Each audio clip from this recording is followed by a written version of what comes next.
deport a bunch of non-whites just so that we would also take Jews. Like they were just like, as whatever, as long as we get to come, we're gonna make it so that everybody gets to come. If that's what, and so in that way, yeah, it is kind of thanks Jews actually, but that wasn't really like a big talking point. Even fucking what's her name, Irina Zarutska gets her throat slit.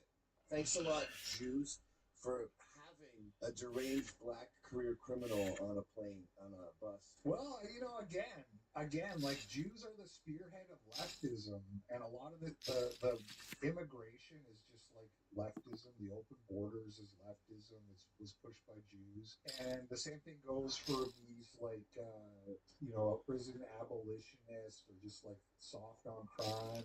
These bail policies of just letting these they determined this guy who murdered Irina Zarutska. They said he's not fit to stand trial. This guy had like 18 prior arrests, and he was ruled fit to stand trial every time. And then all of a sudden, he kills a white woman in a high-profile hate crime, where he immediately says, "I got that white girl," after stabbing her to death for no fucking reason. And they say, "Oh, he's not fit to stand trial, so we can't execute him." I don't know if they have capital punishment in where was it, South Carolina, North Carolina, but that guy should be executed. He shouldn't even be alive anymore. He should already be dead. I know this is why I don't do Blacktivities, because I'm just a broken record on that topic. But that guy should be dead already. Who slits throats? So fucking relax with this. I'm at a party. It's 2 a.m, and that's friends of mine I'm talking to. It is you really can just blame everything on and not even be that wrong. Like maybe not your personal problems in life. Like maybe if McDonald's accidentally forgets to not put pickles on your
It is an occupier that does not listen to anyone, that does not pay heed to any advice, even from its friends, if there are any left. And like all occupiers, despite being the aggressor, it feigns and plays the victim.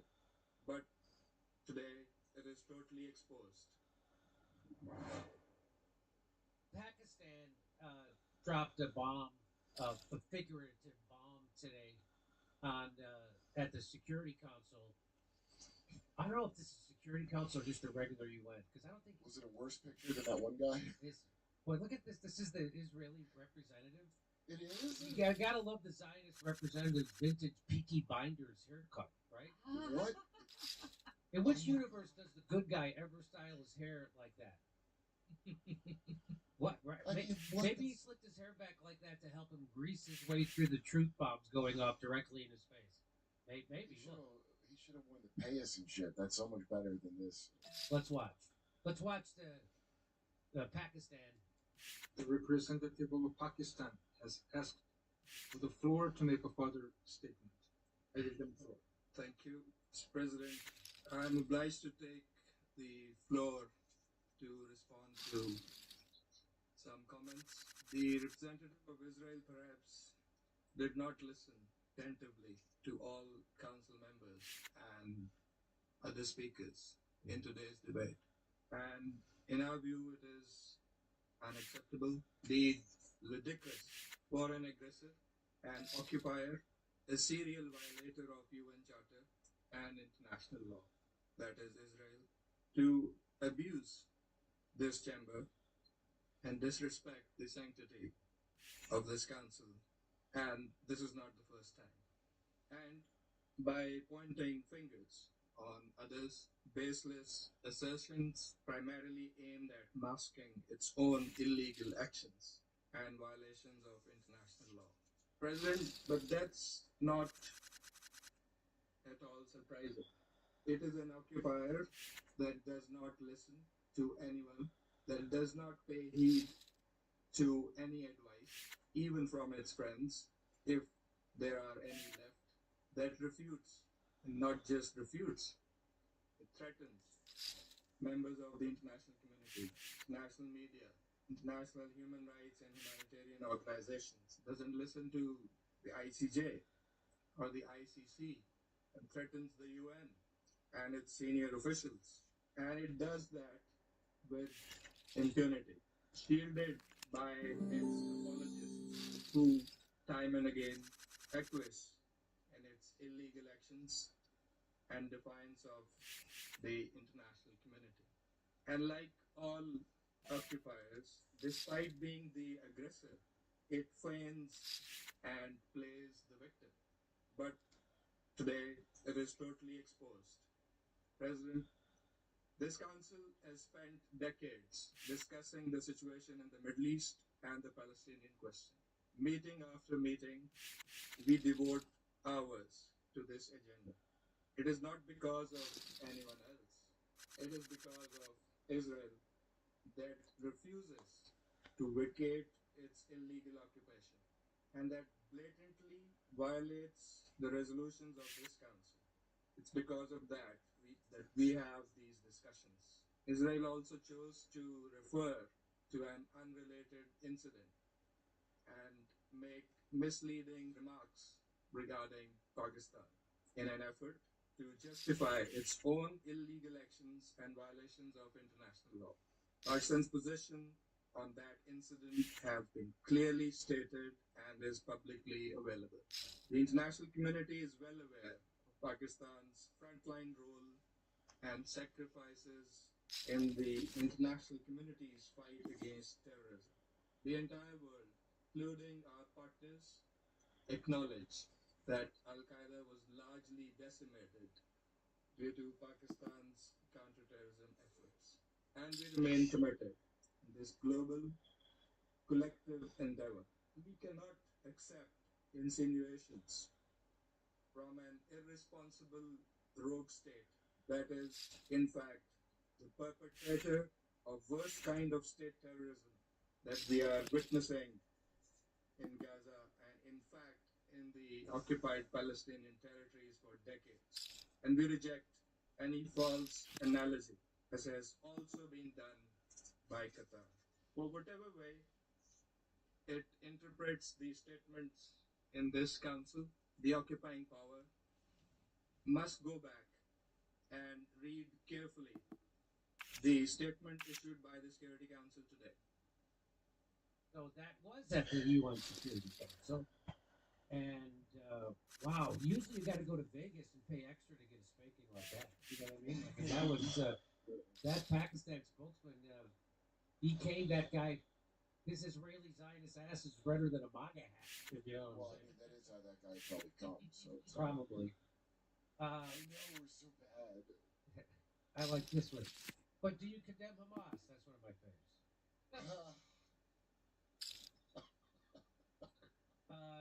Norman Finkelstein. Israel killed more Palestinian children in Gaza than all other war zones in the world combined. In the world.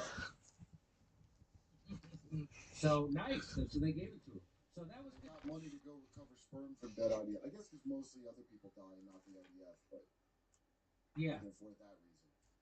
So that was fun for me to hear. It's fun to hear them get a good dressing down. I was able to do a similar thing. If you ever watched my speech that I gave to the Security Council, UN Security Council, about on the anniversary of the Nord Stream pipeline bombing, and I called them all dupes and idiots, if you believe the official story. I said it It was right. I have to say it was a great speech. It was so good, in fact, that they hacked your phone with Pegasus. That's how good of a speech it was. That's how good it was. Immediately, they hacked into my phone with Pegasus. That's how you know you gave a real humdinger of a speech.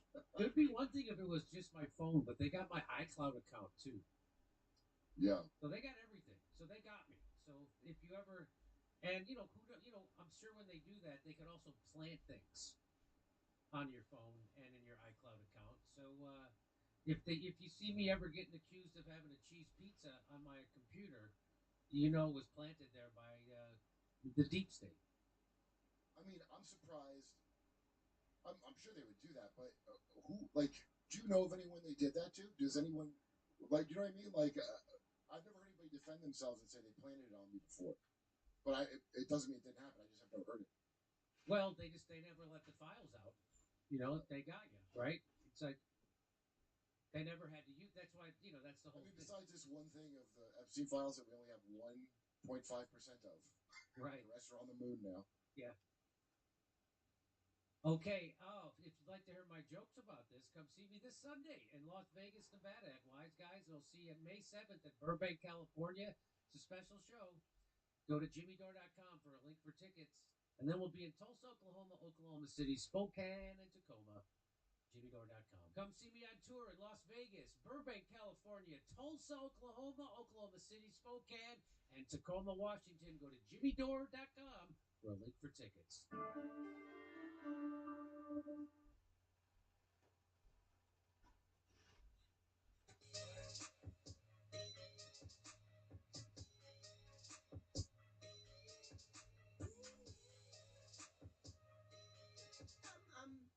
I'm on the Peloton grind, which is good. It needs to be.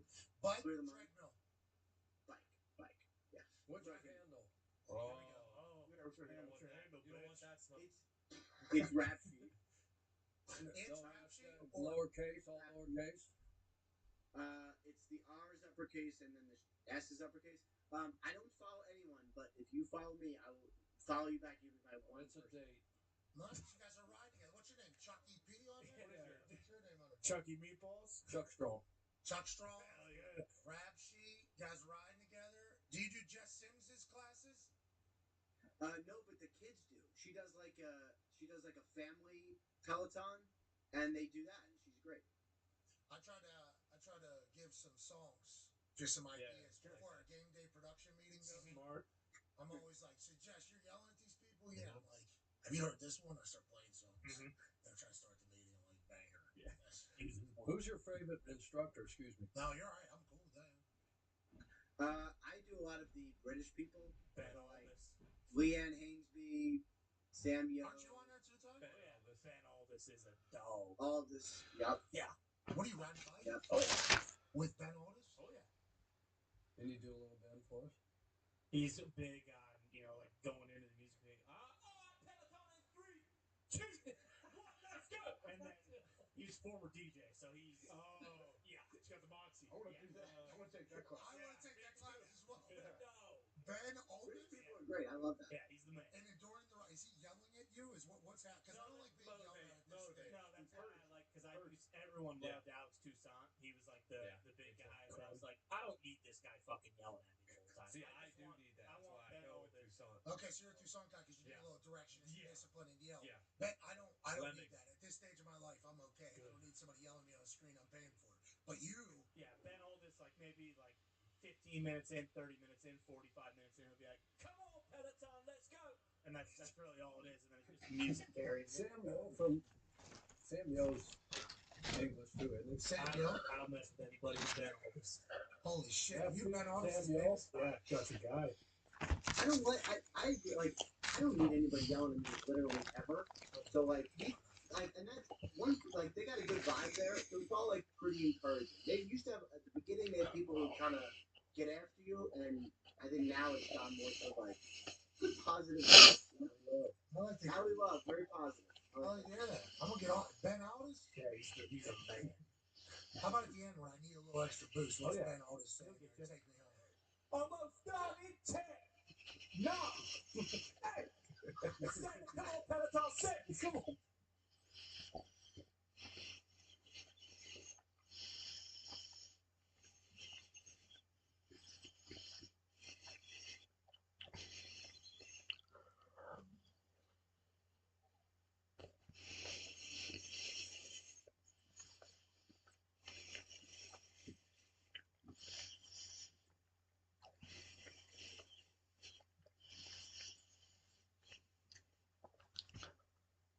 Definition of genocide, let's remind everyone, was from Jews that got killed in the Holocaust. So I didn't want to call it that.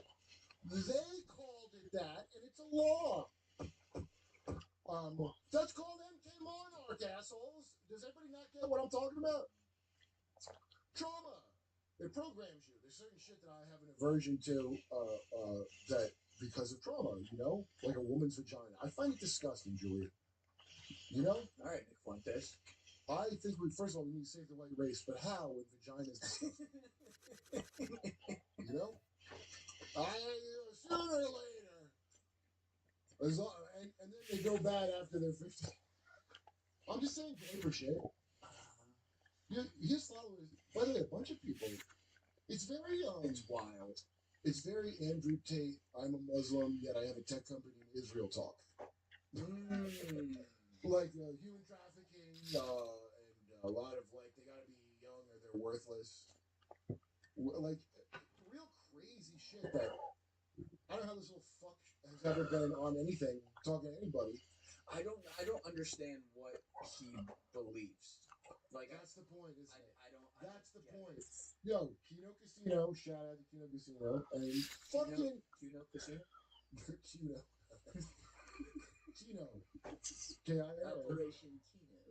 Kino Casino, their coverage is great of all these. Okay, also, Kiwi Farms. That dude from Kiwi Farms has documented all these fucked up people to a point that you can't believe.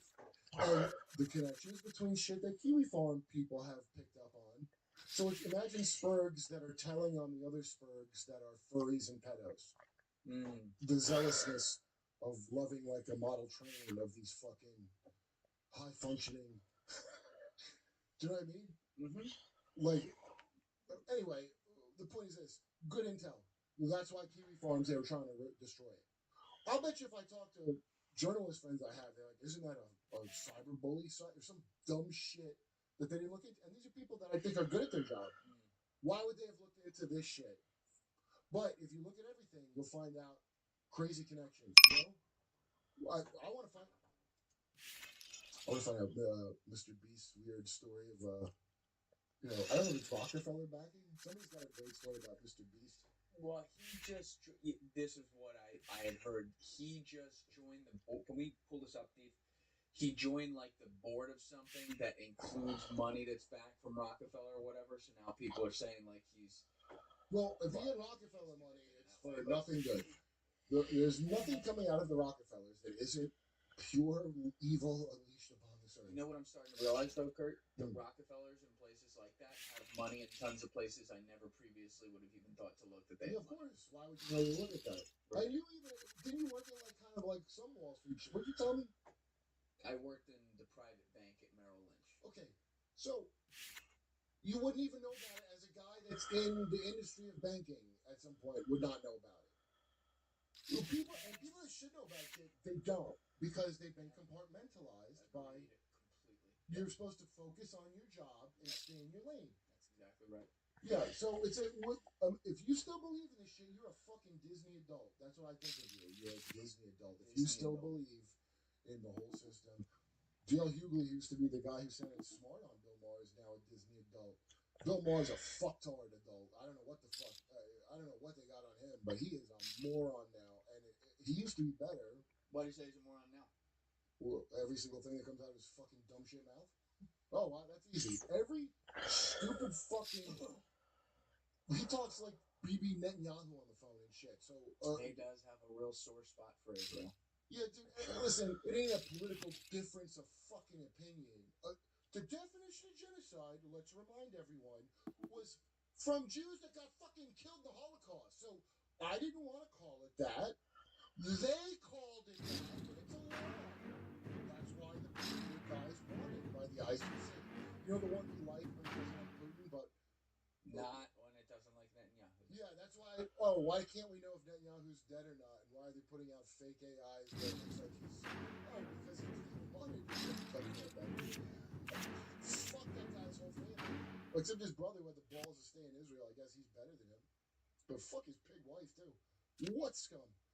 And so dude, it's like you saw Inglourious Basterds. Remember the callous inhumanity towards the Nazis that justified that you're watching the movie? Yeah.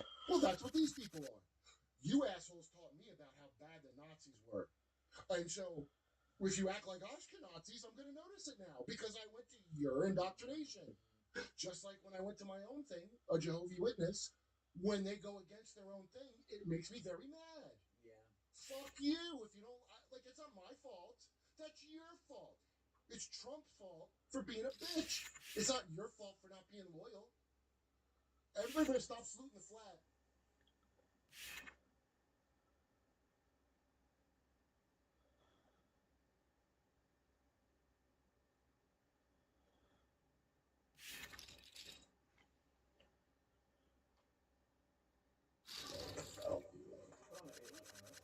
Not a lot of post-flop play tonight. I'll be handed winning and forget about everything else. It says 100, 200, but it's 100, 200, 400, 800. Feels so good when the show just you just program for you to win like this, right? That's how it works, right? Most players sit good. Less than 30 big blinds. And the mid game is on. That's why everyone's going all in. All in. Damn, Nathan. Tim Buzz, huh?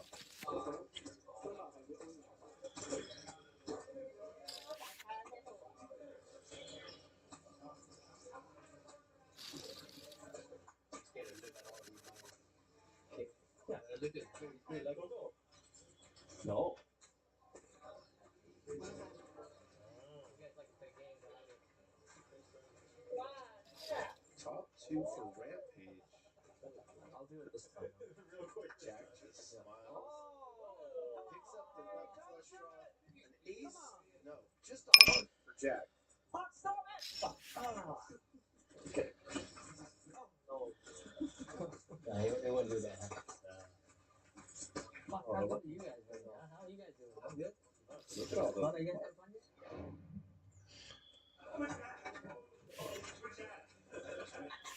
Yeah, we're trying to get to 2,000 likes by 8 p.m. If you don't mind hitting that thumbs up on whatever device you're watching this.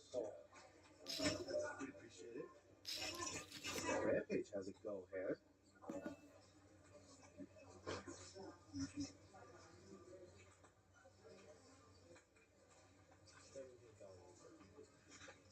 Raises to almost half a stack.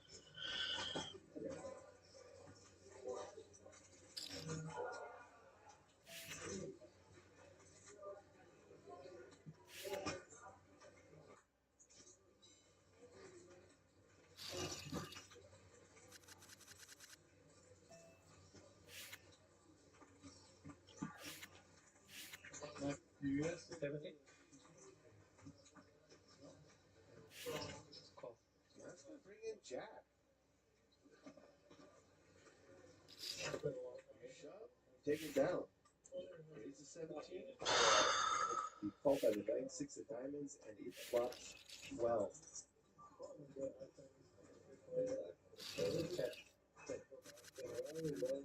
3-1 underdog is Rampage.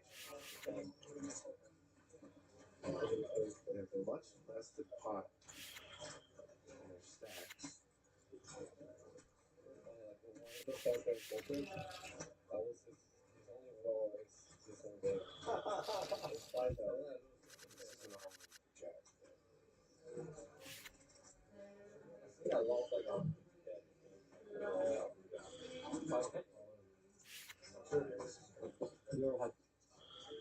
Indeed. 36. Don't love the way Rampage played this one.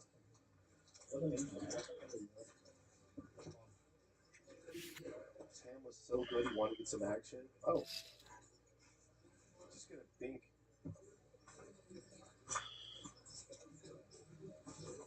And none of it matters.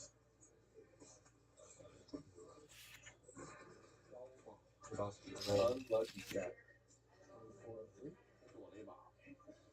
他直接问我投，他那个瑞士1万7来的好强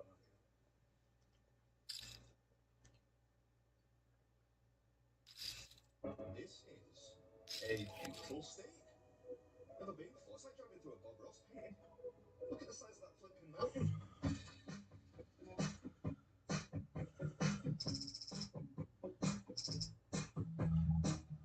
Hello, Utah. Famous for. I'm drawing a blank. Donny Osmond? I know, how incredibly ignorant of me. Don't worry, I'm sure there are plenty of Utah residents who can re-educate me down in the comments. Go on, get involved down there, you little tinkers. Alright, this is the place. John G's Pizzeria. Hello, sir. Hey, welcome to John G's Pizzeria. How can I help you? That was very friendly. I'm here to order the giant pizza challenge, if that's okay. Since it's just me, I'm gonna go with the cheese. Just cheese. Yeah. Alright, anything else? Can I get a 2 liter? I'll get 2 bottles of water 2 and bottles of water? can I get 2 root beers as well? Yes. Yeah, please. Hydration is key. Alright, so the thing about this one is, as you can see, it's actually a 2-person challenge, but since I don't have any friends in Utah, I'm going to try and do it solo. Now, originally, the rules were 28 minutes to eat a 28-inch pizza between 2 people. If you can do that, then you get the meal for free.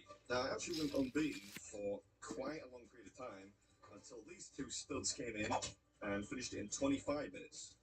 Now, the thing about this one is, if a team comes in and sets a new record, you have to beat that record in order to win. So not only do I have to eat it solo, I don't have 28 minutes, I only have 25. Yeah. You do it? I'm going to try my best. You're going to eat the entire pizza? I mean, we'll see. 25 minutes. 25 minutes. 25, yeah. I thought it was 28, but 45. Yeah. Is it good? Yeah, the pizza's phenomenal. Yeah? I hope it is good. Here it comes. Alright. Look at that. Will you do it? We don't know. We'll find out. So, are you ready to take this challenge? I think so. As ready as I'll ever be. If you beat the record 25, you got it. Alright, okay. You ready? I'll start the timer. Alright, I'm ready. Alright, so I'm going to just make sure we're on cue and... Oh, yeah.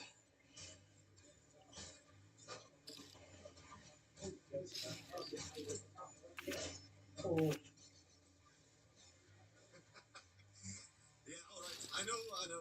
I do it every week, but the thing about this one is, there are really 2 choices here. Start while it's hot, endure the pain, and have a chance at winning, or let it cool and almost certainly lose. So, I went with the former. What's up, everyone? Welcome back to the episode. Oh no, the exodus has already begun. It's alright, plenty of people left to offer some encouragement. I think we saw enough.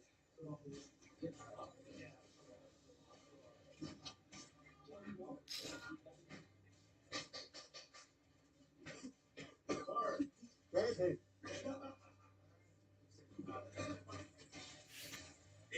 what did I tell you? You can always rely on restaurant NPCs here in the United States to give you some support. They love a good underdog story. And one person having a bash at a two-person team pizza challenge is about as underdog as it gets.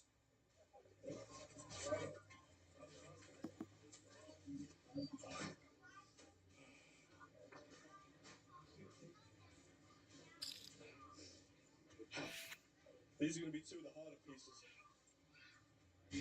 Did the easy work first. Oh. Yeah, dude, I told you, bro. I told you, bro. Like, you finished it, bro. You finished it, bro. You finished it, bro. It isn't finished yet, man. The hard part's left. It's in 5 minutes, bro. Oh,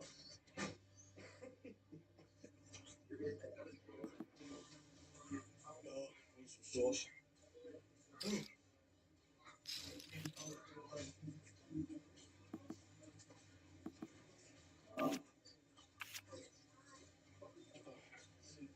I'm sorry to have to see this one. Yeah, I'm doing all right here, you know. I knew I'd have to get the majority of it done early doors, then give myself plenty of time for the dreaded crust. And this is chewy dough, let me tell you, it ain't that soft, fluffy kind. Thankfully, we've got a secret weapon on hand, prepared in advance for a change in the shape of root beer. Just need some dip now. You got any dip sauce? Like ranch? Or anything sweet? Can I get some ranch and some honey? Thank you so much. Give me napkins.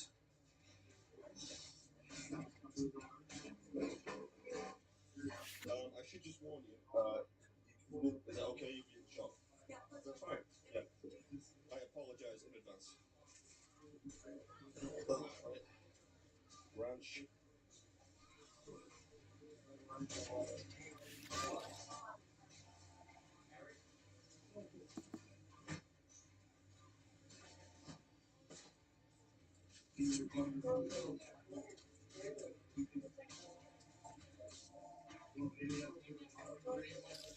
Going into the ranch and the honey, we're gonna double dip.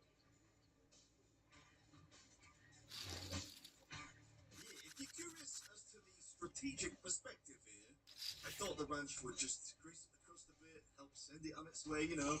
And the honey, just, well, because I love honey. I don't think I've ever been offered it as an accompaniment to pizza before. That guy looks like he's ready for a game of five-a-side there. Look at that. You got the shin pads on? Safety first. We are making it, it's got to be said. Pretty good progress here. I'm as surprised as you are. On the road, fellas.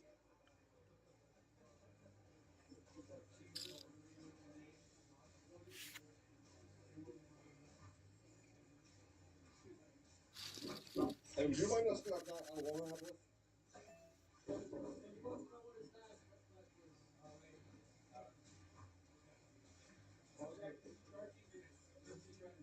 All right.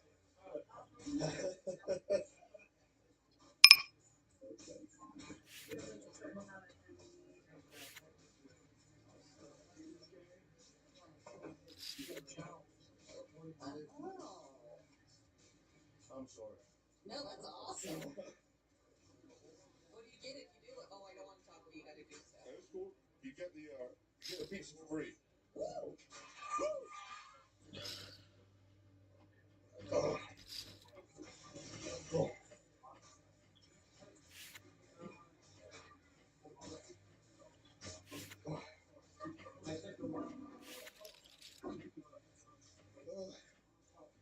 Two slices left. You've This? seen it before. You on Instagram? Yes, ma'am. The ranch and the honey is surprisingly good. Anyone ever tried it before? I think that was a rhetorical question, but feel free to let me know if you have down in the comments. Anyway, we're back done. Hope you enjoyed it. As always, I'll catch you in the next one. Final slice.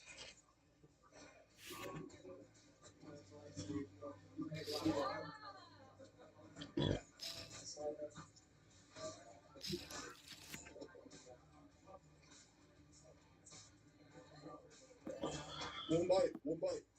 All right, this is Big Mix Food, and that was John G. Pizzeria's 28-inch pizza challenge.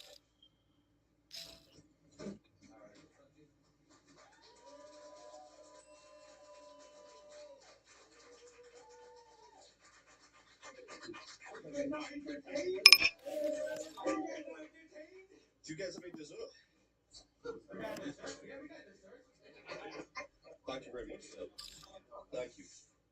I think the last meal I had was like 36 or 34 hours ago. Okay, alright. That's a little while. There you go. That's what we need, cheesecake. No experimentation, very traditional. See how it tastes. Ooh, it's soft.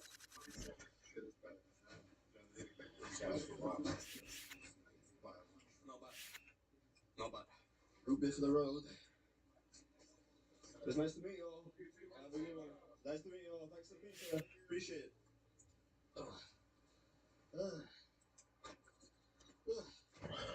You know what? To tell you the truth, I was actually rather worried about that one. But who knows? Maybe I still got a couple of seasons left in me, you know. Yes.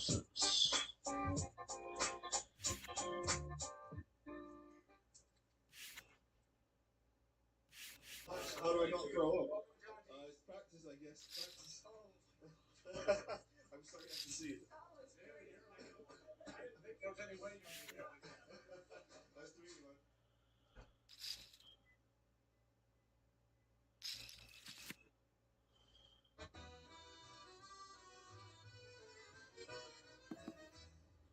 Sacre bleu!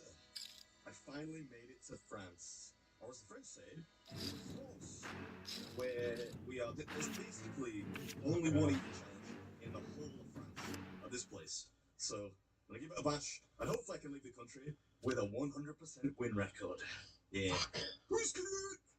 Actually, no, wait. I want to show people just how beautiful this location is. Think we got budget for a drone shot? Put on the invoice. Nah, not one of those. Like a sexy, twisty shot with the waves lap onto the beach kind of thing.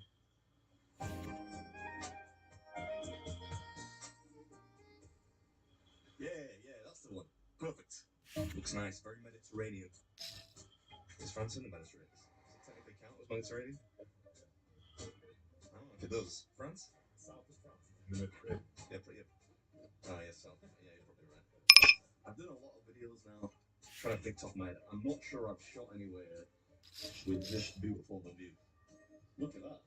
We're on a beachfront location here. I think the closest I got to this was that barbecue place in Long Island, New York. Wasn't quite as nice. This is what we are doing today. Apparently, the largest burger in the whole of flipping France. 300 people have attempted this, or more, and only 7 people have succeeded, which implies that it is quite difficult. But if you win, you get it for free. No t-shirt? No t-shirt. So, I had beef tartare and tuna tartare last night. And because I was sort of trying to prioritise protein before a large meal.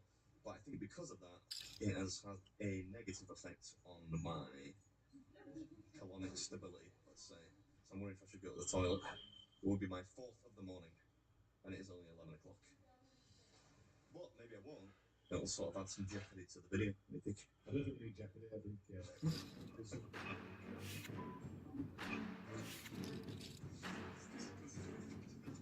This must be the toilet. I threw my undies out of the window. Yeah, maybe I will go to the toilet. Look, you can see the camera probably doesn't pick it up, but you can see the rainfall in front of that sort of mountain there, the cliff in the distance. You see it? Oh, there it is.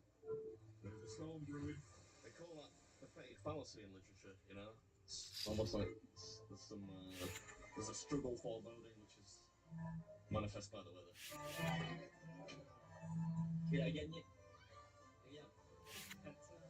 It's almost like they know something that we don't. Yeah. It's like when a hurricane's about to roll in. Is the weather normally like this? No, here it's a normal. Maybe 1 or 2 days in months. We really don't know any of this, Josh. Alright, we got the lowstakes menu here.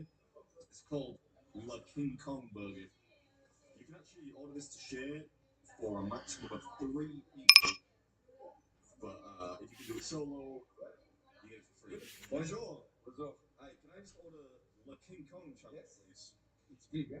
Oh, yeah, yeah. You want butter water? Yes, please. It's good? Yes. Perfect. Thank you. Thank you so much. Merci. I love how he said, it's big. Are you ready?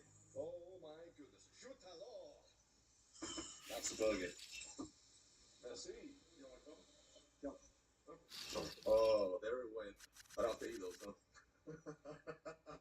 That was crappy. Alright, so I'm at a place called lowstakes, which is in Toulon. Yes. Yeah? That's it.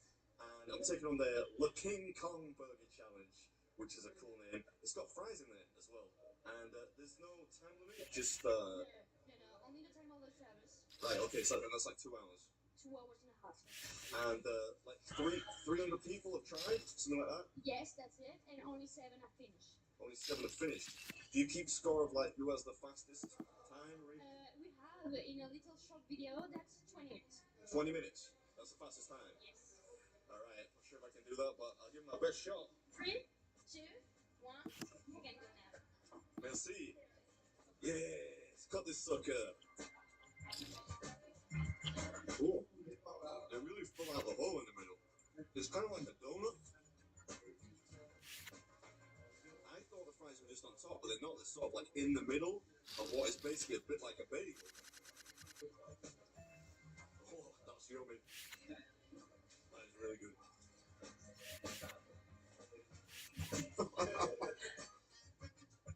Oh, I didn't do the cheese pull thingy then. That's a valuable commodity in today's TikTok-driven society. We don't need it.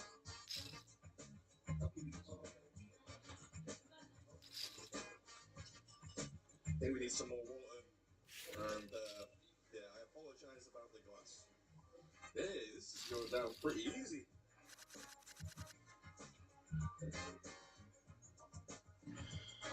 That's 5 minutes down, Adam. 5 minutes.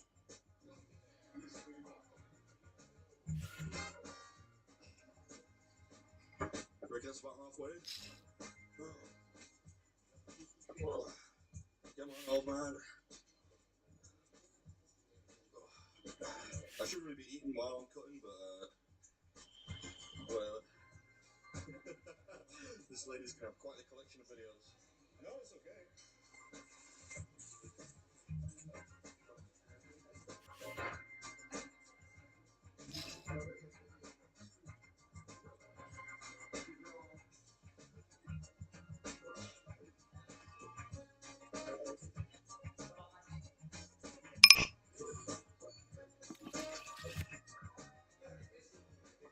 Oh, how am I doing? Yes, I'm sorry. I think yes. That's good? Very good. Try not to eat like a pig.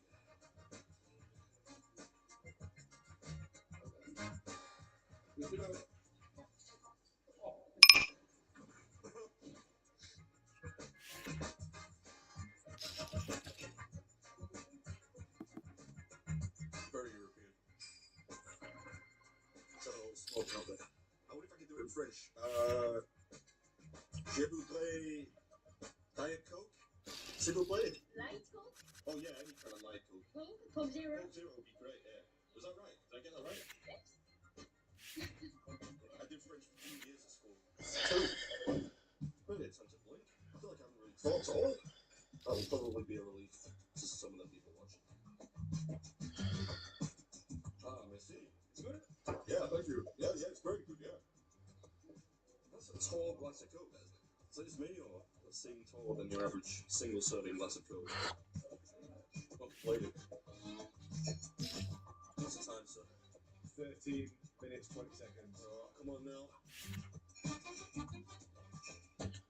I feel so bad for this lady. Je suis désolé. That's like, you know when people wake up from comas and they can speak a different language? I got it. That means I am sorry, right? Yeah. Look at that.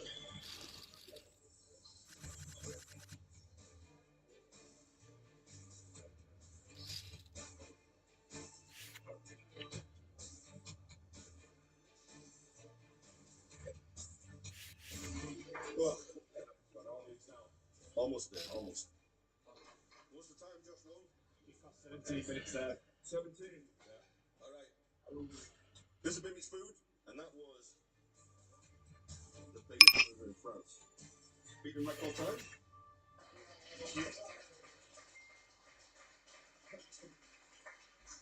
Let's see. Oh man, that was delicious. That was so good. You feel good? I feel great. Yeah. Do you have desserts here? Yes. Oh yes, two guitars. My man. Okay, thank you very much. It is. It's all in French. Naturally, since we are in France. Oh yes, please. You are very crazy. Can I try this one? Yes. Yeah, is it good? With Nutella, caramel, or coffee, or chocolate. Oh, which is best? Which would you Nutella. In that case, Nutella. Oh, thank you very much. Look at that. French toast in France. Where presumably, just call it toast. Let's get into it. I love French toast, you know. Oh, that is good.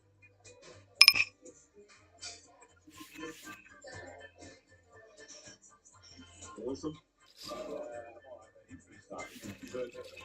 You do realize the amount of love I must have for you to offer you my last piece of French toast. Appreciate it, mate. I'll just see yourself out later. Au revoir. Bye. All right. France completed it, mate.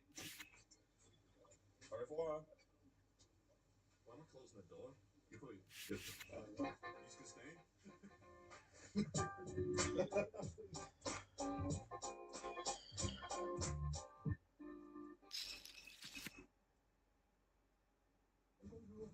Bonjour, fellas. Oh, sorry, we're English. I don't speak French. Angleterre. German?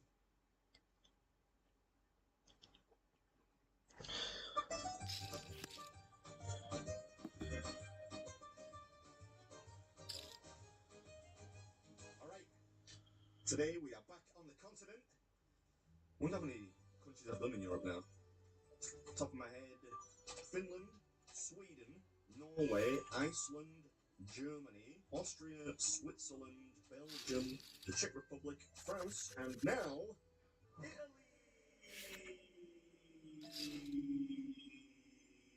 Italy, where I'm about to do a giant pasta challenge. Naturally, I'm not quite sure what to expect here because, unlike a lot of the trips I've done, they don't speak English quite as much in Italy, so it's been a little difficult to arrange. We've got a translator, not like Phil though, they didn't turn up. They're just sort of like a remote translator. They work from home post-COVID, so might have to get on the blower. We'll see. Buongiorno. Buongiorno, grazie. That's the best I can do. Sì. She said yes. I think we're gonna need to get the translator on the phone. Allora, la sfida è inizialmente da 1 chilo. Right.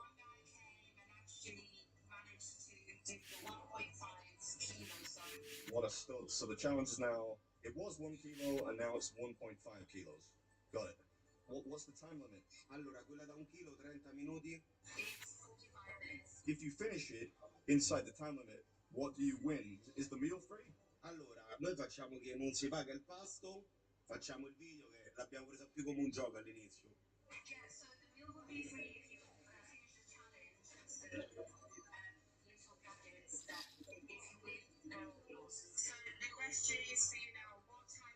Do you want to try with your challenge? Do you want carbonara, matriciana, gricia, or oil, garlic, and chili?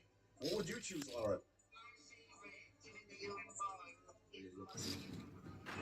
If Laura says carbonara, then I will order carbonara. Alright, so we got the hard part out of the way. We go take a look around the restaurant. We got some nice fresh meat there. And a human leg. It's Halloween. I mean, it won't be when this goes up, obviously, but right now it's Halloween. Look at that.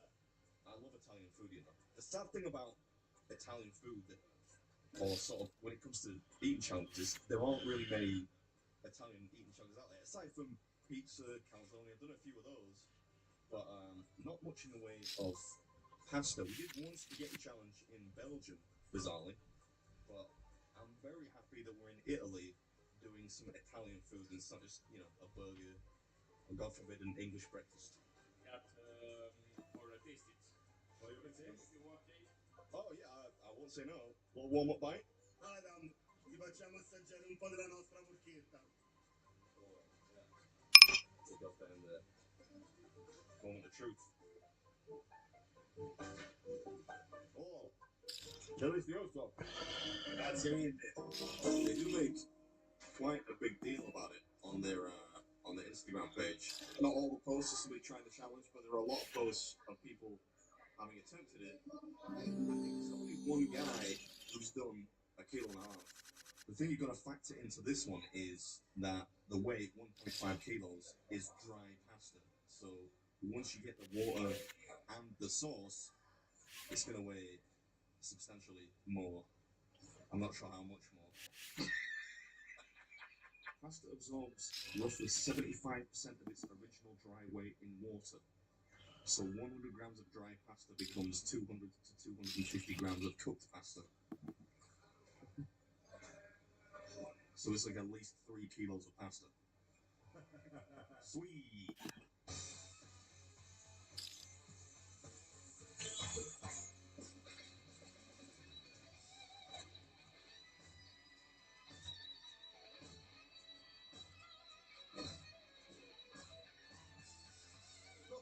Eccolo. Carissimo amico mio, pensavi che era una passeggiata. Questa, Mamma mia. mamma mia, tanta roba. Prosciutto La Romanella is the name of the place I'm at today. If you finish it, the meal's free and you get a little trophy. I don't know how much it costs. You know how much it costs? 60. 60 euros if you don't finish it. Alright, got it. Do you want to give me a 3, 2, 1? Let's do it. 3, 2, 1, vai con il tempo. This is loads, man. It's good. Mi piace. Top. It's cheesy.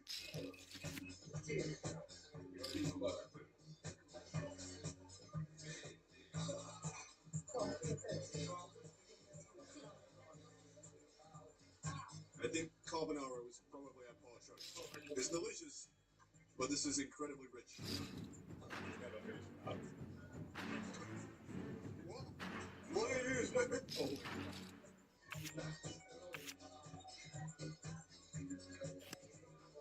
For me, it win.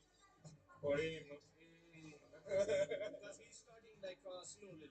Veramente, you said. I would have been, you know, it's definitely this. How much you got on this bet there? You said you were not 20 euros. 20 euros. You're backing up to it. Yeah.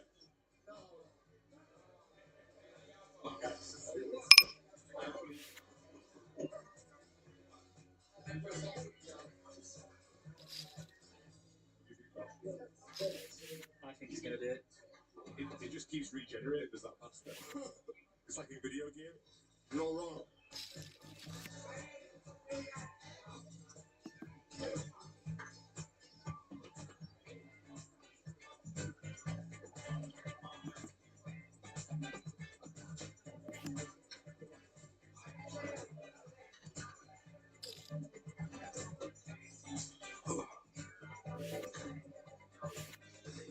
It's like I still can't see plate. It's just pasta. There is no plate.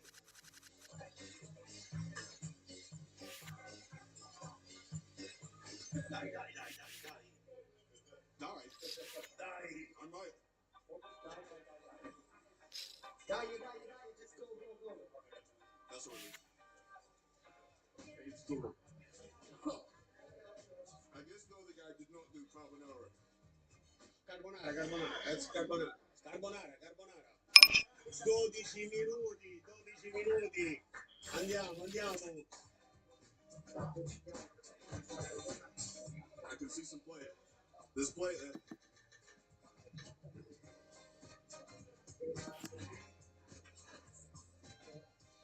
That's 15 minutes out of it.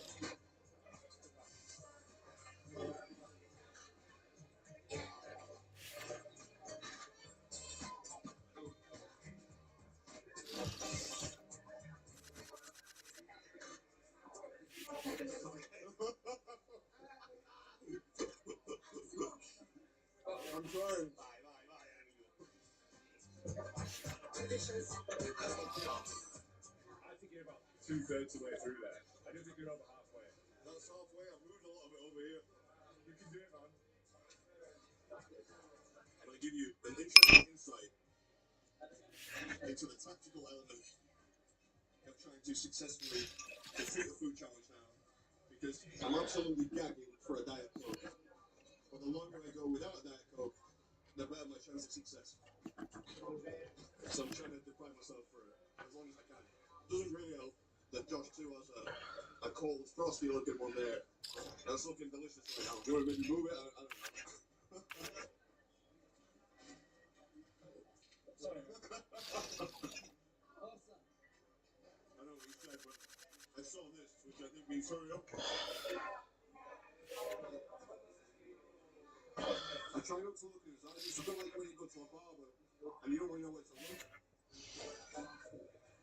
look. That's 15 minutes to go, mate. Oh. No, but anyway.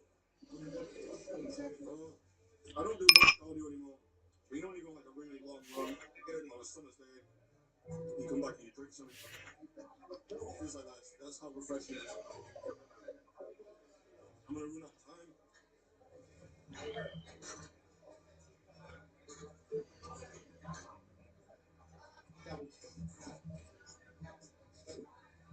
I think he's gonna like rally the troops, get a crowd, you know, like.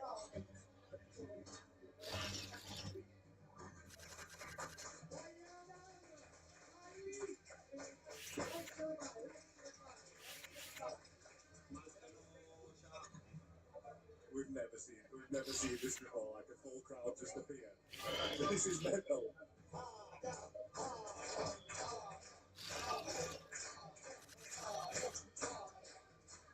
The only thing that's keeping me going here is the you bet that I would lose. The pasta's cold, so it's even harder to eat. I'm gonna have to.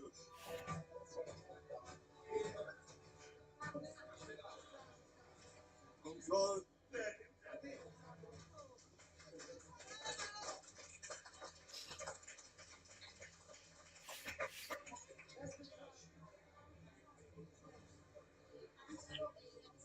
I'm gonna die. I'm actually gonna die on camera. Adam, you're not going to Adam. 3 minutes, Adam.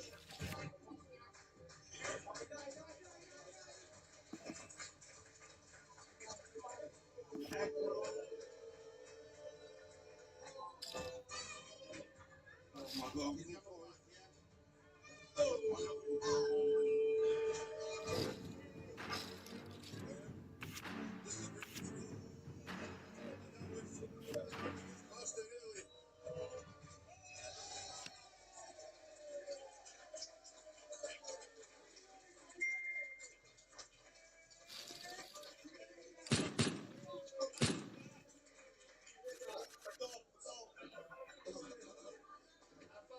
No creamy dessert. No creamy dessert. It's it.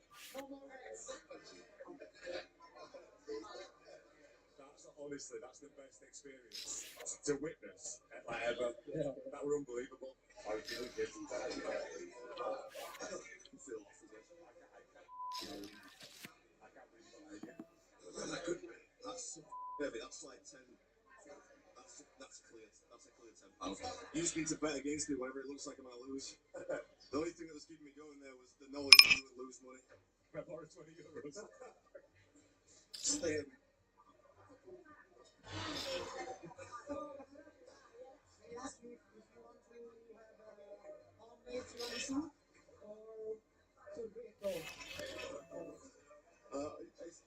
Small tiramisu. Oh, grazie.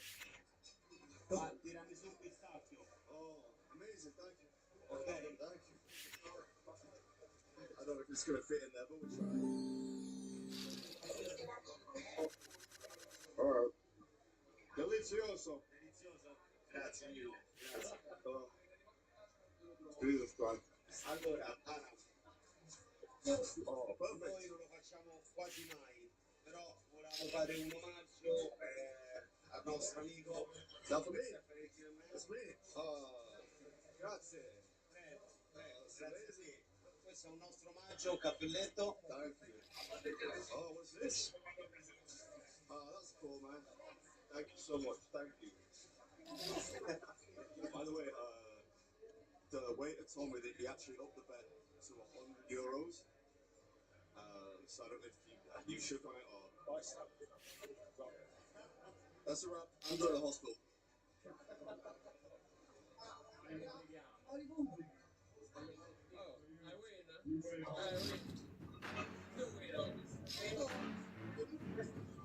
Man, thank you very much.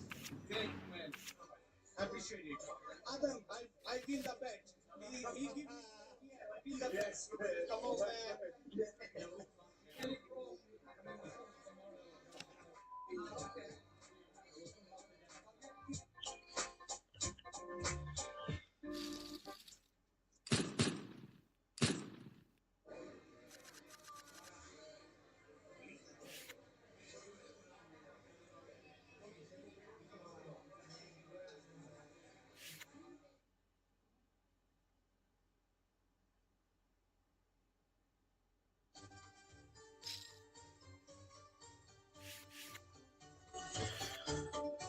Look at this.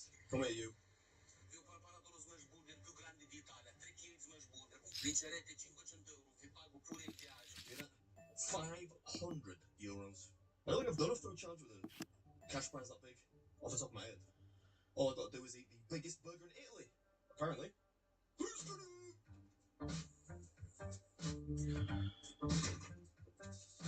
Right. To win this money, think about what I could do with €500. I could hire a cameraman that people actually like. So the place is called Bandito Burrito, which is in a town, the name of which I've forgotten, somewhere in Italy, sort of southeast of Milan and northwest of Bologna. My Italian geography is not fantastic since I'm not Italian, but the place appears to be Mexican in Italy, and they serve American food, which is interesting. So I'm just waiting for a lady called Fanny, who is apparently the translator, because the owners speak predominantly Italian, obviously because we are in Italy. But Fanny's going to help us out. It's a funny name. Come on, I mean. Hi, Fanny. Nice to meet you. I'm doing very well. Yeah, I came to do your giant burger challenge. I recognize you from the video. Hi.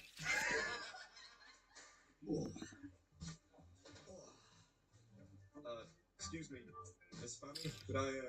Could I order one giant burger challenge, please?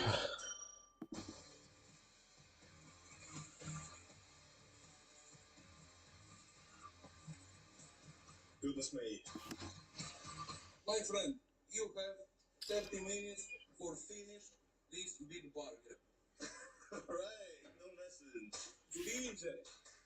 Alright, so my place called Bandito Burritos Pub in Reggio Emilia. Yeah? Reggio Emilia in Via Lombardia 1. Right, and we're taking on the burger challenge, which is substantial. You get €500 and a t-shirt. Nobody's managed to finish it. Nobody else. And you get 30 minutes. Half an hour. Half an hour, yes. To Yep. finish the burger, yes. Alright. With the potatoes included. I get it. You gotta finish everything. Everything on the plate, clean it properly. And, yes, ma'am. Brother, 3, 2, 1. Let's go. Perfect. Thank you. You're right off and everything. Alright, thank you. Lord. I'm just gonna get stuck into this. Oh, it's still hot.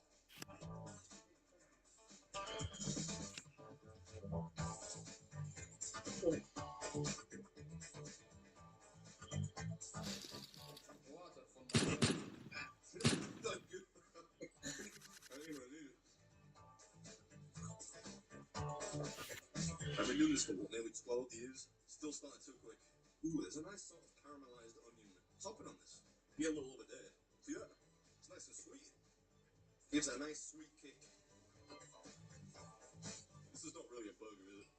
When you think about it, it's sort of like a piled mince with a bun on the bottom and the top. Lots of bacon. I expected more bacon, actually. Oh, it looks big and hell when it came out. It's never ended. Can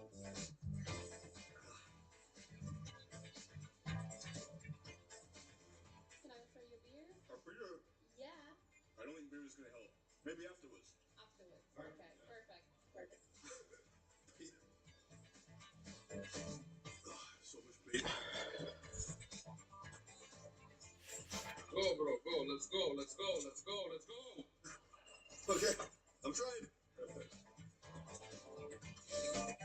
Thank you. Prego, sono passati 7 minuti quasi.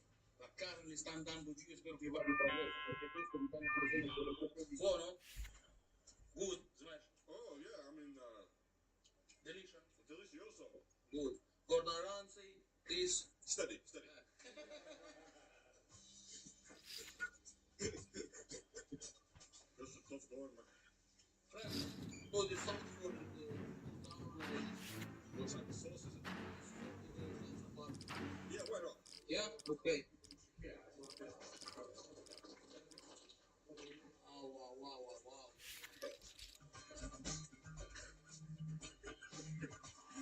Well, they're certainly not stingy with the portions. The sauce is pretty good. This is a lot of meat. 10 minutes down, Adam. 10 minutes? Come on, old man. I can't even really tell where the meat stops and the bone starts. That's one. Sono passati 12 minuti, il ragazzo sta spingendo molto forte.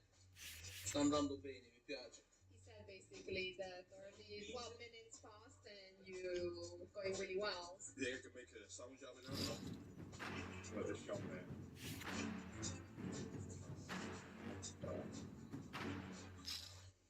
Bro, you were insane. Coca-Cola? Beer? Ooh. Do you have a, they don't call it Diet Coke, do they? Coca-Cola Light, Coke Zero? Coke Zero, yeah. Oh, perfect, thank you. Coca-Cola? Thank you. He's like Salt Bay.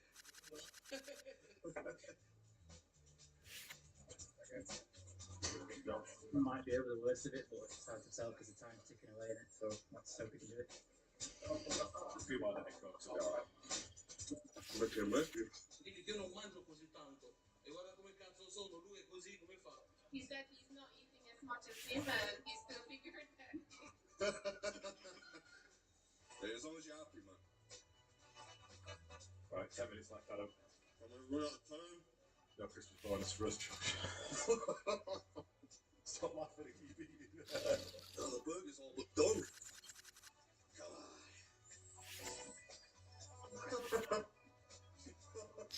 Come on. I'm really sorry. I'm so sorry.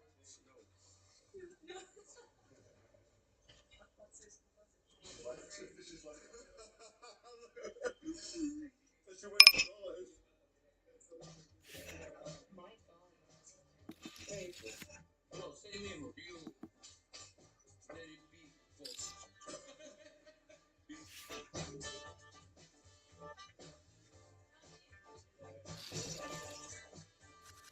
Alright, 1 minute 42 to go, Adam. Oh, this was hard. Have I got everything just too? Is that clean enough? Bravo. Fanny, is that like. Pulisci perché era buono. It's perfect. 1 minute left. Alright. This is Baby's food. And that was the biggest burger in Italy. Just in the nick of time.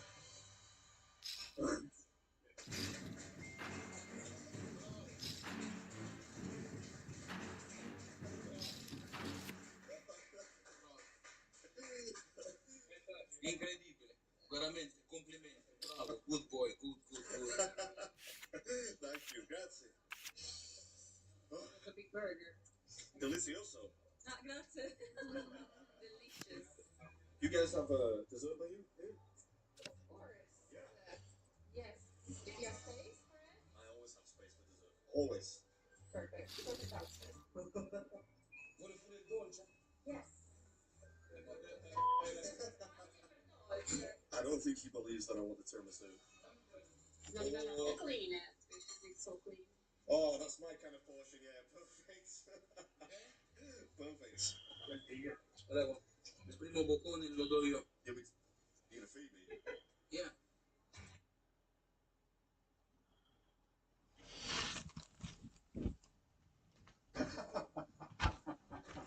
Buono? Buono tiramisù? Good? Yeah, in fact, I've never been fed tiramisu before, so that is a first. This is the best day ever. He's gonna put that on the OnlyFans later on. Oh, the money's here. You win and me pay. For you. I can't say that off, man. No, take it back. Take it back. Come on. Thank you very much. I really appreciate it. No? Yeah. Just take it back. I'll just take one of these t-shirts. Ah, lo t-shirt. Yeah. There goes his Christmas bonus, Josh. That's the real T-shirt prize. for you. Thank you very much, man. Thank you. Grazie a te. Thank you. That's a cool one. Look at that. Weapons on there. That's the real prize. Let's finish this tiramisu. I'm so glad it's a tiny little jar. I thought he was going to bring out this massive weight of tiramisu. Still going to finish it though. Alright.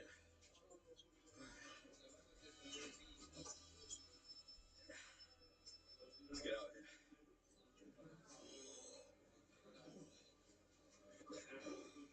Can't forget the t-shirt. Hey, that's a cool one, man. Look at that. Oh.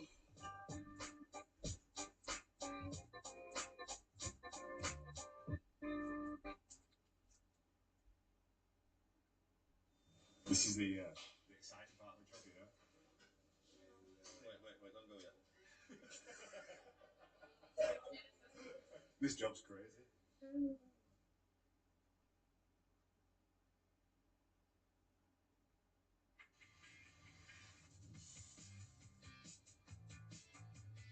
Alright, today we're in Lisbon, Portugal's capital, of course.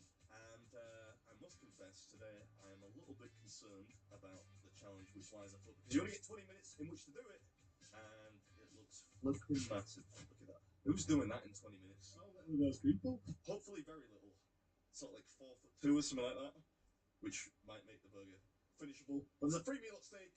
So we're going to get in there, give it a try anyway. Who's gonna...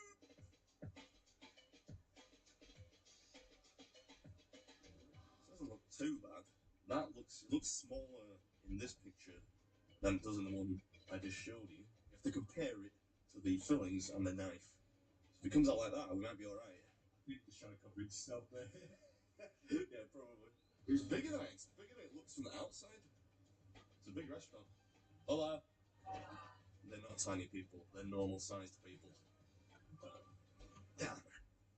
Always nice when they've got some type of visual asset in the restaurant, which encourages people to order the challenge. Around 600 people already tried. None made it. Only that guy there. What a boss. He's a tiny person. He's quite small guy. He's about my size.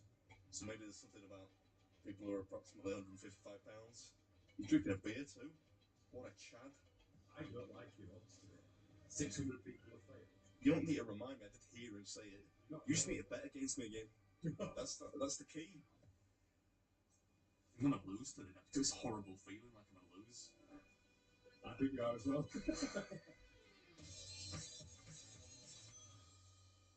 Oh, I can see it on the pass. It looks flipping massive.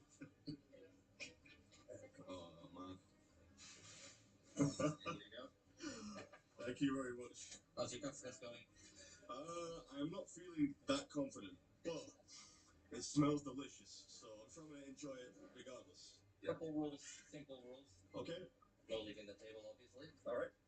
You can slice the burger if you want it to cool down a little bit, and you need to finish everything. So that's 1 kilo of meat plus the extra chips, bacon, fries, everything.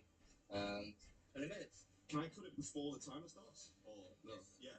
He only starts when you actually put it on your mouth. I'm just sort of feeling it. See how warm it is. It's hot. 20 minutes for this, boys. What do you reckon? I feel like you'll just miss out on completing it, if I'm being honest.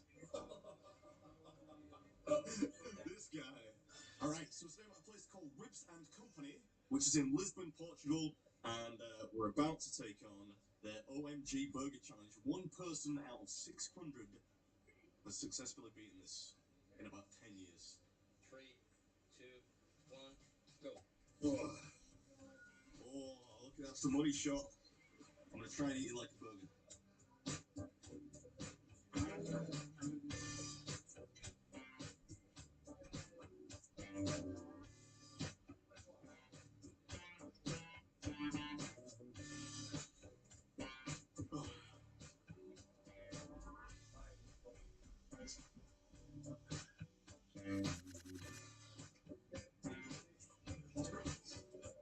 I'm so sorry. The only way to do this is by eating like a pig. Who's this? Who's this? Oh my god.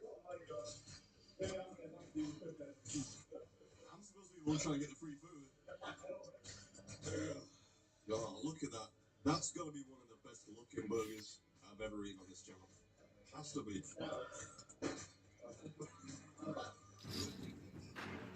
Very good.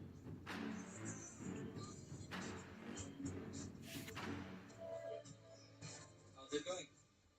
It's not how it starts, it's how it ends. They all do like that. They go like halfway, and then I give up.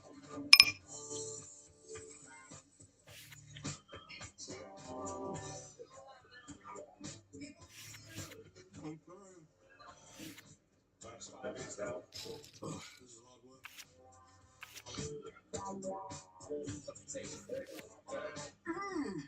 That is a tasty burger. Name of film? I thought we were going to be something. I thought we were going to be impression. It's Pulp Fiction. This is a tasty burger. 6 minutes gone through. Not bad. You got this. I don't know. Can I change my mind now? So he's probably going to do it now. No. I'm suffering for you, but they believe you. You got this, dude. Oh, thank you. They need to breathe. Keep going. Eat first, breathe later. The final quarter of the burger.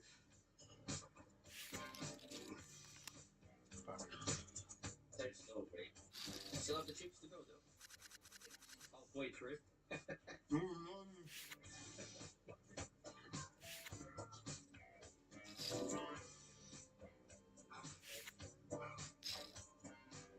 you have any barbecue sauce?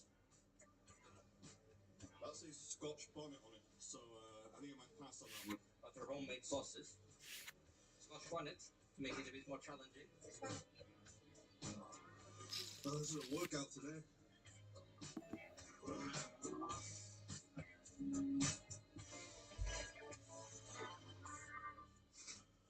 Almost done. What do you reckon? Not the Scotch bonnet. House barbecue? Just the regular one. Just the regular. I can't do the spicy, man. This has been hard enough so far. Trying to get a little full. 5 minutes to go, dude. 5 minutes? Come on, come on. I'm trying, man. Just 5 minutes. Come on.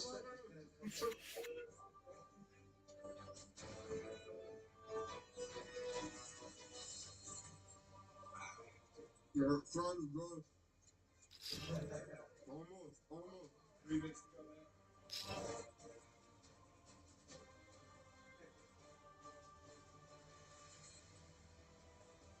Alright. This is Baby's food. And that was Ribs and Company's OMG burger.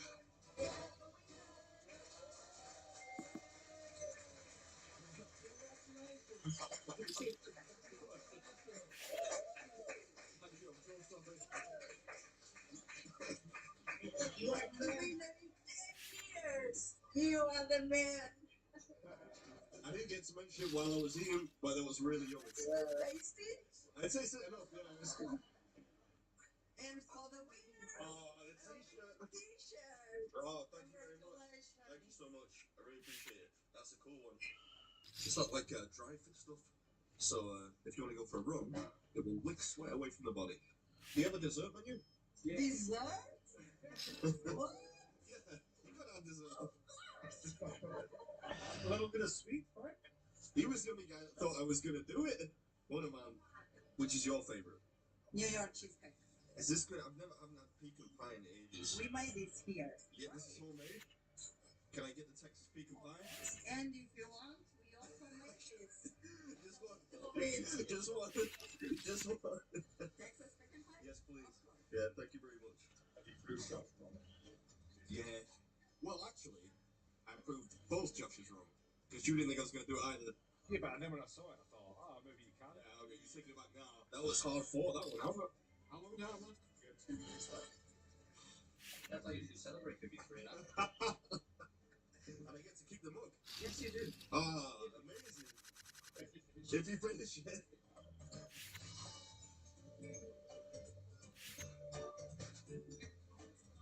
Enjoy. Oh, thank you very much. You like it? I'm sure I will. Thank you very much. Pecan pie. A little bit of cream. It's been a while since I've had pecan pie. This pecan pie is so good.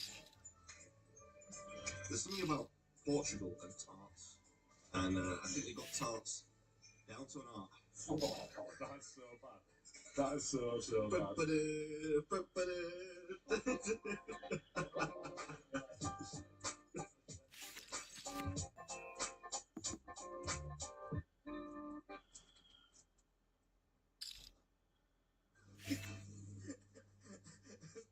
dweeb. Right over the top, but no, I'm joking. Why'd you let me pull that face, man? Well, listen, grab it.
That didn't enjoy us. Sure.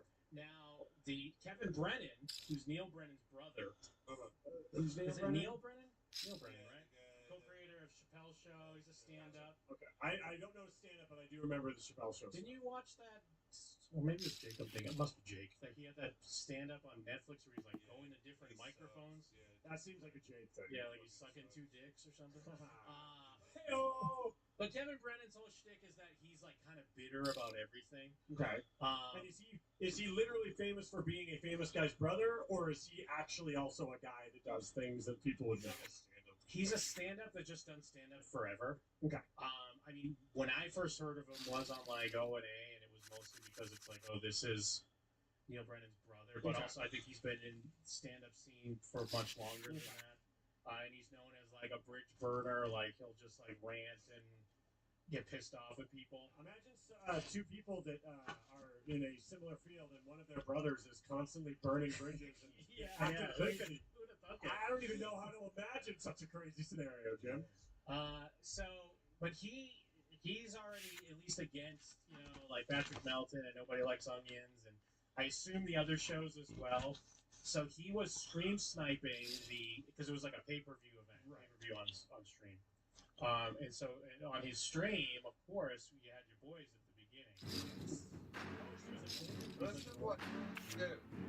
This is comedy where you're like, hey, this guy's famous, and we're gonna watch it, and then somehow we're winning because we're nerds. Jim and them. Jim and them. Great stuff.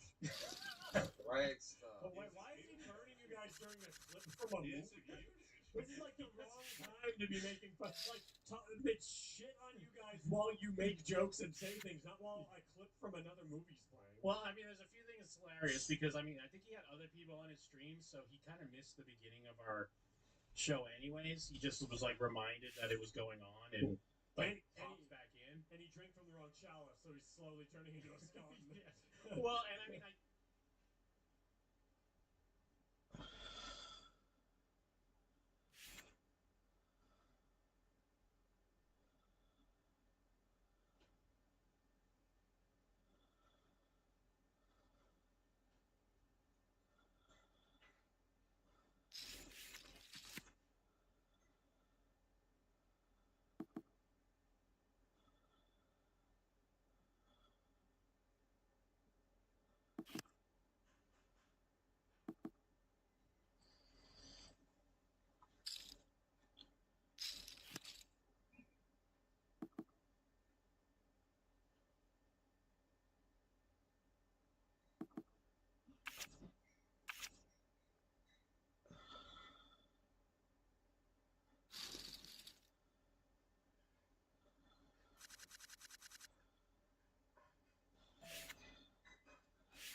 Woman turns a speeding ticket into a felony charge, and she apparently got tased twice in this.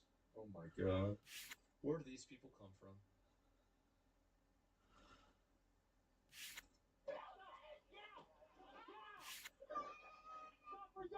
Oh my god. When a routine traffic stop escalates to a young mother being tased after refusing to exit her vehicle, it's nearly impossible to imagine how everything could have gone so terribly wrong. I can imagine it. And part. Okay, show me. Okay, wait, what? Put the car in fire. Help me! Help me! Stop. Even more incomprehensible is that the reason for this hysterical reaction actually stems from a brutal killing that took place nearly 30 miles away. You're about to encounter some of the most insane and unhinged body cam footage we've ever seen as this shocking incident plays out. On the morning of September 22nd, 2021, Officer Bailey with the Pearland Police Department located in Texas, was patrolling the section of road in front of a local elementary school, setting out traffic cones and monitoring the flow of vehicles. At around 8:24 a.m., his LiDAR picks up a car coming up at a dangerous speed of 48 miles per hour. Wait, is it the? I mean, if it's a school zone, aren't you supposed to go 20? And usually school zones, whenever they're not 20, are 30. 48. Steps into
Look at this. Thank you, Wayne. Yeah. It's pretty big. It looks beautiful. I could eat on that for 4 days. Yeah, 4 days. Yeah. After attending Bob Fest, which was a music festival they told me was in my honor, my friends and I took a walk in downtown Las Vegas looking for something to eat when we stumbled across Salulitas and their big ass burrito. That's what it says on the sign, and it says throughout the entire store. And I kind of fell in love with the place when I saw this because I do like them and I cannot lie. So what is this all about? It is about a jumbo burrito. It's $93, feeds 8 people, and weighs up to 14 pounds. Guys, I'm here with Jesse from Finland and Wayne from Florida. They were nice enough. They got burritos. They're eating the burritos. So they give me advice on how to eat this burrito. And these guys are, I mean, above and beyond for friends, what they're doing here. I really appreciate that. But they gave me a breakdown of how I should go about this burrito. This is insane. It's right out here. Hopefully, get the user down. If I eat this entire thing, I get this for free. There's no time limit. So it's quite the experience. I'm going to try to eat this as one burrito. Pick this up. No mess. I'm not sure we can go. Let's go. No time limit. This thing is immense. Let's see what's inside here. I've never had bacon or a burrito before. This thing's got to be at least, I think this is a solid 12. This is absolutely loaded with meat. I'm going to list everything in this burrito. It's pretty much all the good stuff, all meats. It looks like I'm taking my time in this video. I am. For a couple of reasons. First, this burrito is delicious. No sense in rushing this burrito. There's not even a time limit on the challenge. In addition, I was just competed in the wing bowl the day before, and I haven't been in an eating contest in quite some time. So my jaw was just worn out. I'm going to enjoy this food and make the most of it. My friend Nate recommended this challenge. He recently thought of another one of the locations. I went through the video below, and I believe Heavy D tried this as well. Oh my gosh. I got some fans coming in now. I hope they don't. Oh my goodness. Look who it is. Look at him in disguise. What do you have? Yeah, well, this is the third. There's three of them. This is the third one.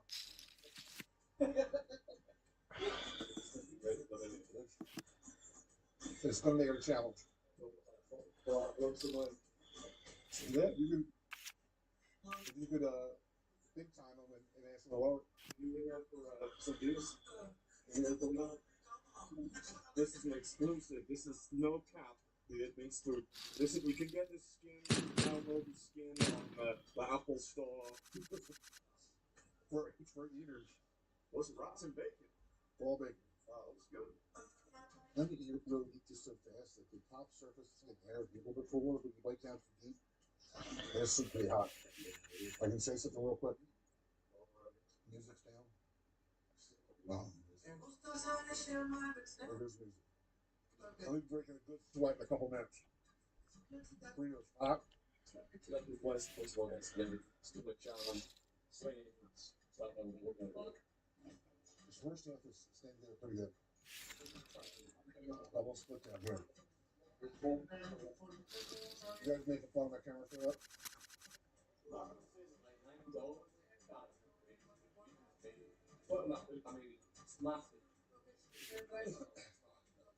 Yeah, I didn't understand what he said either. Ever since I've known Adam, he always talks in this funny British accent for some reason. That part I want to talk here before we lose it. That's where the front side right. Guys, come back to pictures.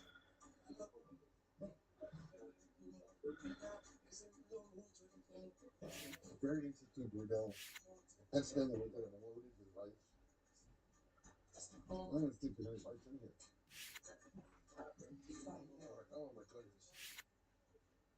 Look at this side. Like just this right here.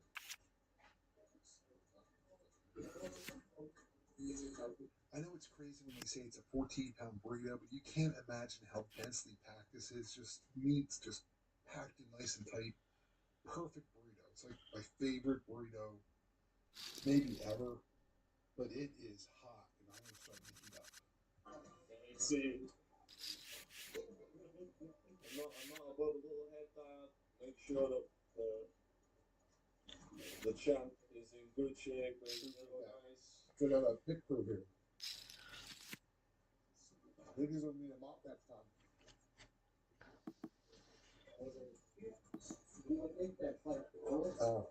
There's bacon wrapped around the burrito and tightly wrapped. You can actually stand it up like this, and it's not gonna fall over. You just eat like this for a while.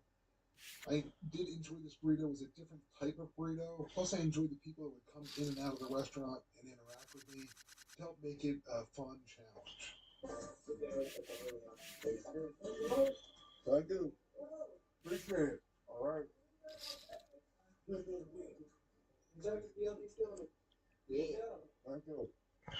I won't change this up. It's too hot. You can't have Adam over here every minute like me now. We got the wing ball thing last night. I'm sort of really enjoying the whole commentary thing.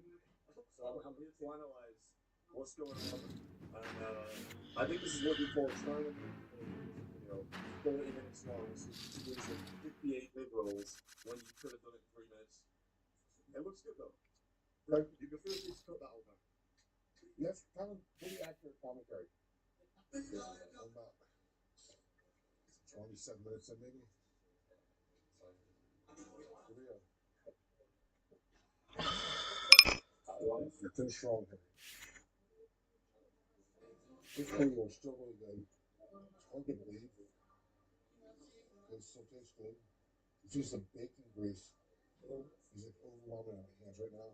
It's driving me crazy. This is the Notorious B.O.B. and this is Sadie's Big Ass Burger Challenge.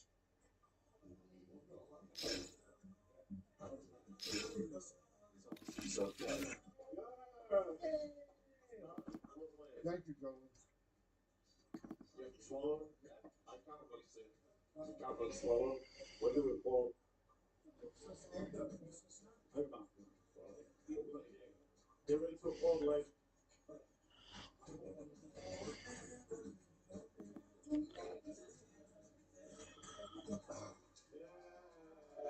Oh, thank you. Thank you. Yeah, you should have seen it as salads, too. I just. Holy crap. Coming out support guys. Could have done without you guys, especially that color commentary. Oh yeah, I mean, I think I'm expecting MMA to get back to ESPN to do some. I thought it was exceptional. Bow, bow, bow, bow, bow, bow, bow, bow, bow.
being quite candid, saying that Bob Levy only works in bowling alleys and firehouses, and it's partially true. Mostly true. Bob Levy called Artie Fletcher angry, pissed off. How dare you? How dare you say anything bad about me? Now, Bob, let's go back a few years, shall we? Let's take a walk down memory lane.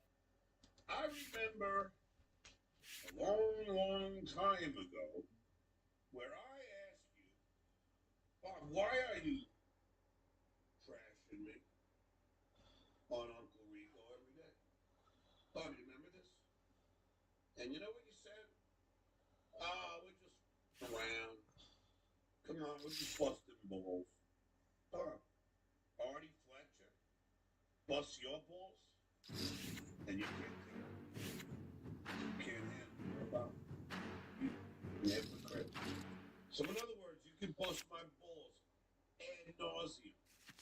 But when Artie Fletcher busts your balls, you can't handle it. You can't take it. You America. Oh, Bobby! You can dish it out, can't you? But you can't take it. This is truly the epitome of hypocrisy.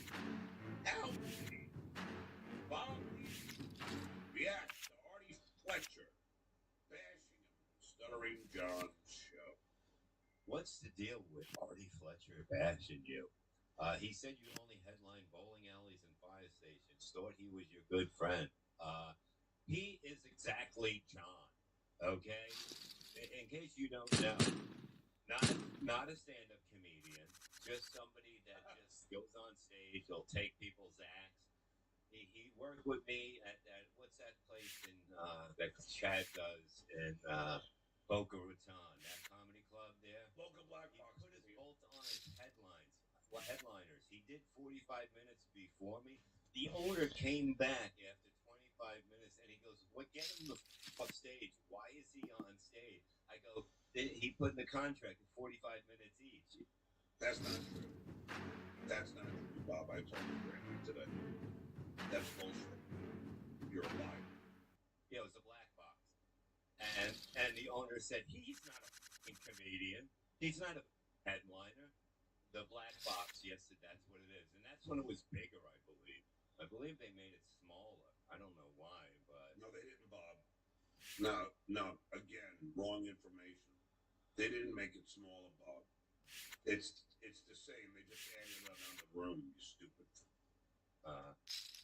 Oh my God, this is the guy we talk about. Me and Mike used to always talk about. He would just call up. He would throw other people's names under the bus. Oh yeah, that's what they... So in other words, Bob can't handle it.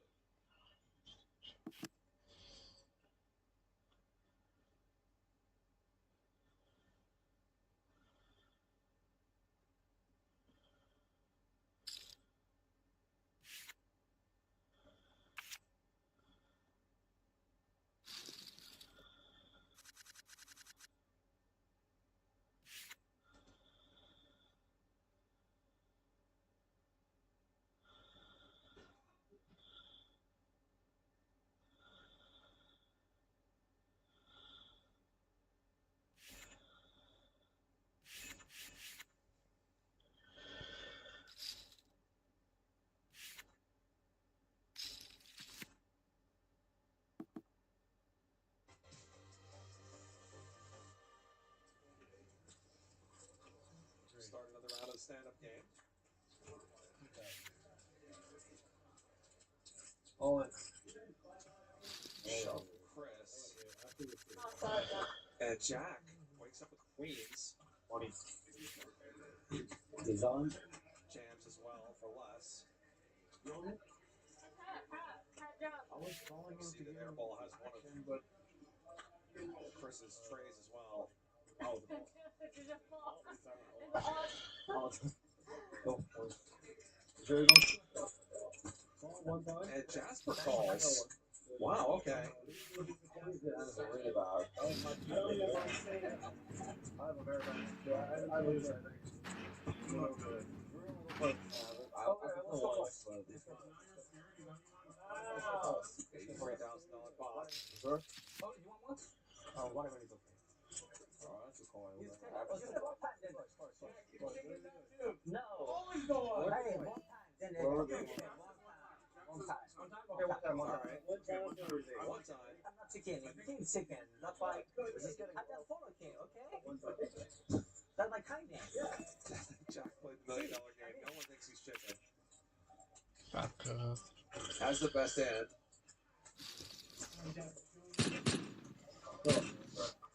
Jasper still doesn't have a whole lot. But an ace on the river, and Jasper scoops. Wins all of it. Stacks Jack and stacks Chris. So Jasper profits $47,000. Jack now probably wishing he'd run it twice. Just a limp from airball with 9, setting a trap for Jasper. Who steps right in. Jeremy calls the 2K.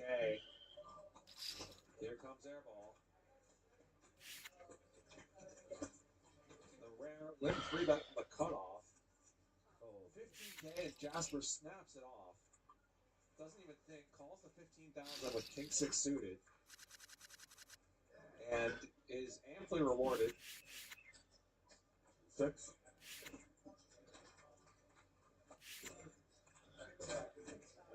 $6,000 and a snap call.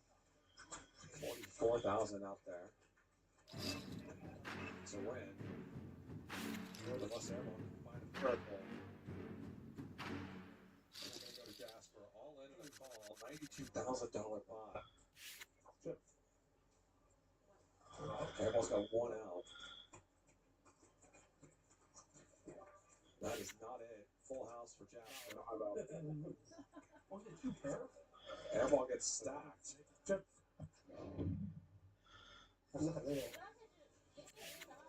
Well, visual image.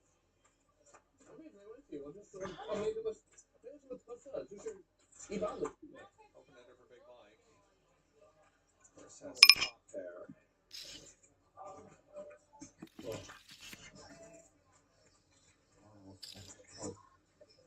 That's like cards against. Yeah, I cards, yeah.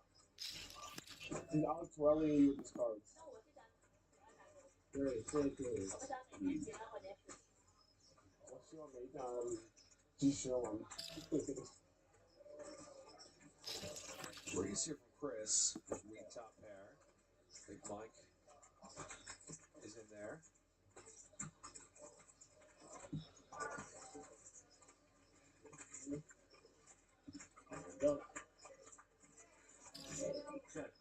Airball would have gotten there with ace king.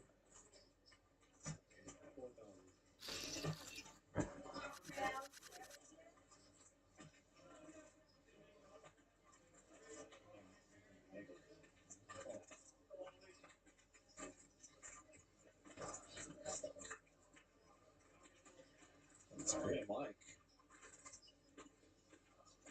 Gets there on the river in a big way. 2 pair for Luder, who thinks this is an amazing card. Ridiculous river for these 2 hands. One is 500 on the way. We're going to multiply. It's 1 is 500. I mean, boss. Chris is probably going to go huge here, and Big Mike's going to jam.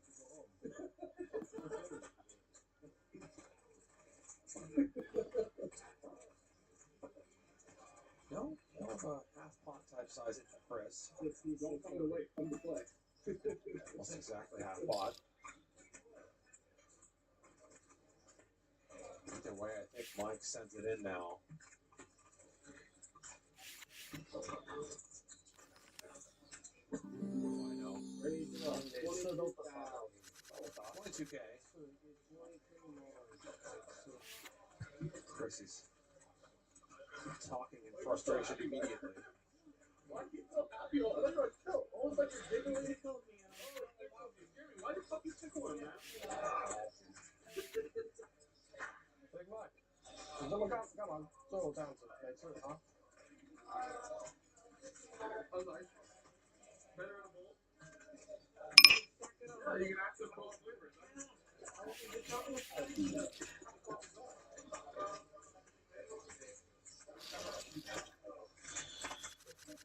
Oh, I'm such a fish. He never bluffs me.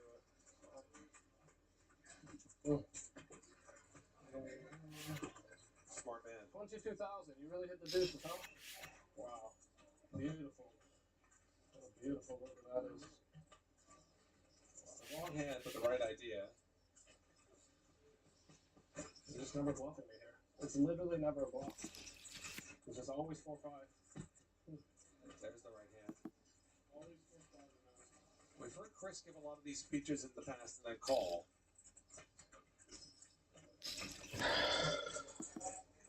He likes to cover his bases.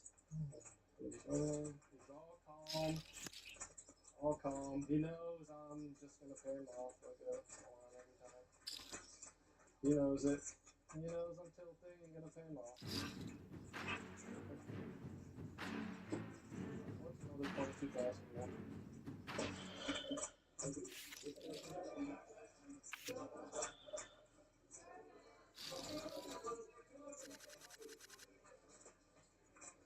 What a cooler card, too. It's so sick.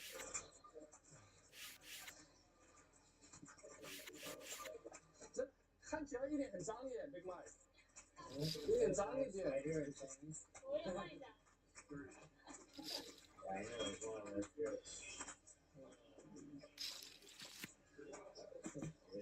Too good, Big Mike. 你真的打得太好了。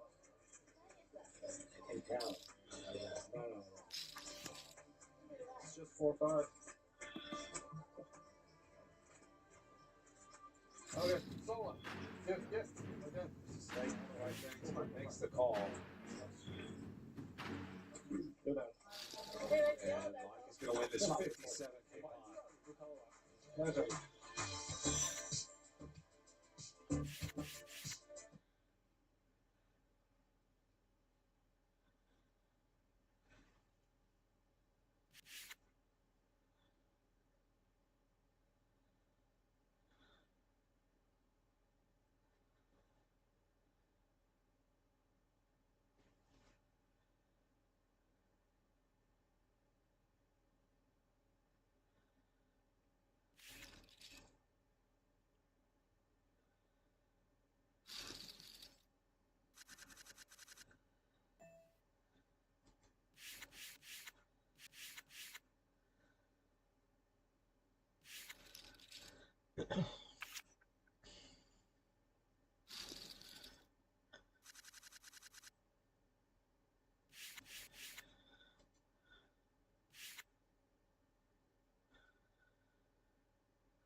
President Trump, thank you for sitting down with me. Are you controlled by Israel? I don't know. It would be interesting. I think you are. You received $230 million from APAC, the Israel lobby. Pretty good stat. Yeah. Mr. President, you have betrayed a lot of campaign promises. You started a new war covering for Epstein criminals. And people are just wondering, is he crazy? Wondering, are you high? Okay, well, wait. Fuck. What are the limitations you'll put on Israel? 6. Like, how far will you let them go when they're war hungry and Israel probably is? And they will be able to do whatever they have to do. But, Mr. President, it does seem like you're suspiciously Israel first, kind of like you sold America out to a war with Iran. Because 18 intelligence agencies said Iran does not have a nuclear weapon, but you and Netanyahu then said they do. Started the war because of the two of you. And the two of us were right, everybody else was wrong. Sure, two of you were right. Like, statistically, that's very improbable, yet somehow it's probably true. Now, instead of backing the Epstein victims and the side of justice, you backed, well, you've been protecting them. Why is that? Like, why do you think you did that? We have to back them. If we don't back them, we don't have a country. You've recently gone a little crazy, publicly attacking conservative voices that America loves.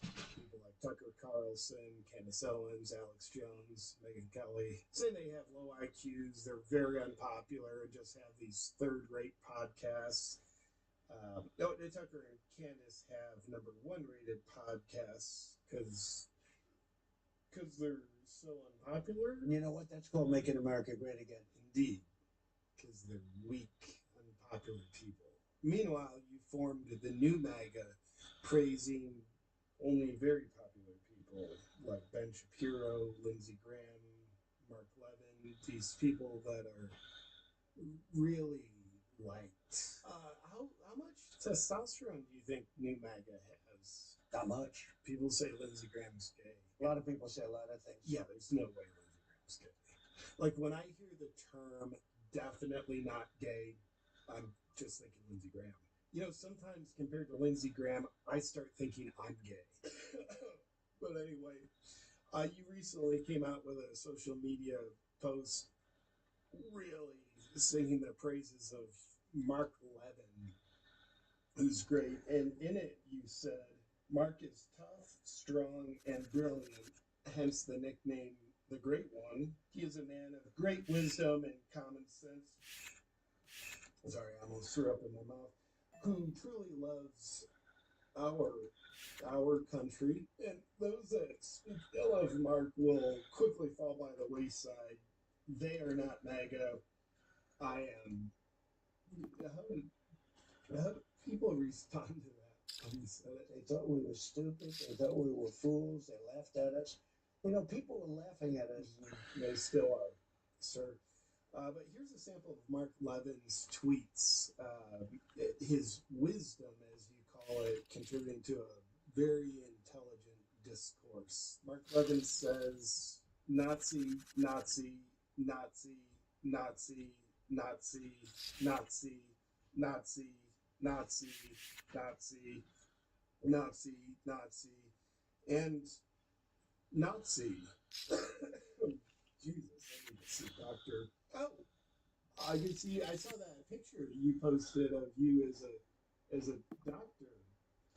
Maybe you could take a look at my cough. It would be interesting. With your medical degree, are you self-taught? So Melania held a news conference and said we need prosecutions against the Epstein criminals. It should have not happened. Yeah, she's a pistol, isn't she? But how do you feel when she did that? It was a very sad, to me, it was a very sad incident. But anyway, you keep shielding the Epstein criminals. I only do this for one reason. Make America great again. And that's what we're doing. And the war. We're making America great again, greater than ever before. Our country is greater than ever before. Did you just keep saying that to brainwash me? I guess I'm considered to be a very strong president. You are a very strong president. I think the brainwashing worked, but thank you, Mr. President. Thank you.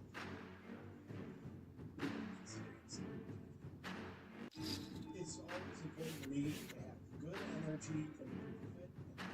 And something I've been using to support my capacity to have good energy and a lean body is Shred Max by BioLongevity Labs. Now, you've probably heard about peptides on all the podcasts. It's a newer, emerging field. RFK Jr. is doing his best to keep peptides on the market where Big Pharma doesn't want them on the market because they seem to work really good. And accordingly, certain peptides have shown great potential for increasing the oxidative capacity in muscle tissue and improving mitochondrial function, which means you get leaner, have better energy, and have better endurance. My experience with Shred Max by Longevity Labs is that it helps support me in those outcomes in ways that I notice. And whether you're like me and want a lean, energetic body, or maybe you've got pain to overcome, want better brain function, BioLongevity Labs has a whole line of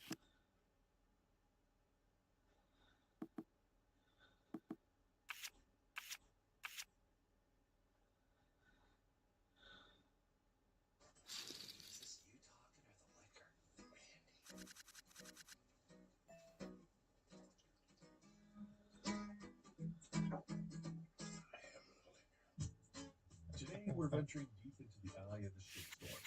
We're talking about the greatest supervisor in the history of Sunnyvale, the man, the myth, the liquor, Jim Leahy. John Dunsworth's performance was a masterclass in physical acting. He didn't just play a drum. He became a stumbling, slurring force of nature. On this April 12th, in honor of what would have been his 80th birthday, we're going to count down the 5 greatest Jim Leahy storylines, written by the liquor. So grab your drink of choice or get the one you left outside, because we're going to get drunk. Big time. Number 5, you delusional drunk bastard. Before Charlie liquor fueled the sets, let's start with season 3. The boys get out of jail. This time it's for month. 50 grand Limerick bills up. Fuck. After the boys lose it all, take over the park again, and otherwise ruin Jim's life, things take a turn one gloomy Nova Scotian day. It's the anniversary of Jim getting kicked off the force, and the liquor decides it's time to celebrate. Big time. Jim doesn't just go on a bender. He suffers a complete psychological break. He pulls out the bike, roams around the park looking for shitweeds, and he finds plenty of them. It culminates with Ricky and Julian locked up in a makeshift cell, complete with ball gags. Jim eventually submits and comes to his senses with a fine donation, and the beginning of the end is complete. Put a gun to my head, you delusional drunk bastard! Number 4, liquor snare. I know I'm gonna take a lot of heat for this pick. For a lot of fans, anything past season 7 is akin to a leper colony, and for the most part, I agree. But that doesn't mean there aren't fantastic moments in them. The end of season 9 being a case in point. Like usual, the boys get out of jail and return to the park. Except this time, Ricky isn't welcome in the now dry Sunnyvale. Julian, hell-bent on using his newfound powers of reverse psychology, hatches a foolproof plan to get the park back. His plan eventually delivers its Wait, liquor reload. forcing Jim the park's new foe, Private Leslie Dancer, Like dancing for money? back into the sweet embrace of the liquor. After Leslie is dispatched by Randy's thumb, Jim decides to take a bath in the little blueberry rock vodka. Julian's plan has worked perfectly this time. He gets the park back. The legend is complete. The liquor snarf is born. Number 3, propane. The end of season 4 is a doozy. After Randy and Jim get out of jail and find out Ricky is the trailer park supervisor, Jim attempts to win back.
Oh, Kino Casino, Kino Lean.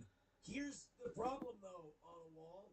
$20 full is for 10-minute videos or less. We can kind of stretch it if it's 12. Yours is 22 minutes and 50 seconds. I'll get what I can out of this, I promise.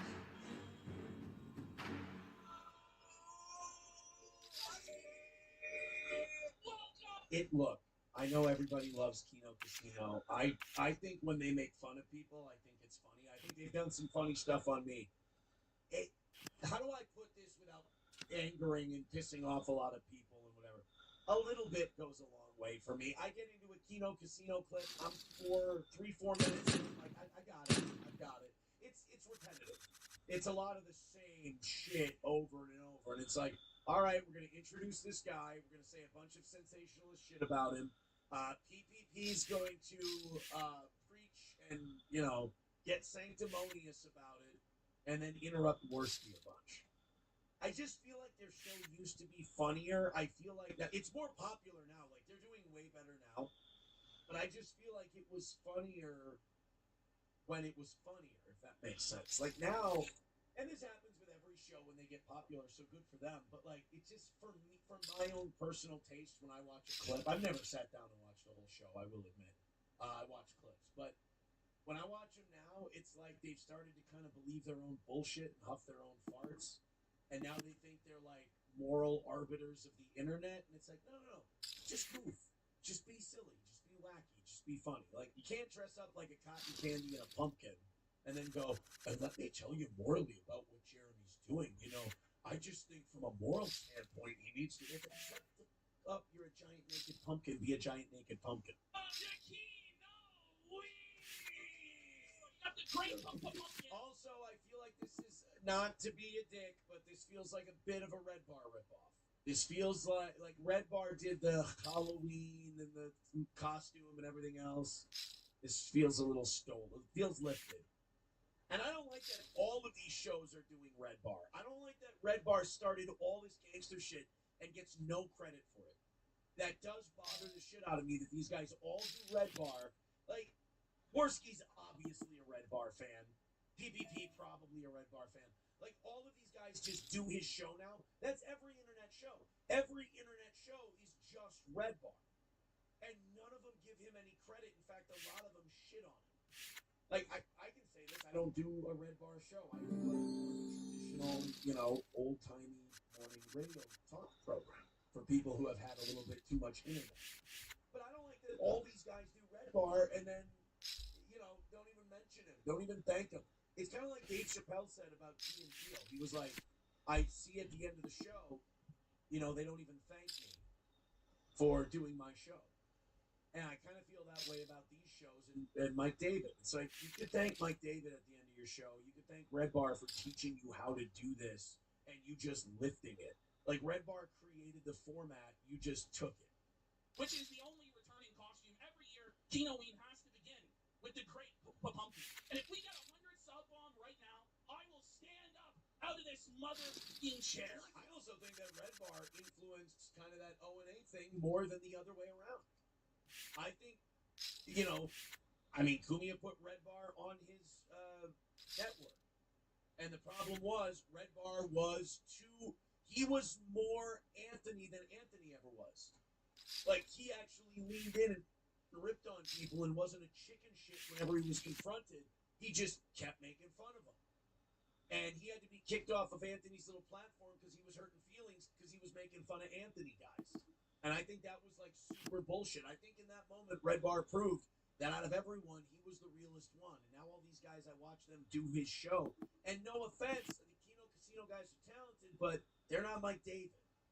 And none of these guys are Mike David. And I don't like watching them steal his show. Yeah, I'm moving that. The scariest Halloween candy. It's Klansman Andy up in this mother with his hood. Holy shit, I'm a Klansman working construction. I got the best. Let's go! Ugh. Like, how does that make you better than the quartering? Getting up and shaking your disgusting, morbidly obese body, and then you're gonna morally, get a gym membership, eat better before you start, morally about what people should be doing. Like, gluttony is a sin, too. You know what?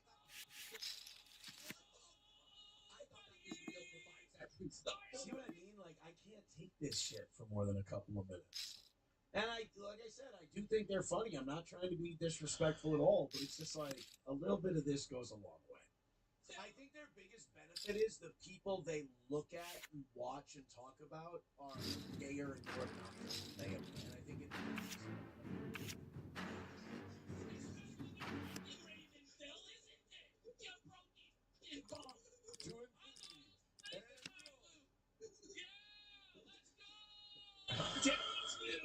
Toy Story Day. Yeah, I don't know. Like, see what I mean? Hey, Karmic. On a wall, if you want another link that's under 10 minutes, you can have it. I just feel bad that you sent in a 20-minute one and it's too long for me to do the full thing. I'm scrolling up in the chat. I'm way behind in the chat. I just want to see what everybody's take on it is.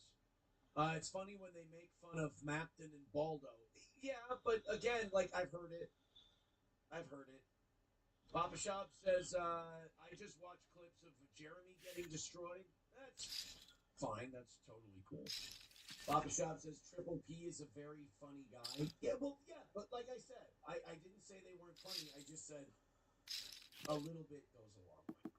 McBuster says you all owe Red Bar royalties. Get over it. Absolutely not. I don't do a Red Bar type show where we go, here's this guy, and we're just going to keep watching him for 4 hours. And it's like, first of all, that's hard to do well, and he's the only one I've ever watched do it well. I couldn't do Red Bar's show. Baba Shab says their show isn't anything like that. There's about 10 other shows that are more like Red Bar. I didn't say they were the most like Red Bar. I just said that all these guys do Red Bar's show and nobody thanks him. And that kind of bothers me, and I'm probably being gay about it. I don't care. It's just doing his show and not thanking him. Like, I'll say this. I always name my influences, Tom Bernard, Dan Cole, Howard Stern, Opie and Anthony, all that stuff. Like, I loved all that stuff. But, I don't know. There's something about it rubs me the wrong way. And I know people are going to get sensitive about that because I'm attacking a show that's very hot right now. And I'm not even necessarily attacking, but they're going to take it that way. And I know that gets people riled up online and they got to say shit about it. Just throwing my opinion out there. McBuster says Red Bar destroyed Melton, came back doing Red Bar with Steel Toe. Melton knows Red Bar. I think I get a 60% cut. Red Bar gets 40. For sure. But yeah, he doesn't have his own personality or his own show at all. Aaron, you are shitting on a pumpkin. You've already lost. Just laugh at the silly pumpkin. I think it's more, I think those guys have a good, wacky, funny show, but a lot of the clips I've been seeing lately on the quartering thing is a lot of it's like moral preening about, how much better morally everyone is than Jeremy. It's like, I don't care. Just goof on the guy. Who gives a shit? Well, let me tell you why what he's doing is evil and bad. all the internet. It's all gay. Thank you very much. He's the great PT Pumpkin. How is that not funny? I didn't say it's not fun. I think you guys are addressing criticisms I'm not throwing at them. And you know what's kind of frustrating is you know what the actual criticism is. And it's just that a little bit goes a long way. And I think you know I'm kind of right. A lot of people in the chat saying, gay is seriously, this shit is stupid today. That was boring as I didn't mean to offend any of you with that take. I thought even the fans of their show knew that that was the case. I apologize.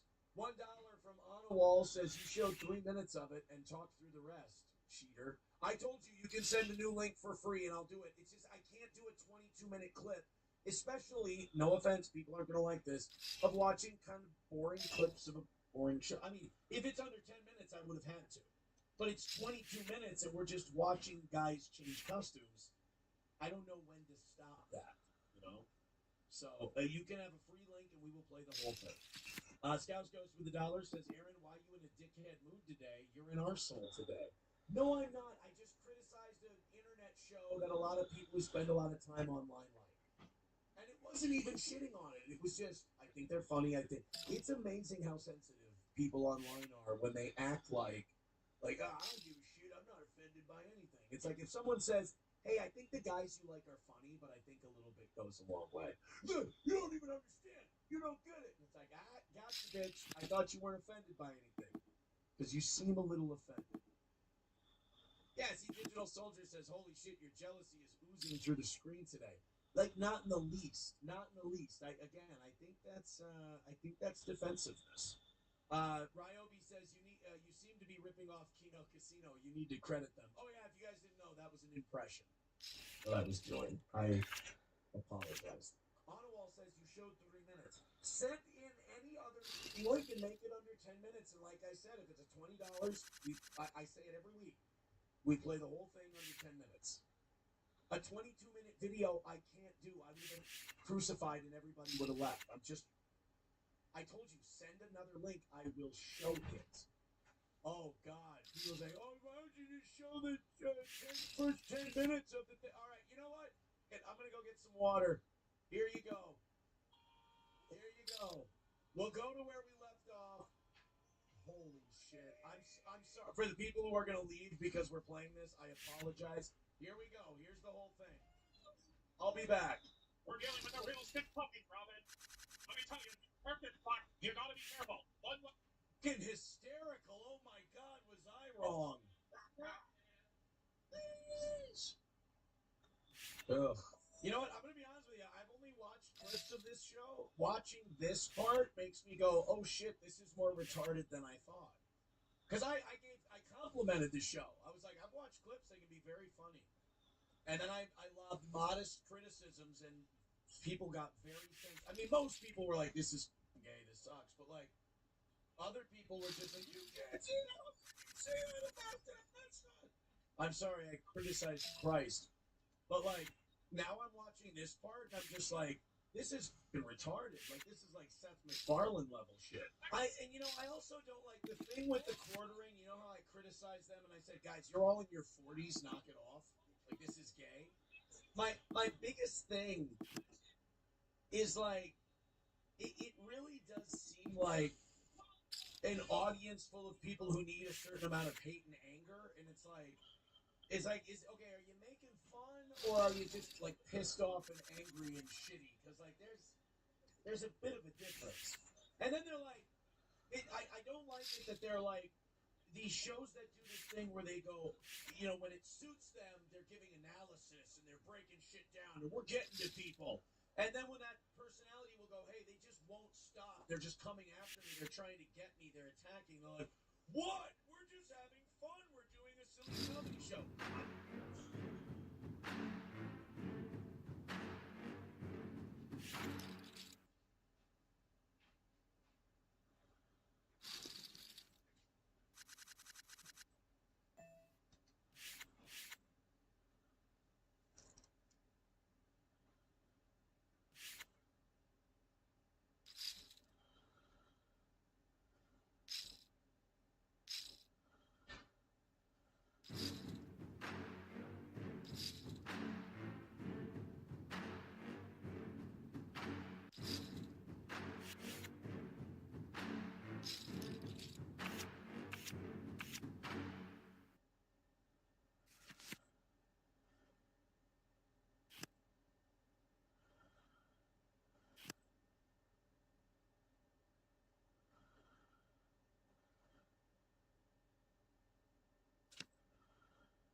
tuning into Black and White Sports on YouTube.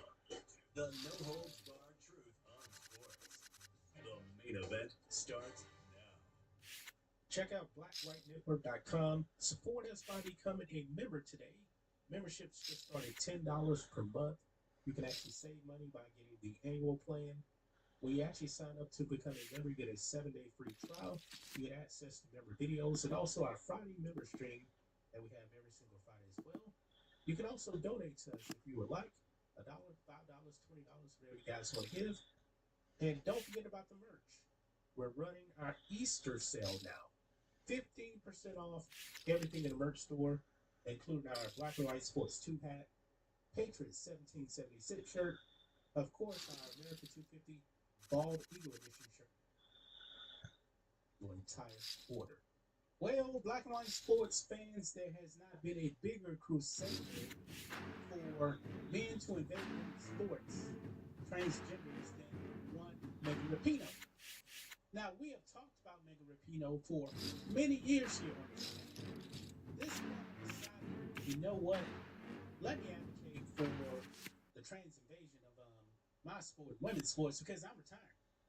I don't have to deal with men and women's sports, but I'm going to push them on you, other women.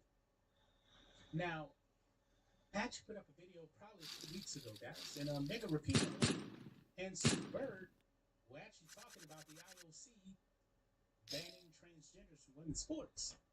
And it didn't even dawn on me at the time, guys, but when they were actually doing this podcast, they weren't even in the same room.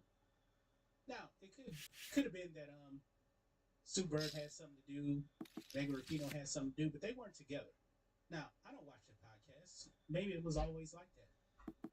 But based on the topic that we're going to be talking about here, maybe the right was on the wall, folks, because Sue Bird and Megan Rapinoe were probably the most high-profile lesbian athletes as a couple out there. Well, guess what, folks? It is game over. Megan Rapinoe and Sue Bird have now dumped each other. Yes, their 10-year relationship, guys, has come to an end. And you probably couldn't find a woker couple out there. Now, there's no doubt about it, in my opinion, that Megan Rapinoe is definitely the woker of the two. I was actually texting Rhodes about this, and he said that maybe Megan Rapinoe was actually too woke, even for Sue Bird. Now, Sue Bird, of course, played in the WNBA, and there's a ton of lesbians in the WNBA. And she was with Megan Rapinoe for a while, and maybe they just got tired of each other. Hey, it happens.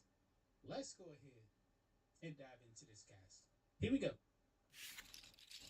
So, right over here, Sue Bird and Megan Rapinoe announced they're splitting up in shocker. Yeah. Olympic gold medalist Sue Bird and Megan Rapinoe have called it quits after a decade together, announcing their separation in a joint Instagram post on Friday. Quote, "There really is no smooth or easy way to share this news," their statement read. "After a lot of thought, we made the decision to separate as a couple. This hasn't been an easy decision, but it's one we've made together with so much love, respect, and care for each other.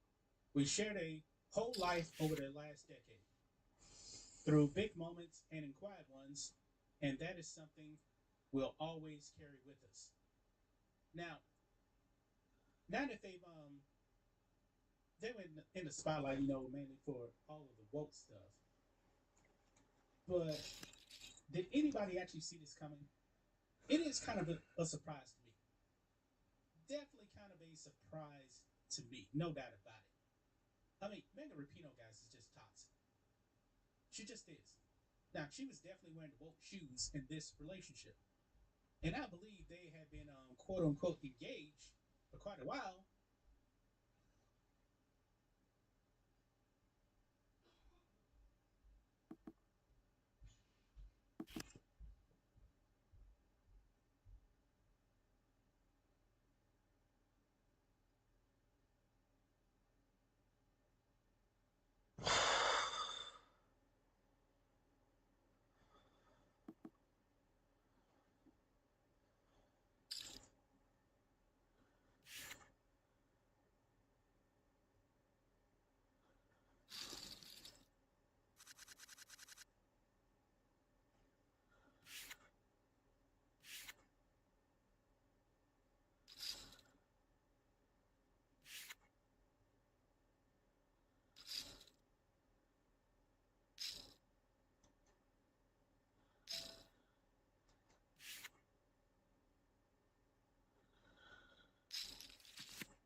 So there is a thing called WWE World out in Las Vegas. It is a place where every person that heads to Mania goes and congregates basically all day. There's different setups, there's different experiences. Our show has broadcasted live from there in years past. This year, yeah, right. Locked in a convention center with these things. Yeah. That kind of habitat, this place. This is all the people on the internet that hate my guts going into one place with the same mindset. Wanted to be a part of it, wanted to do something that never happened before, so we put up a sign that said, huge surprise right here. Foxy, go ahead and show it, please. Huge surprise right here. This thing has been up since yesterday. Okay, it had been on a clock that said huge surprise, 10:30 a.m. local. Okay, now we obviously have a countdown for the next 2 minutes until the huge surprise is going to debut. We know what the huge surprise is. Okay, the huge surprise is going to be, you guessed it, me popping on that screen.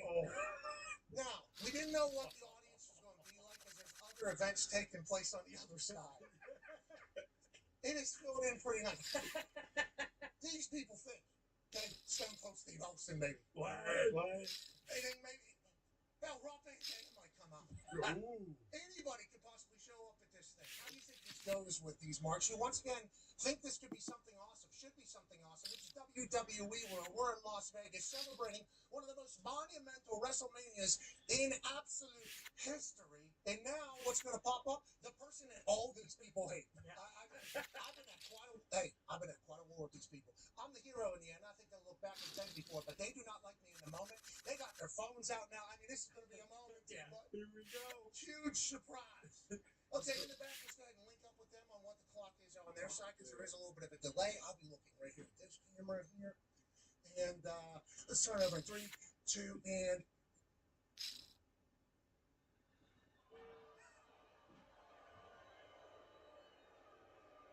Surprise, nerds! The surprise that you thought was maybe going to be your favorite wrestler of all time. Maybe somebody from AEW was going to sign with WWE at WrestleMania, and you marks were going to get zipper burned all over yourself. Instead, well, Pat McAfee's smarter than all of you dumb marks yet again.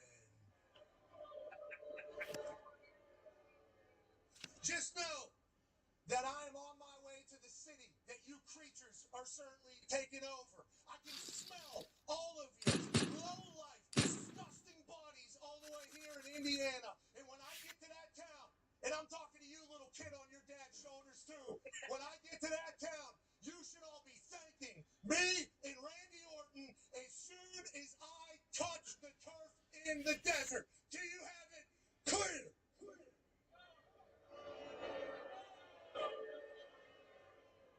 Well, I got another surprise for you.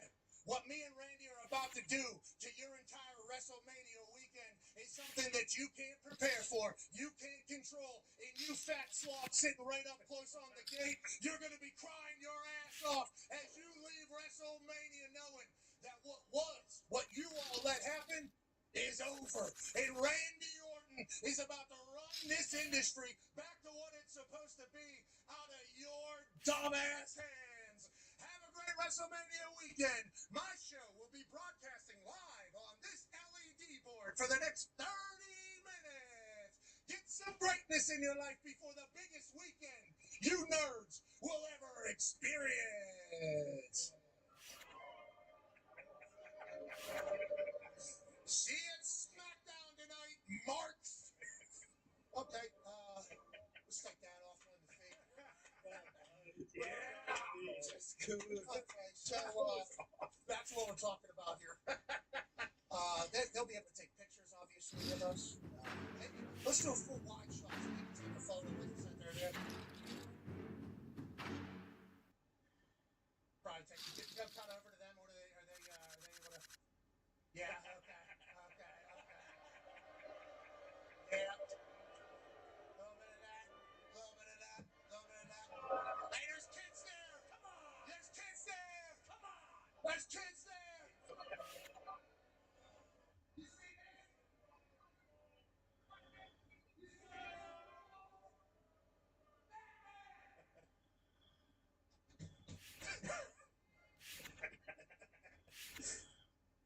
All right. back for our regularly scheduled program. Let's not worry about the nerves in Vegas. No. Please turn that down out there, actually, so they can't hear us. They don't deserve to hear my words. They've already heard enough. That's awesome. I told you it was going to be Bravo. Yeah. Bravo. Incredible. Bravo. Well done. One of the best things that we've done. And you and that was going off the tech. Allegedly, all the marks are still listening to us. Can we go back into this stupid convention? Hey, shut up, bums! Keep it down. We're trying to do a show over here. I hate that guy. Hey, those little fingers of yours, pal. Hey, who's the little elf out there?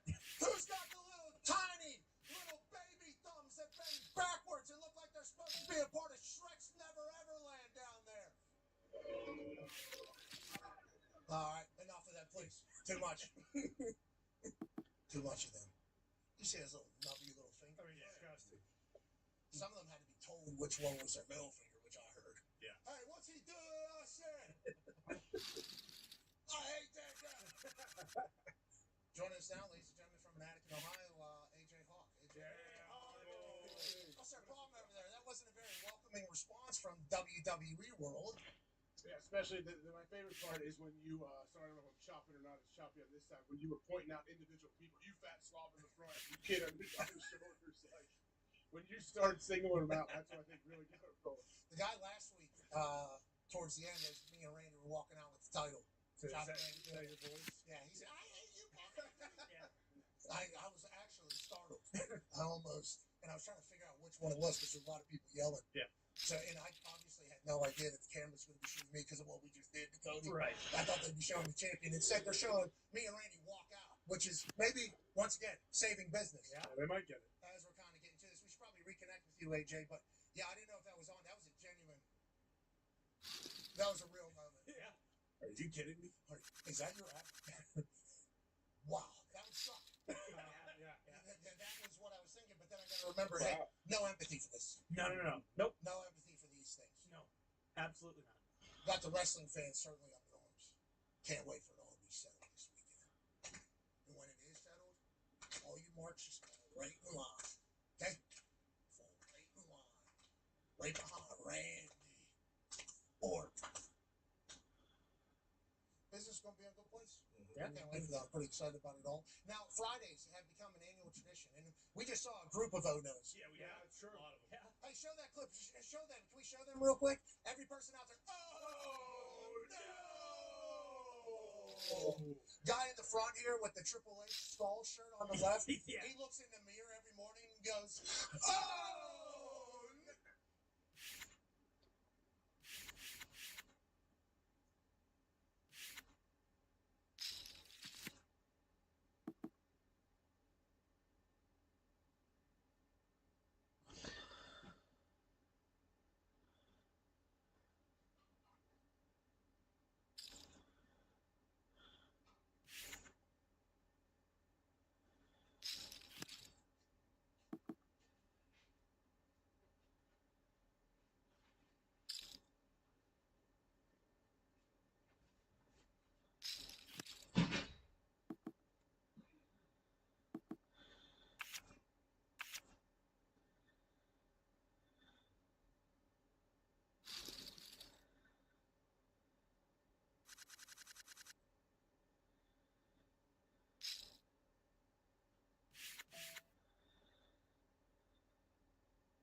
now I'm holding a Middle Eastern dish known as tashrim, a street food most of you will never get close to, because in order to find it, you would have to come all the way here to Baghdad.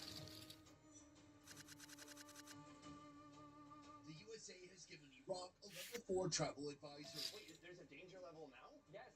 The highest level alert there is. That's why I now keep searching Iraq. It says do not visit. Same as Afghanistan. Or even North Korea. But tourism is starting to trickle in anyways. Oh,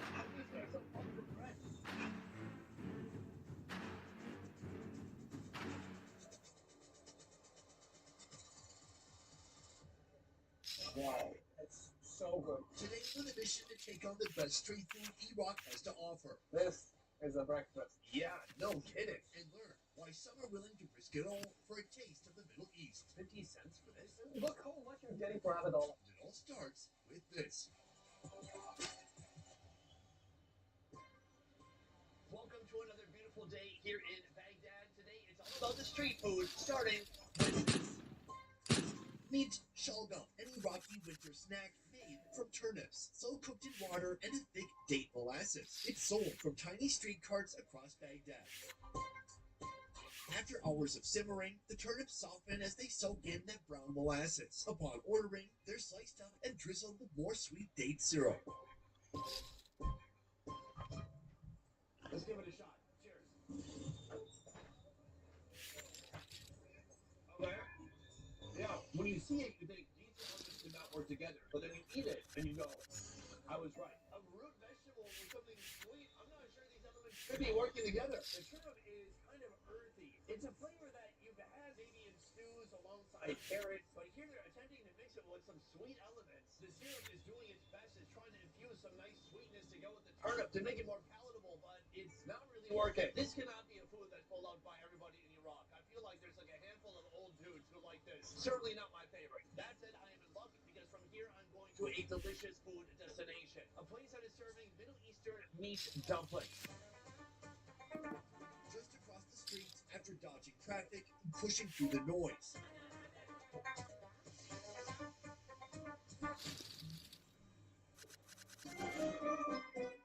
We step into one of the city's oldest alleyways. Lined with craftsmen and shopkeepers, each selling their little piece of history.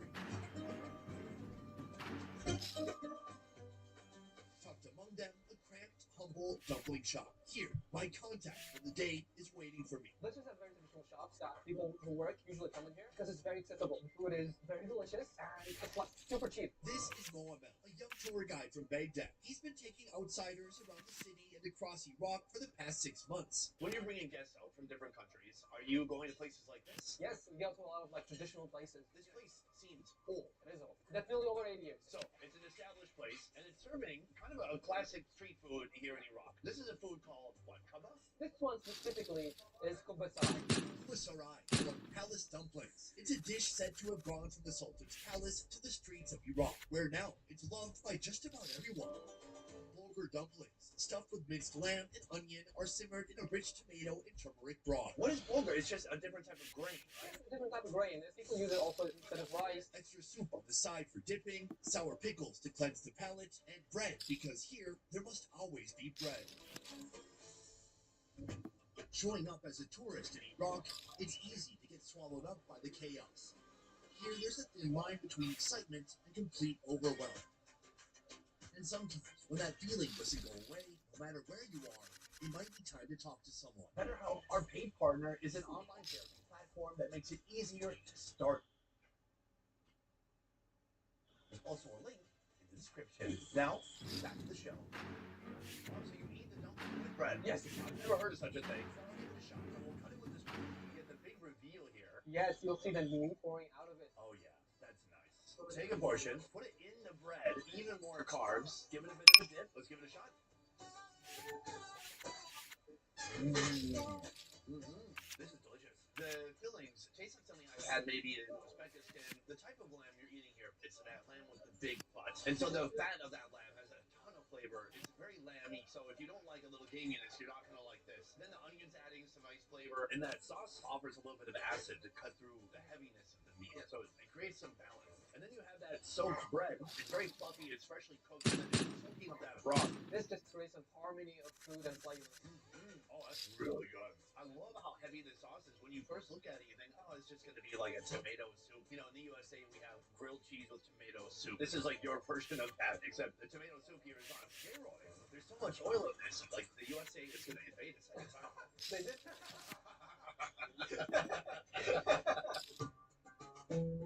When it comes to being a tour guide, I feel like this isn't an occupation that goes back a decade or 2 decades, right?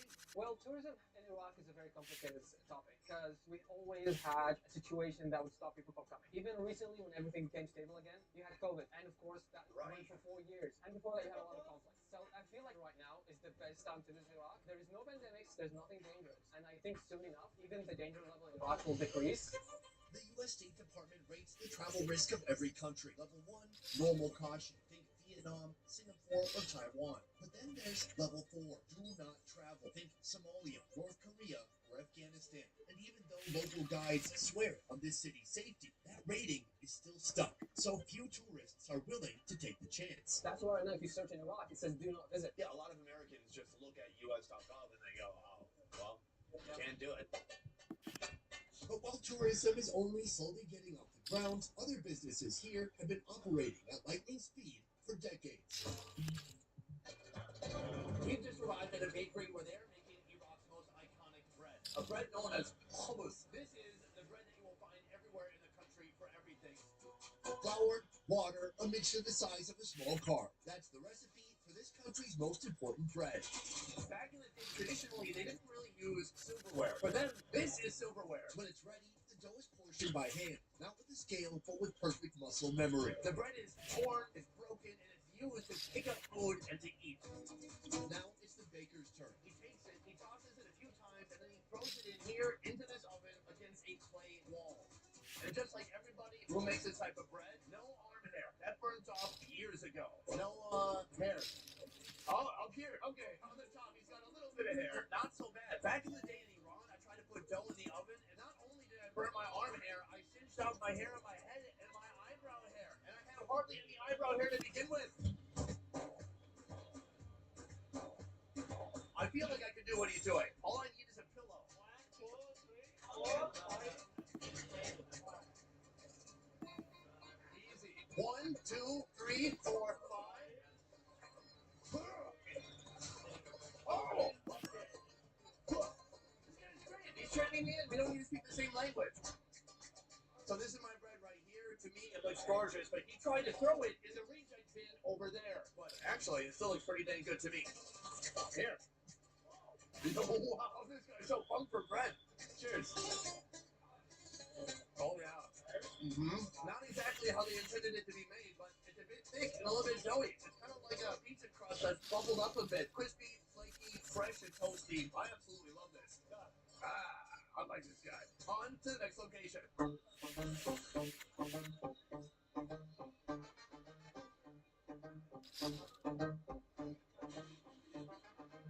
Homs is more than just bread. It's how you eat everything here, including Iraq's greasiest breakfast. A dish known as It's a bit hard. Bagalabada. Bagila. Bagila. Bil. Dihin. Yes. Bagalabadihin. Yes, correct. First, take freshly baked flatbread and soak it in boiled bean water. In this case, soggy is the intended outcome. The name sounds complicated. It has 47 syllables. What does it mean?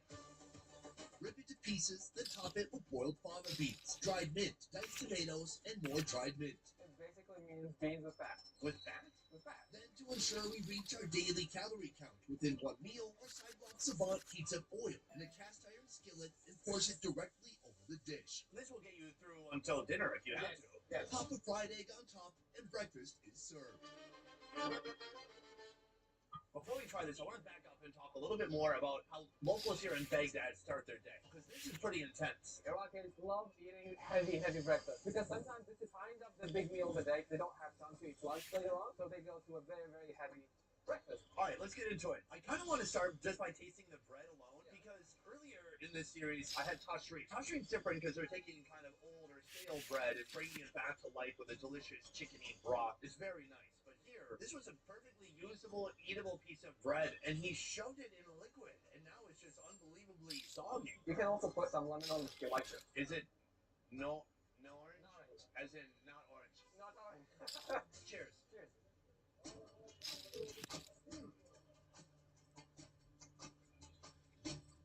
Interesting. I like the orange. It's sweet, it's citrusy, but not too bright. Just adds a little bit of flavor. But this, it's almost smoky. Because of the grease. That's right. In China, they call it wok hei. Here, I don't know, you call it cast iron grease. You dump that on the bread, and it has this wonderful cast iron aroma to it. Ooh, you guys are onto something here. So now I want to add in some of these broad beans.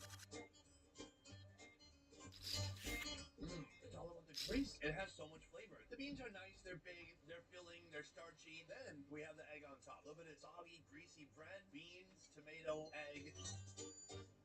Oh no. I enjoy this so much more than I thought I would. People have their preconceived notions, especially me looking at something like this. It's like, well, okay, we got fried eggs, we got wet bread, we have grease. Like, what is the plan here? But if you open up your heart and open up your mouth, you'll have a life-changing, transformative experience. You'll come out of it loving oil even more. Careful, I'm American. If we love oil too much, we will do bad things. By the end of this video, I'll be eating the longest kebab in all of Iraq. But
225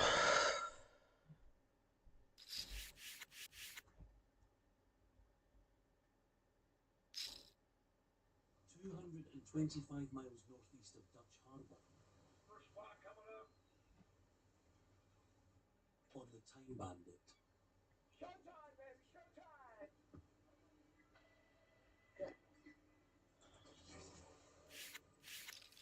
I'm a man of faith, and I love God.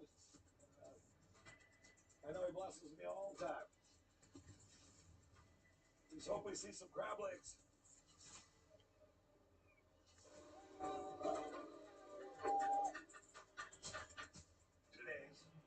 Go down on foot, back out to the again. We're not too far west. Captain Jonathan Hillstrom is hoping his 60 pots can put a healthy dent in his goal for £31,000 of red king crab.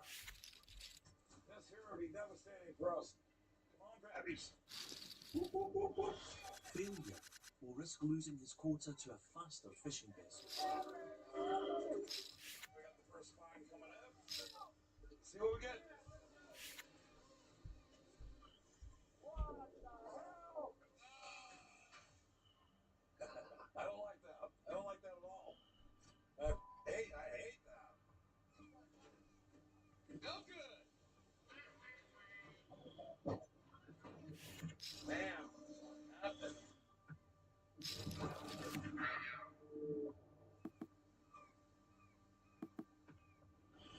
We're just getting started, you know.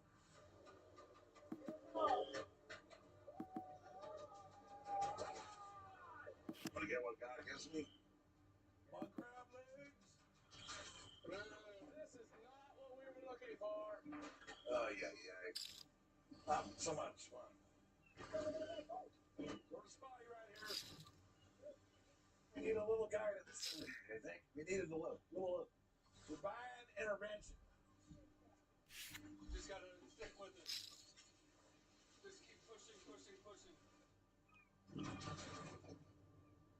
I don't know what to do yet.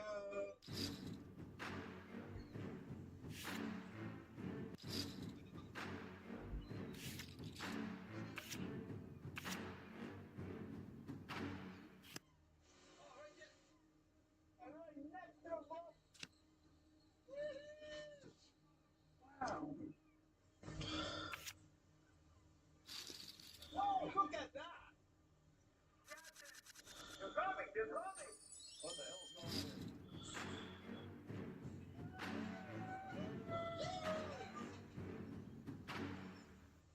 Wow, that's amazing. That's amazing! Whoa!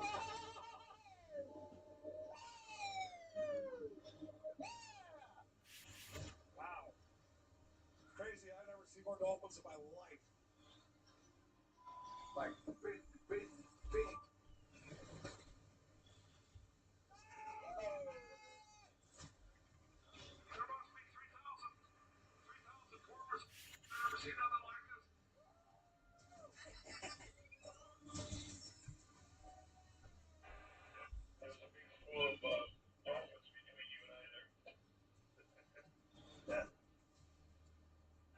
That is crazy. I've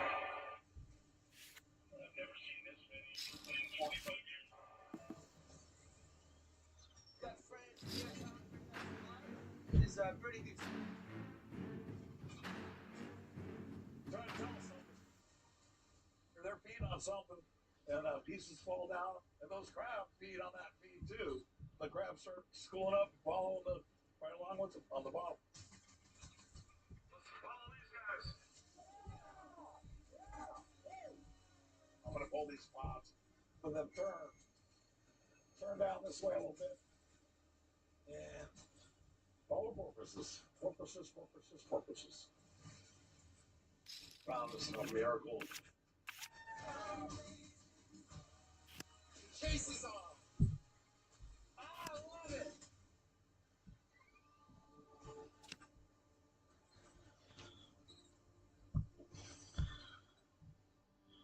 And I never seen nothing like this since 5 and 6 at the time. That's crazy. That's the craziest I ever saw. There's got to be 3,000 porpoise around this, dude. You can tell as far as you can see. On the Time Bandit, Look at it, it's just a pile of them. Crazy. I never seen that ever.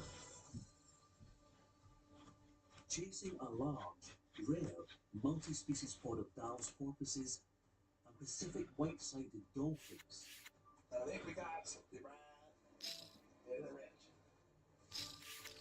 Captain Jonathan Hillstrom prepares to set 60 pots on the belief that the falling detritus from this mass-feeding frenzy will lure in king crabs all in time for his offload in 72 hours.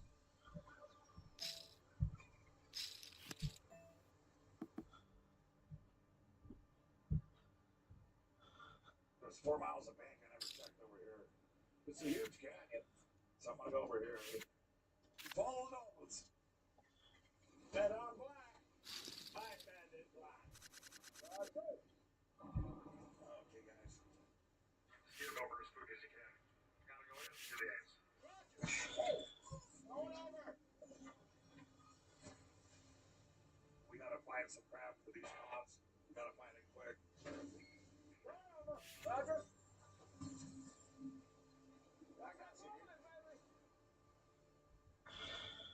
On the Alaskan red king crab fishing grounds, Yeah. aboard the Time Bandit, We are pulling our first scrap pot where we went to put the porpoises. Just travel with the school of porpoise. Want to see some crap? We need to get in when the delivery date deadline thing. Gather them, guys.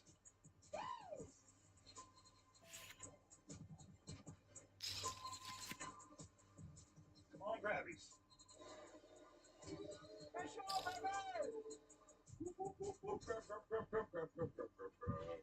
Let's go, baby, big crab!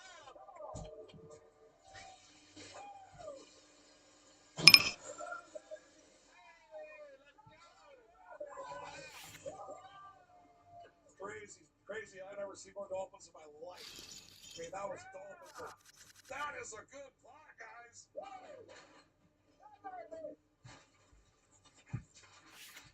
That's a good plot.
Did a show with the pineapple and mumbling Nick. No. I did the show with the pineapple. Yes. The pineapple also did a show with Mumbling Nick.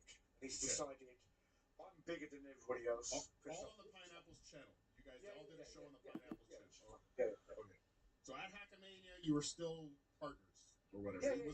Was there a partnership agreement, or was it like the arrangement we have here? Everything belongs to the host, and then the co-host get nothing. Is that the same arrangement you had with the Pineapple? No, initially, before November, it was a case of, okay, Rochi, you'll get 50% of the super tips. YouTube money, I'll keep. It's like, yeah, fair enough. That's fine. Then in November, it's like, do you want to go to Hackamania? I'll just take all proceeds from the YouTube channel and pay for both mine and your trip to Hackamania. That's why I got so pissed off yesterday when he's going, oh, I paid for myself. No, motherfucker. You grifted, and it's your generous super chatters money to go to Vegas. So don't now suddenly go, oh, I paid for myself and everybody else paid for you. That's not the fucking case. You know? Anyway, it's very petty. So, yeah. So first of all, I think I want my $279 back. Exactly. Yeah. Somebody owes me my So you guys were doing a show. You were doing shows on Eccles channel, right? Yep. Mm-hmm. Well, like Nick was doing shows on Eccles channel. Yep. After Hackamania, Eccles comes to both of you and says, "I want to do something different." Yep. Yep. Okay. Which is fair. Which is fine. And I've taken this. What happened that made him decide this? Was it the helicopter ride? I generally think it might have been helicopter riding. I think that might have been the tipping point. Yeah. So what you're saying is the pineapple is a. I'm saying that. However, I will encourage everybody to continue watching it. It is entertaining if you like AI slots. Real quick, I see people are bringing up OJ and saying that OJ left at the right time. Yeah. No shit. Whatever. He was like, talking about here. he was just like, he got off the Titanic just in time. Right. Well, I will tell you, there are 2 new websites out there in the Dabbleverse. This has nothing to do with Rochi, but I want to bring it up real quick. There are 2 new websites out there in the Dabbleverse, and one of them is called Where.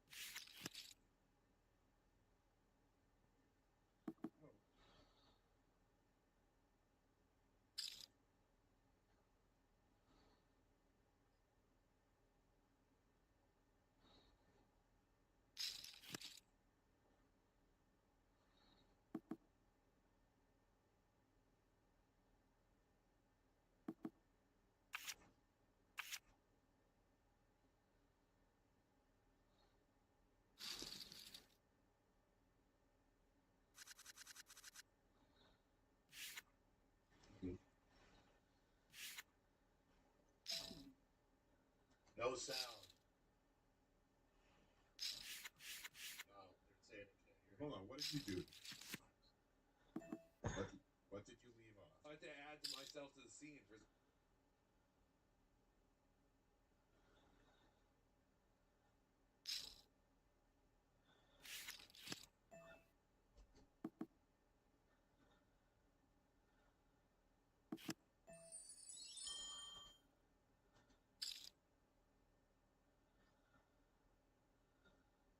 No, it doesn't count up to when we're gonna see OJ again. It's not OJ Stradamus.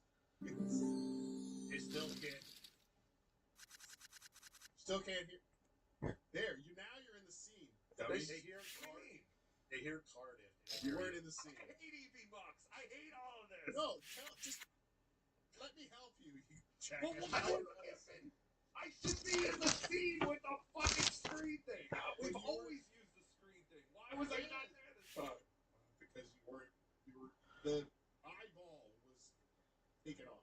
All right, so someone created this fantastic website called Where's OJ? It basically tells you the time since his disappearance. But not only that, I've also been giving another website called Tukey World Order. There is a Tukey World Order website where you can sign up to be part of the Tukey World Order. Tukey Taliban. The Tukey Taliban. I endorse this, but I have no affiliation with this. I don't know what you get if you sign up. You can complete enrollment. Oh, you have to put your field name. Join the TWO. Enrollment remains ceremonial, theatrical, and extremely over-designed for something this ridiculous. So what happens? Enrollment complete. You are now enrolled.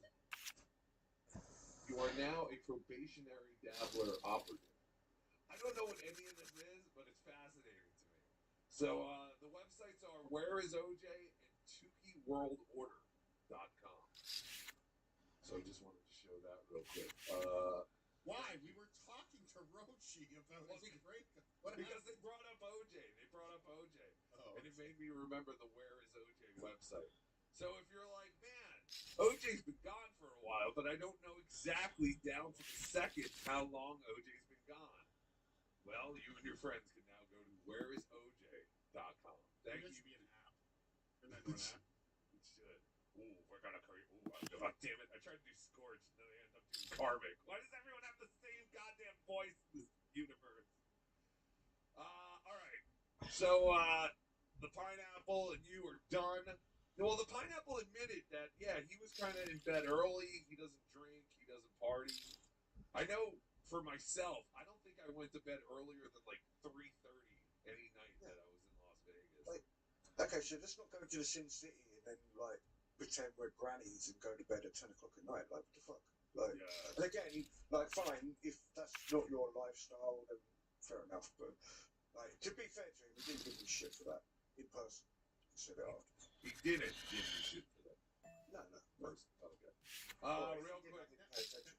Have you ever met the pineapple before Hackmania? Was that your first? No, time? that's what was hilarious, kind of, right? So initially, he wanted me to stay in a travel lodge, right, an Airbnb or whatever, the night before we took our flights. And I went, that sounds like the gayest thing ever. Let's just meet in the airport. Wait, I thought taking an airplane ride together was the gayest thing ever. That's the thing, right? This is the thing in my head. I'm like, okay, so we spent over 18 hours on 2 different flights together, and yet you're upset that I didn't spend, 30 minutes in a helicopter? Like, what the fuck's wrong with you? It's true. Real quick, we'll get back to the Echo Pineapple and Rochi thing, but we have a call from the show attorney. We have to take this call. Show attorney, go ahead. Good morning. How are you? Good morning. So, I called. I just want to talk about this lawsuit real quick. I want to take credit. I called in October. I predicted this, that the GoFundMe was going to fuel the attorneys and overwhelm John with litigation. That hasn't even really happened yet, is the point I'm trying to make in this call. My prediction, and I would love for Vince, the lawyer, to get on this call, because what I'd like to meet him have some mutual work. Well, I'd like to meet him. I need to talk to him about some work outside of the house. But aside from that, I think John's going to get to discovery. And that's when the nightmare's going to happen, because they're going to propound him with all this discovery, admit requests for admission, admit or deny this, answer all these questions, depositions, and it's going to be overwhelming. And if he doesn't comply, they're going to run to court, file a motion to compel, and if he doesn't comply, they're going to get sanctions. They're already going to get money for having that case transferred to Rochester, because he was filed in the wrong jurisdiction. They said, hey, this is the wrong jurisdiction. They fought it. They lost. They're going to pay for that. Are you? Shut up. Go ahead. Are you Mammy's attorney? Am I Mammy's attorney? you. Yeah, I'm Mammy's attorney. All right, Mammy, you're on the line with your attorney. Can we tell them what happened at Hackamania with me trying to get in with my identification? No.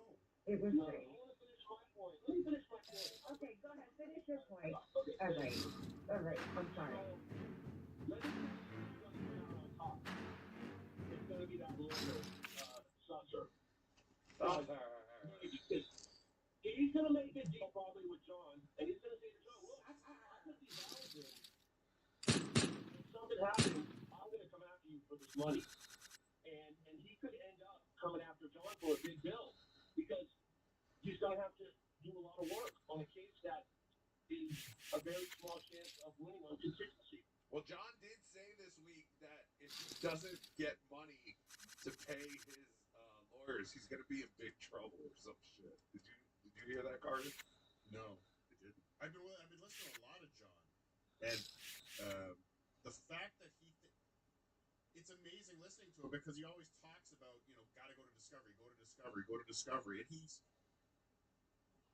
almost like things that were not even mentioned in the filings, like the things that he's suing for are not the things he's looking for in discovery. He's looking for things in discovery that are just gotcha moments. He's looking for gotchas on the guys. Didn't he keep mentioning that he wants Pete Meany on the stand? I can't wait to get Pete Meany on the stand. What is that about? Does anybody know? Well, again, that's exactly what John thinks. He thinks if he can get her on the stand and under cross-examination, he's going to get her to admit that had Shuli coerced her into doing this, he's got a slam dunk case. But the case has nothing to do with whether or not Kate Meany was coerced. The case is about his right of publicity. It has nothing to do with anything. I kept telling him, exactly. I said, we need a better face for our campaign, and he just told me to shut up. I don't know what I'm talking about. So. If he was suing Kate Meany or suing for getting Kate Meany to illegally record him, then that's relevant. This has nothing to do with his right to publicity. He's fucking retarded. Just let him just pretend to be a lawyer for a day. Just let him pretend to be a lawyer. Yes, let's talk. He just He put wanna the watch Dabble this. Court. We can settle this in Dabble Court. Let's hear from your lawyer, buddy. Show attorney, please go ahead. My final statement. Look, I offered $2,500. I was going to pay it for that douchebag to get in the ring with two people. Thank you. I was the guy that called. Okay, I was ready to do that. Let's do it next year. Hakamania 4. Let's do it next year. But look, John, you know, you need to, in my opinion, just shower. Just dismiss the lawsuit. Shower, right? Apologize, humbly to Kumia, go away for a month, and then you can come back and then die. Just die already, John. We want you dead. We don't care about you. You're annoying. I hate you, John. Just die already. Don't endorse this message. I do. I do not endorse it.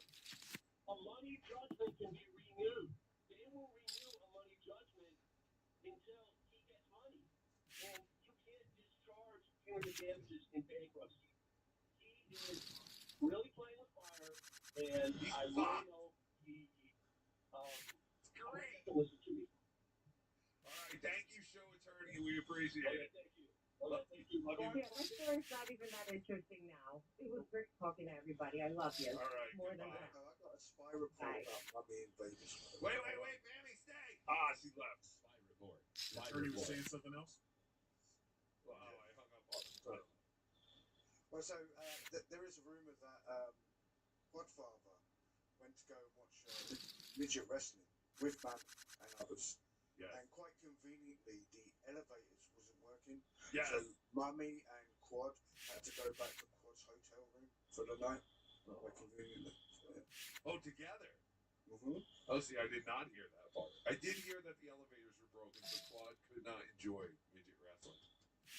I think Quad has a lot of lawsuits against Vegas from this. Yeah. Vegas is not the wheelchair accessible community you would think it would be. Oh, can you imagine watching the script and having to use those elevators at every fucking intersection? Yeah, it's fucking annoying. Oh, it's horrible. All right, so basically, we have some clips. Should I play the clips, Rochi? It's up to you, Rocker. I mean, it's very petty. I will say this. If you don't want to play clips, I will say this. It's funny to me that he's claiming that all of this money was his own money. That he paid. Well, it was the money that you guys made from your show, correct? Yeah, and I'm a little bit anal when it comes to money. These are people like, these are the super chatters money, right? Don't now claim it was your own money. Because if you want to play that game, no, it's all mine. Then why did you ask me back in December for me to ask a close friend of mine to send you money? I don't remember you asking me to give the No, not you. It was me. Oh, it was Carter. No, listen, I don't know. I only met Eckel the first night when we were on the street corner. When I first got there, it was before we even went to dinner. That was the only time I saw Eckel. I never really saw him ever again after that Thursday night. He was hanging around. He was hanging around. He was there for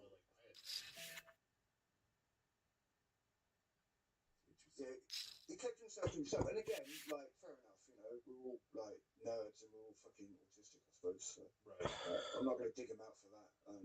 I spent time with him, but apparently not enough. Maybe I should have held his hand a lot more. You did. You broke his heart. What I want to know is, who is the JT of this universe that's going to do a show on this 6 months from now remembering the breakup between Roach and Bumble Vine. and Nick. Yeah, Bumble and Nick, Bumble yeah. okay, he's the archivist. Yeah, yeah. So trying to think if there was anything. Oh, then the other thing, and Echo, I have to apologize for this. Echo said he never heard from me about doing Tukey Soup, the Joey C segment. Me, Rochi, and Echo, as far as I know, we were on a Discord message thread together. And I thought I asked both of you on that message thread, hey, would you guys want to do the Storage Force segment? And you told me that he was not interested in doing that. At the time, I thought he was on that message thread. But I guess you said he left that message thread a while ago. So, Echo, I apologize that I didn't come to you directly, but I thought I had asked you on Discord. And then, yeah, so explain that. Yeah, to cut you off, right? So we started doing that show in August of 24, right? Right. And I think I added you to that channel because I was just uploading Joey C clips. And my reasoning for that was, well, if you can use the Joey C clips, you've got a bigger audience. Therefore, if people want the Joey C coverage, they'll come over, right? And once Ickle got monetized, he said, look, we don't need to do that. Yeah, we need to cut out, stop uploading them, as he said, our content to other people to use. So I fair enough. So I did. I didn't know he then left that channel. So when you asked, I messaged him and said, look, this is what Rocco said. And at that point, he said, and to credit to him, he said this yesterday as well, he didn't want to do a Facebook group, which is fine, because you're like, you're going to Vegas, everybody's going to see you. Right. Then he changed his mind afterwards, which we've spoken about, right? And I told him, Rocco said, yeah, it's fine, you come up on stage. Which wasn't the case. So maybe I was an asshole in that scenario. And All right. Well, there you go. Rochi was the asshole. So Echo, I apologize. But yeah, he could. I definitely wanted both of you, and it sounded like he wasn't interested. EFS with the $20 Rochi super sticker. Thank you, EFS, for that super sticker. Have you talked to the Pineapple since all this? Since you did Pat Dixon? He did his show yesterday. Because I thought there's no point, you know, like, if he wants to go in a different direction, let him do his own thing. I need to be a guy, I suppose, be Stevie fucking Lou at this point. So why not just go around shit talking him and allow him to do the same to me? Fuck it, why not? It's fantastic. Stephanie, Justice for OJ, OJ World Order, milk bottle, or hashtag milk bottle, hashtag have you seen the orange? Yes, we have. And if you have seen the or you're wondering how long the orange has been gone, you can go to whereisoj.com. Steph Ray, man, I must have been more drunk than I realized. I could have sworn we didn't see Tukey during Tukey Soup. Tukey was during the Joey C segment. There you go. Obnoxious John, how much do you cringe whenever Jay Dabbler calls? Oh, he's the worst. The worst and the gayest caller in the Dabbleverse. No, he's not the gayest. Oh, that's true. Great. Deadpool, okay deal, Rochi. I'll let Latanya know. Oh no, Rochi, did you put out a number? No, I didn't. I didn't say a figure. Jesus. Backdoor Benji, Joey C is our future president, buddy. Yes, he is, and we have Joey C footage we're gonna get to. Yeah, I think you. What? Is there a chance that Echo was compromised by Joey C? Possibly. Well, did he get him on his side? And all of a sudden, is Echo going to be doing like pro Joey C content? Is that what's happening here? Yes. But Joey doesn't like people with filters, so like. That's true. Joey does not want his campaign compromised by him associating with video tubers or whatever the fuck you call them. Tio Hank, breaking news: Chad Zumach and Eckelin talks to team up and crush the Dabbleverse. Only one hurdle: Z-Man can't figure out the time zone. Lackalistic Rocco has a literal invested interest in Joey C. When's the next storage force? Oh, we'll get to all that. Joey already calling out for my credit card. Hey, check your text. PL, call the Z-Man. He's also on a gaycation. He did a show yesterday. Please. Is he with Goffrey? I heard that he was supposed to go to Clearwater, and the person backed out that he was supposed to hang out with. I don't know if this was a girl or a boy or but yeah, so either. But yeah, he was supposed to go to Clearwater, and that fell through. So I don't know what's going on. Talking about, or speaking of either, I did catch the Transverse Network's recap of Happening Academy. You can go check it out at transversenetwork.com. But I feel bad because people were not hanging out with them, apparently. And, like, they had a group of people that they would kind of, like, socialize with. They were too busy fucking everyone, weren't they? And then that group of people would disappear and they would leave them. And I felt so bad. Andre, you should have emailed me. I would have taken you guys to lunch or something. We could have hung out. I mean, I thought everyone was, like, in all these different groups and hanging out. And it was fantastic. Also, the Transverse Network people claim that they blew many, many men from the Dabbleverse and had to sign NDAs so that they won't even joke about certain people. Hey, I'm looking in your direction. I also learned that there's a 4K puppet now. Yeah. I did not know about. I think I had heard rumblings of 4K, the puppet, but I had no idea who 4K was or what it looked like. 4K was driving Granny home. Yes. Apparently. Oh God. What the fuck? Drowning in my lungs. Don't mute that. I know.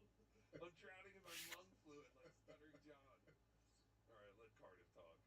I'd actually prefer Vince the lawyer. Never ever thought I'd say that. Over Rochi. All right.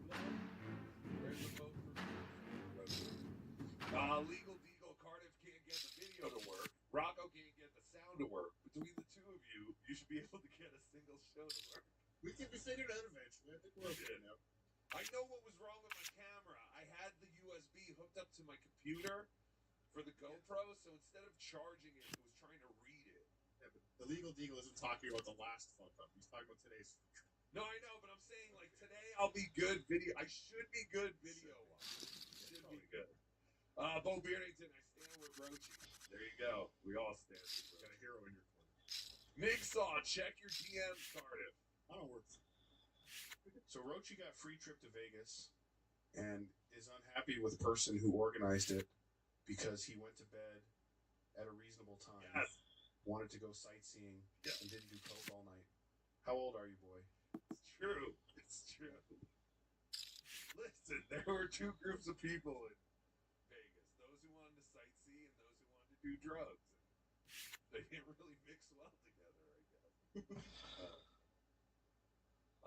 Joseph Collins, John sued them because he is embarrassed. They are making fun of him. That is hilarious in and of itself. Well, yeah, it's the same reason that Aaron Imholt went to, the legal system. It's because people are making fun of them on the internet. Let us not look past this simple thing. This is all the legal stuff in the Dabbleverse is because people don't want to be made fun of. That's all Aaron Imholt is doing. He doesn't want to be made fun of on the internet. Does he really think his kid or his life is in danger? No! This is a physical HRO on his behalf, and he's pissed off that Patrick Melton didn't come to Minnesota. Shouldn't he be happy that Patrick Melton didn't come to Minnesota? He's so petrified of the man. That was the most bizarre thing I think I learned about Dabbleverse Live, where he doesn't want him anywhere near him, but he's compelling him to fly to his town. Make it make sense, Cardiff. I don't get it. If you're physically afraid of this man, why do you want him to come to Minnesota so bad, you fucking idiot? And your stupid fucking daughter. You used your fucking daughter as a shield, you fucking coward. We're not going to stop making fun of you. I guess so. I guess using her as a shield is better than a cup holder. Yes, he said your daughter's vagina was a cup holder. Big fucking deal. nothing. And now you're afraid. You're afraid of the man. Literally, you went to the courts to say, I am afraid of this man. And another man whose cum I wasn't afraid to ingest, but I'm afraid he's going to beat me up. This is pussy shit. This is 100% pussy shit. And then John's whole thing is the same. Your Honor, I don't want them making fun of me no more. I can't take it no more. They bring my kids into it. Another one with his fucking kids. Who gives a fuck about your kids? Die already, John! Please, die! Test it! Let's see what it will do. Die, you fucking drunk piece of shit! We want you dead! You might not want to say it in those words. Die! Die! I want your heart to stop. I want you to stop breathing.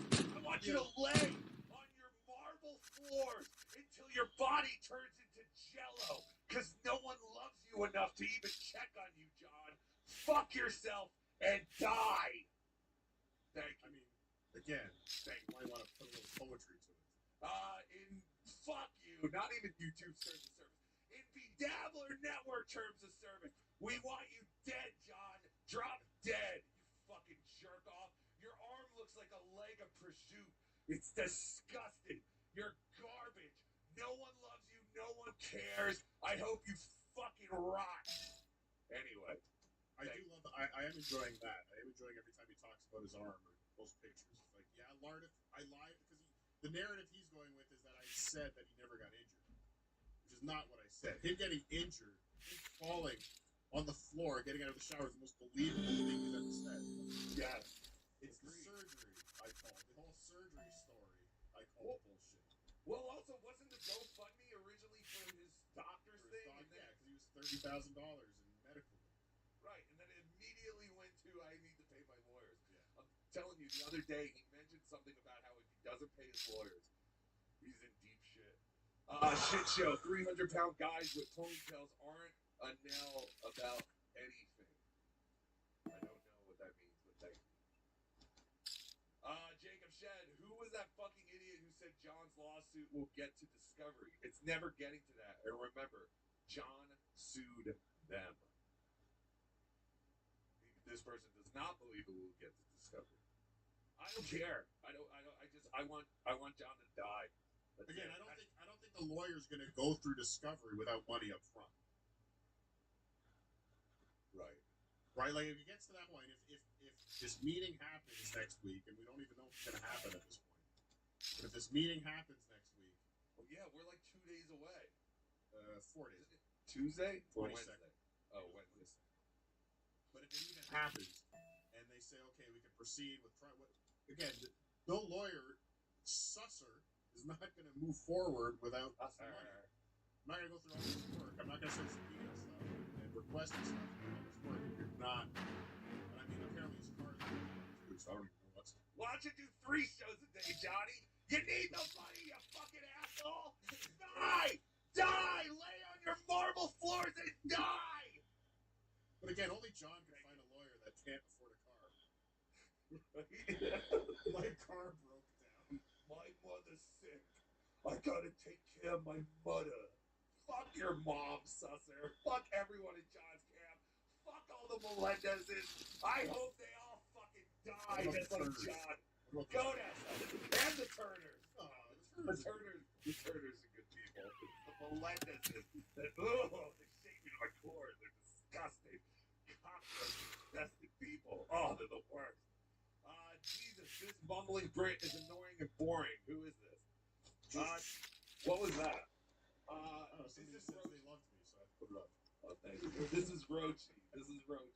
Rochi is now our expert Joey C specialist, much like how Emily is our expert Opie specialist. Rochi will and come they're on. exactly at the same level in the Dabbleverse is. Yeah. Rochi will be on anytime he has something on Joey C. I have way too much to do in my life, so I have designated Rochi to be our official Joey C correspondent. So anytime Joey does something, Rochi will be here to clip it and explain it to us. Pete Naturo, Bo Beardington, my man. Thank you. PL Rocco is on one today. Trouble in Paradise. Yes. My mom left me. I have no. Finally, listen to me. I have nothing. I'm telling her for years. I have nothing left. Oh God. Kojak is back. Tukey, Cardiff, Melton, Carl, etc. should do. Thank you, Butthead. I appreciate it. Thank you for my head. Etc. should do a 24-hour stream taking shifts, just shitting on the toe. I mean, God, I can't. These people disgust me at this point. I don't even want to shit on the toe. I just want to see him go to jail. He's another one I want dead. He's right. I do want him dead. I want him dead. I want Stuttering John dead. Make it happen, Lord! I hate these people.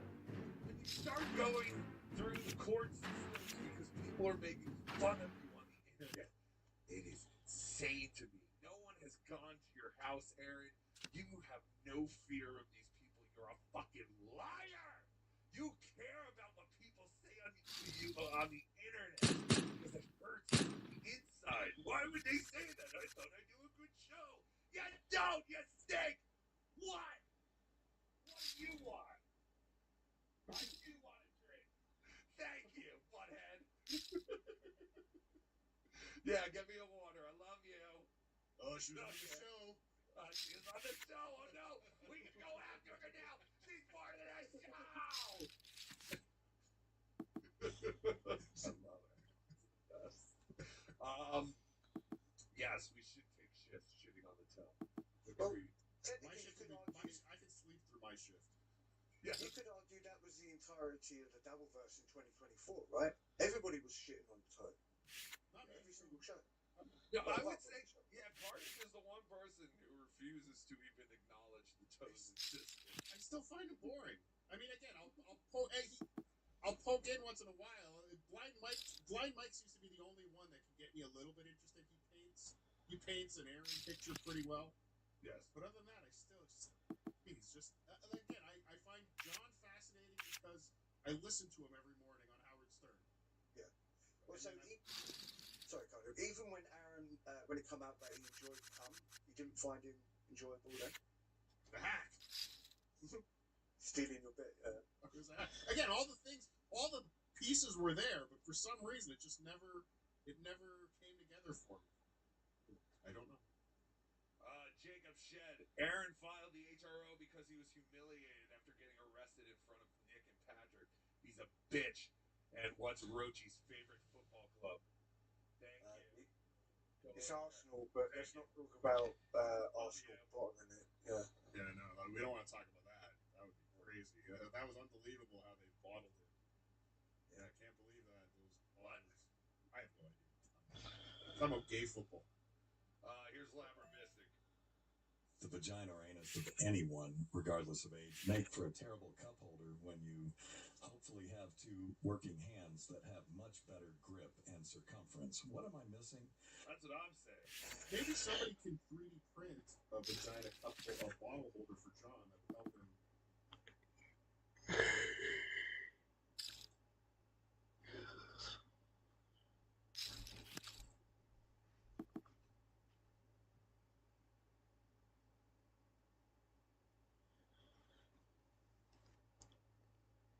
Yeah, so he is who he is. He has shown who he is through all this right here. This person says, and yet somehow amidst this drama, he seemingly managed to get 10,000 subs in a single day on Monday. Right here. No kind of showing this in our face, right? Which I think is great. Hey, awesome. And so I went into a social blade and I started doing a little digging. And let me tell you this right now. The quartering, doing great right now. Look at the views here on a day-to-day basis. Day-to-day basis. I mean, this is quite spectacular. 32 million. Quite Yeah, spectacular here. But this just didn't really line up to me. I was curious because I went in and I looked at his videos over here, and for a guy with 2 million subscribers, he's getting between 10 and 50,000 views on a video.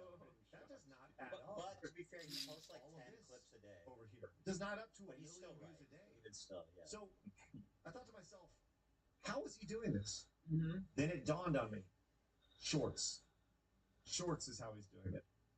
Can I show you one of his shorts? That's here? true of This every is all going to channel tie right together now. here. This is special. We're We're the the only channel with that can't get the quarterings channel.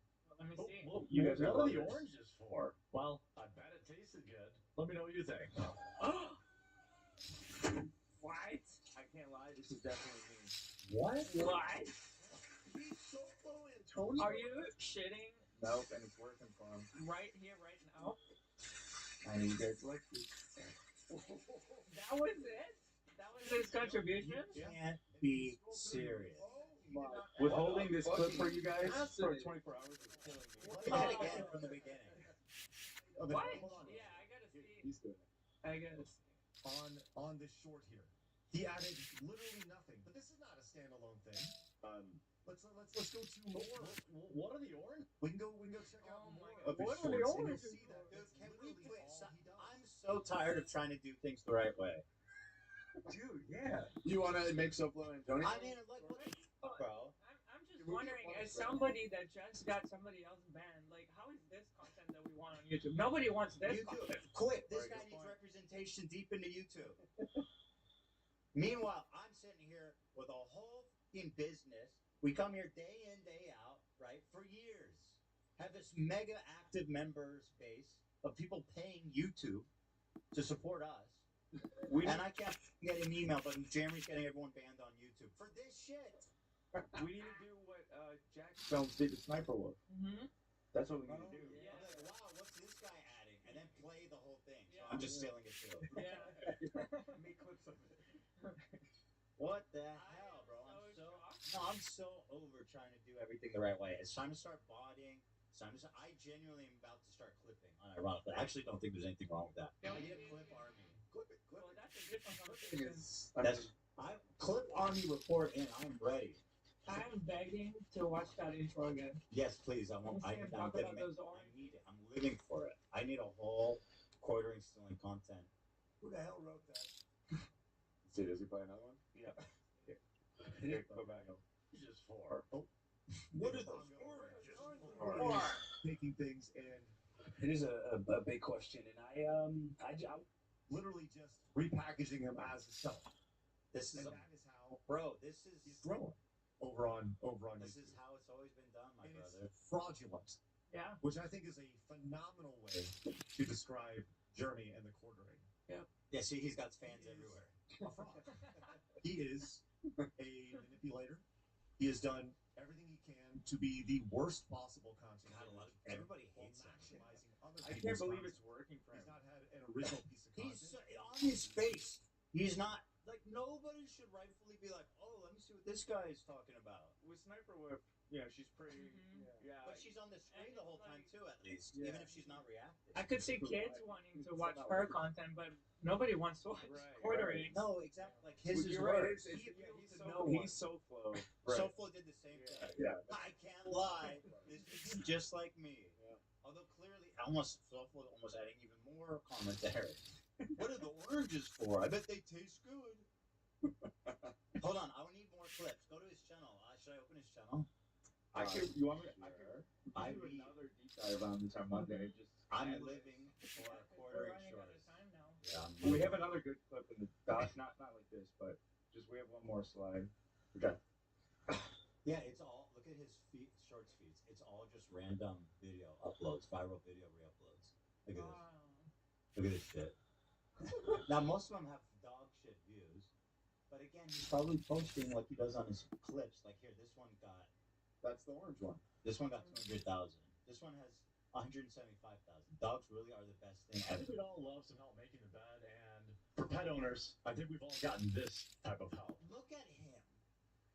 This is not the man I want. Like, you're supposed to be like cute boys with all clean image, like Ray William Johnson. If he goes, yo, watch this image, guys.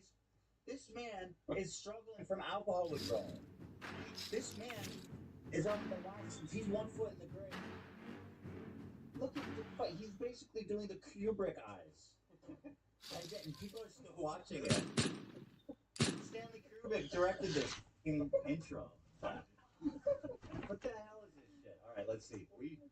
Let me know what you think in the comments. Everyone wants to see. Let me know what you think in the comments. Stop, dude. This is worse than anything I learned today. Seriously. We all love some help making the bed, and for pet owners, I think think we've all gotten this type of help. Let me know what you think in the comments No, after no, watching the video. No, no, no, no. I will not let you know what we think, Jeremy. Let me see what the comments are. Too many pills, not enough dogs. Motherfuckers are actually doing it. They're actually watching the videos. That dog smiled the whole time she was rolling him around. Jeez, how many layers does the lady need in her bed? You My fucking God. scumbag. There's just no justice in the world. YouTube, you fucking vile pit of dog shit. Shame on YouTube. The whole short. This is a condemnation of the whole short ecosystem. So he's fine, but the Kino Casino guys, at least they put effort, and put a it's their tremendous own effort. content. And also, that channel that he took down, they had a person dedicated to running that channel. Oh, yeah, so he's that's another actually detail. taking like livelihood from people that are trying and employing people. Yeah, their editor Where was getting all the he's revenue. just stealing content. Yeah, but he doesn't care. He's not a socialist. He's a That's he's a crazy. Satanist. You fucking animal. How dare you? What is this? Look with the quartering in the top left. Oh, hey, side note, there's actually good news. Did you guys see that YouTube now allows you to disable shorts? Don't tell them that. What, is that all you got? No, it's all we have. That's what I'm saying. We need clippers, bro. We get past the shorts. When we have the clipper army, we infiltrate every level of society. There'll be no stopping us. This professor absolutely melts down, and it only gets better the longer you watch. Let me know if you think he's out of line in the comments after watching the video. Bro, I'm going to Look die. at that line in the comments I below. genuinely, this is the worst thing I've seen in so long. What the bro? I want to flip the table. What the hell is going on over at YouTube? This is the talent they're elevating. This is the guy who has the power to decide who stays on the platform, eh? Why doesn't this get you banned? Like, legitimately, it's just stealing content. That should get you banned. Well, he might be buying the clips, to be honest. Sure. Mr. Coffee Brand, You're being to be fair. buying the content. I'm not going to scream. People do that. I'm not going to scream at you. Normal people that know how to run stuff would do that. I'm Not Jeremy. People with Guys, toilets in their basement. Hold Dan. on. Okay. I'm not going to scream at you, Dan. It's good to be fair. Yeah. He's posting like 10 of these a day, at least. Right. That would cost A lot of money. many he's not times making any money. more than he's making, which Right. is basically close to zero. I don't think I he's would making bet any money that there's no way that he paid for these. And also, Right, This you wouldn't be professor doing that intro absolutely thing. melts down, He thinks and he's being transformative. yeah, exactly. He's exactly.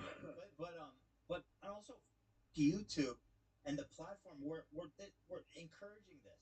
Or someone like Jeremy's like, this is how I need to get exposure. What a curse, dude! This world is falling apart at every scene. YouTube's so stupid because they're like, listen, creators, we're promoting shorts, so just get on it. Doesn't matter what you do in the shorts. Just go and pump shorts all day. Yeah, basically. You think, dude? I'm so sick of YouTube. You think like these other channels like Smosh or Good Mythical Morning or whatever, who are like institutions who have like big crews and robust members streams, doesn't have in active points of interest, not riding their nuts every day, popping in, checking in on them. What the dude? Ever since Susan died, man, rest in peace to the girl. Bro, I can't. Good help was hard to find, and his Right, manager seems like a true leader to me. Did they go too far? Let me know what you think after watching the video. Let me Check know. this out. This is why the saying in the restaurant industry is make them pay you before you serve them. What do you think? Wow, we changed the shirt. The second-hand embarrassment is legendary on this one. Ooh, bad day. Check this out. These stars are insufferable. You wanted the fame. You get it. You get to be the star. This is part of it. Check this out. Wait, tell that to yourself. Check this You're out. saying they're going after your wife. The fatigue has reached. Right. Tell that to yourself. I love the Check idea this of him out. being a leftist Zach- on shorts. Zach, we gotta pull a compilation of. I'll pull the scroll. Wait, he must be making a killing on Facebook. I swear he's doing this on Facebook. Bushman. These never get old. Because Check this. you can make a lot of money on I Facebook. mean, it's called supply Yeah. and demand. Check this. We've all had these days. Oh I know my what God. He's enunciating Somebody's differently. definitely out of line here. Who do you think it is? Check this out. You. She's an absolute genius. So my husband? This is I don't just think so he even wholesome. watched the You gotta video. check No, in fact, I'm sure he doesn't This edit is them. so wholesome, and his eyes are like so disturbing. Dude, This he is so wholesome. He's gone, dude. They say the eyes are the window to the soul. Dude, he's checked out.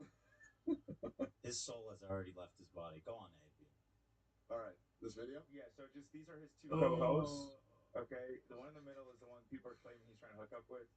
He tells his other co-host he makes the grave mistake of saying that we're gonna go watch a sports game tonight.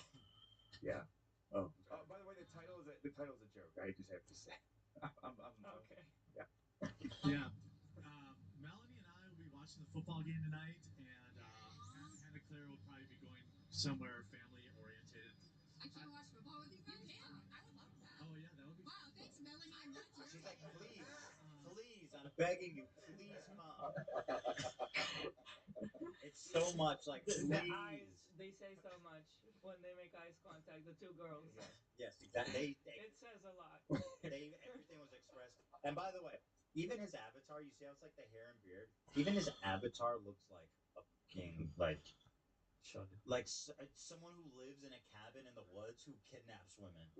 Wait, Ethan, can you make a short intro to this clip? That's good. So you intro this, and then I insert that clip. I'll try it. So this is definitely me when I did cock block. it's like, have you ever gone on cock block before? Okay, here I go. Yo, he's definitely trying to hook up with the girl in the middle. Wait till you see the girl. She got a cock block, and they touch eyes and says, Three dudes.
Sure, I saw somebody just drop a cigarette on the carpet and stomp it out like Stomp it out. Yeah. This was basically the same thing. Yeah, I was like, we're not really like on the street. I mean, we're inside the hotel.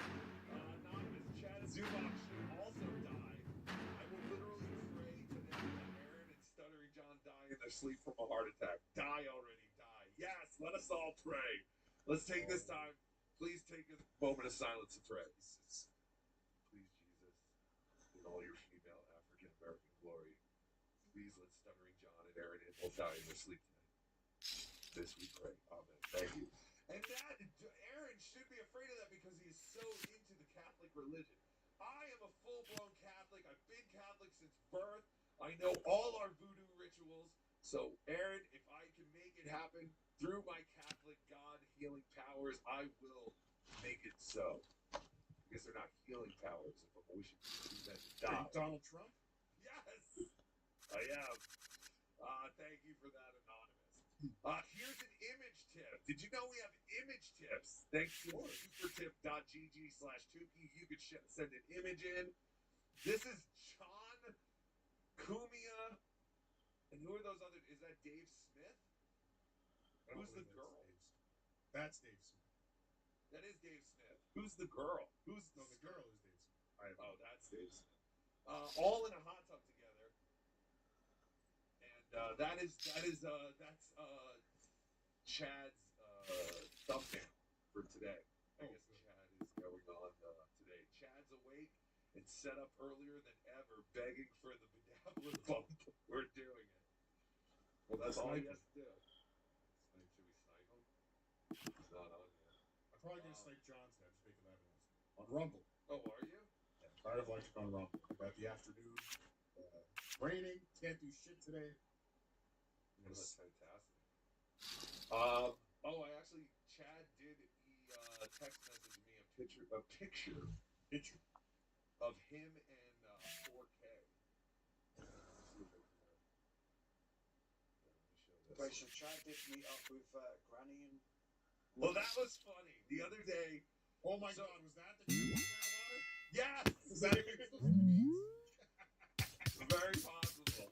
But yeah, Chad put up a tweet the other day. He's like, should I do a podcast with Granny or no? And I was like, well, think about it. If Granny wasn't traveling with Deadpool, would you still be interested in doing a podcast with Grannies? And then Chad is like, your puppet show sucks. I heard it sucked.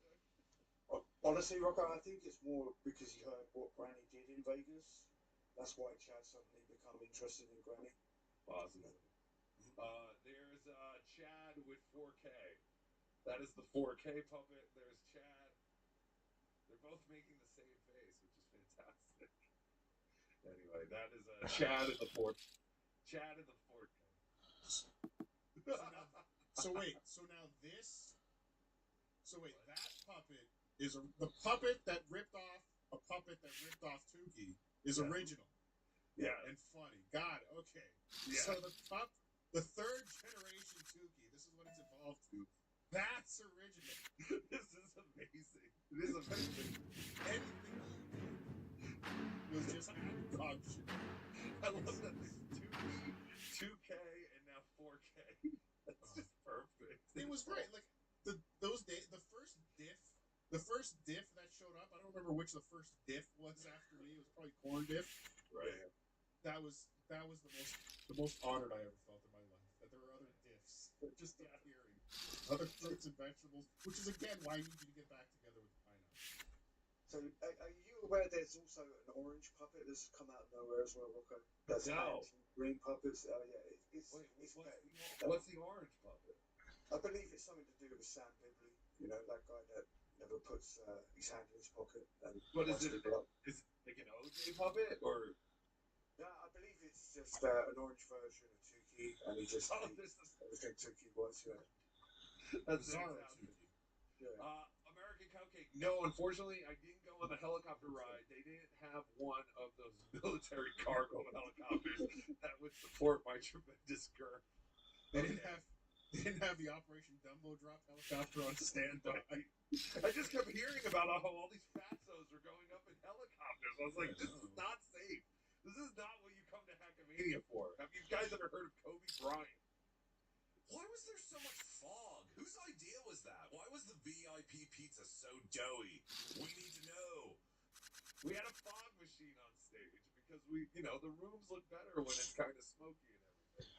And I did hear the pizza was a bit doughy at the VIP thing. However, whatever pizza they gave at the VIP thing was not pop-up pizza, which they had in the lobby. The pizza that they served at the VIP, the Plaza cheaped out on us. They got like some kind of like frozen fucking pizza or something. So it was Pizza not. last year was great. Yeah, well, that's because they used the pop-up No, pizza. they didn't. It was different than it was different than that pizza. It was better than the pizza that was in the lobby. Okay, I have no idea because I didn't eat pizza last year at the VIP thing. I did have the pop-up pizza, which I didn't think was all that great, but I think it was better than the VIP pizza they served this year. The VIP pizza they served this year definitely was not pop-up pizza. Which again, I don't think pop-up pizza is that good, but it's better than fucking frozen pizza. Jacob Shed, Rocco, that mask doesn't look comfortable. Are you hot with that thing on? No. I'm not hot at all. It just kind of tickles my nose. That's what it tickles parts of my face. That's the most thing. It's not hot. I will tell you what is hot though, and I don't understand how this retard wears it all show, is the Karmic the jacket. The Karmic X jacket is so heavy and so hot. I almost passed out last show wearing it. And leather doesn't breathe well, nor does fake leather. Yeah, I was gonna say, I don't think worse. this is leather, but someone said, I forgot where I heard this, but someone said that Karmic bought this jacket, and all the zippers represent all the penises that he has sucked, or something like that. thought that was a good way to remember. Nig saw it was a garbage can with an ashtray on top, jackass. No, it didn't have an ashtray on top, asshole. Because I went back later.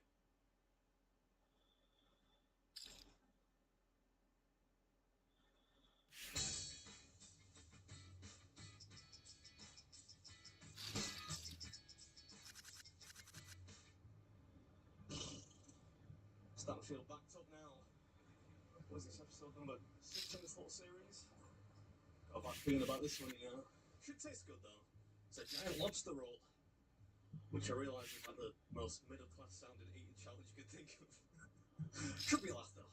This is a place, the Shucking Shack.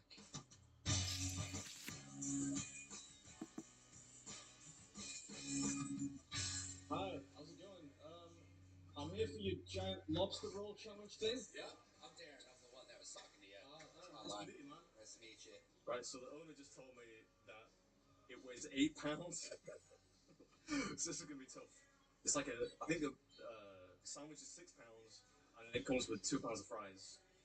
So hopefully I can do it. I don't know. Interesting choice of meat there, I guess. So it took around 48 minutes to do this. It's gonna be hard. I think it's almost ready. I've seen it already. It's an intimidating looking sandwich.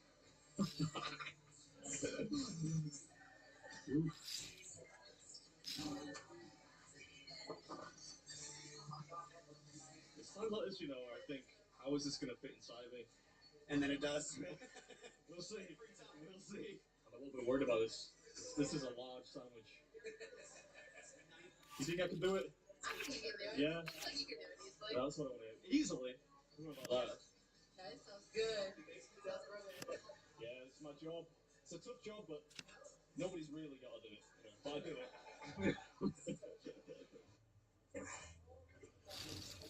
Yeah, that's what I was thinking. Yeah. I'm actually not that hungry, but hopefully I can still get it done. Alright, I'm at a place called the Shucking Shack today, which is in Wilmington, and I'm taking on it's got a weird name, right? The Mega Gregor Challenge. So it is a 4 pounds of lobster. We got a pound and a half of French fries. We've got a half a pound of coleslaw, about a half a pound of our Gregor sauce, just in case you want to dip on a 22-inch French baguette. Drizzle a little extra sauce on top, a little extra never hurt anybody. It does look delicious. Look at this. You get 1 hour to finish, right? Yep. If you can finish, it's free and you get a t-shirt. That's right. If you don't finish, it's $200 and you go on a wall of shame. That's right. I can't lose, man. If Randy did it, that would be really quite shameful if I lost. Are you ready? I think I'm ready. As ready as I'll ever be. Alright, here we go. 3, 2, 1, go. Oof, indeed. Hold on to your horse, people. This one is no joke. Today we are eating what I am reliably informed is the world's largest lobster roll. And as if 4 pounds of lobster on a 24-inch baguette is not enough, you've also got to finish the fries and the coleslaw to get the win here. Don't get me wrong, I love lobster, but this is a lot of lobster. How is it tasting so far? It tastes fantastic. There's just a lot of it. The aim at this point is really just to eat enough that we can start to see some of the bread underneath. How'd you go, man? Outstanding. I wonder if I was attempting my catchphrase. At least it's in the video now. Yes. It is good. You enjoying your oysters? Yeah. I can see bread. I can see bread. Thank God. Yeah, the first step towards victory. Incidentally, if you don't manage to crush the crustacean inside an hour, it's $200 and an eternity on the wall of shame. I can eat it now like a lobster roll's supposed to be. Yeah, that does mean that the hard work is just about to begin, though. This bread is not to be trifled with. It's crusty. And yes, that pun was intended. How you feeling so far? I'm doing good. Clearly it tastes better. Right? Yes, but it does cost $200. So yeah, they asked for that really. I think it would be hard for something this expensive not to taste good, surely. Oh, here we go. Rolling the sleeves up. This business I should say, if you notice some weird scan lines on the screen, it's not my fault. I mean, it is my fault because I didn't compensate for the dodgy lights they've got hanging from their ceiling. But you have to give me a break. That's the least of our problems here, really.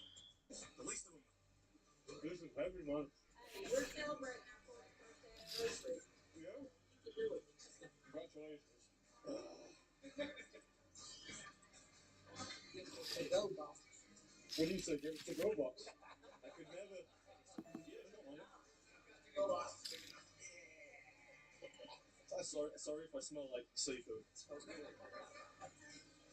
Let's take a look. I don't know.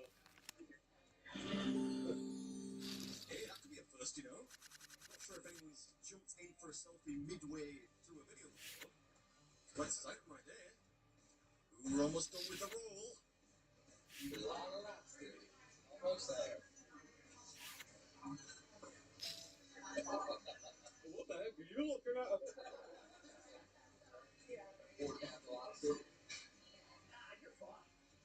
This is the part I'm enjoying. The lobster's good. I don't really want to eat the fries. That's the problem. For me, the hard part of this job is eating the coleslaw. You don't have to remind me of that. Yeah, you know, neither am I either. Huge fan of coleslaw. Fortunately, this have actually turned out to be pretty good. Fresh, I'd say. Not too thick. The trouble with lobsters doesn't really go anywhere. You know what I mean? It's not like a regular meat that kind of breaks up. Just sticks inside you. Yeah, lobsters, prawns, oysters all seem really difficult to move down the old food pipe. Nothing Helter's Shuffle won't remedy though. Oh, thank you. I'm going to move. Yeah, they might be razzing me a bit, but I think deep down they want me to win nicely. They'll be well plied with fluids. Any luck, we'll have a Diet Coke airdropped to the table any time now. God knows, I'm incredibly likely to need it for this amount of fries. How long have I been going? Oh my god. That gives me 40 minutes though, right? Yeah. So we got plenty of time. Yeah, but this ain't a question of time, old chum. It's whether you can fit another 2 pounds of food inside that belly of yours. It's been a long trip, and right now, it's anyone's guess. I'm slowing up, man. Look at this.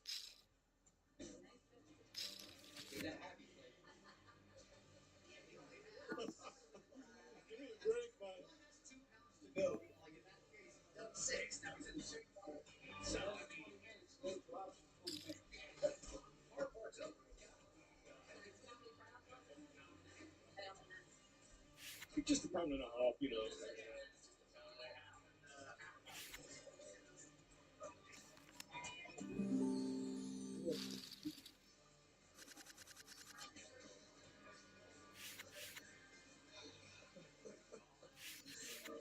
I don't want to eat the fries. The lobster roll was enough.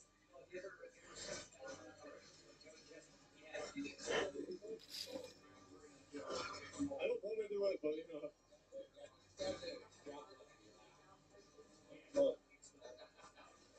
I got it. Psychological warfare is fun now. Just gonna try and make it look as small as possible. Yeah. Oh my god, it's all done. Oh my. I'm definitely not all done.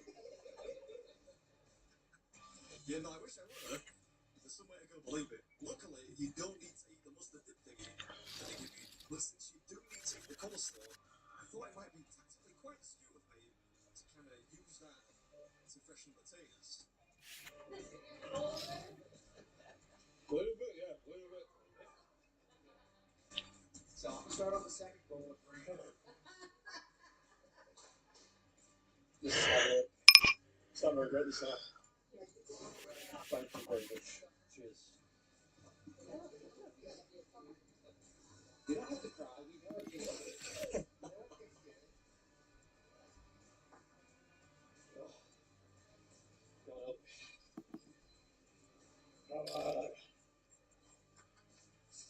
Old school, balling up the fries and everything. Cheap tactic just to make it feel like there's less food to eat than there really is. That's all. On the plus side, the coleslaw is delicious. Normally, I'm not a huge fan of coleslaw, but it's really sweet. That's me. Yeah. Come on, we'll do this.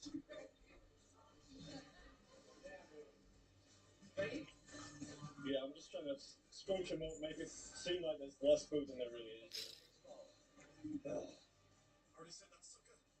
Seems to be working though. We're getting there very slowly, but I haven't stopped yet. My elbows aren't on the table, which is it's always a pretty good sign. That face is not a good sign. Is that finished? The coleslaw? Yeah? Now you can lick both. Yeah, I'm not a dog lady. Even I have limits. A few mouthfuls to go now.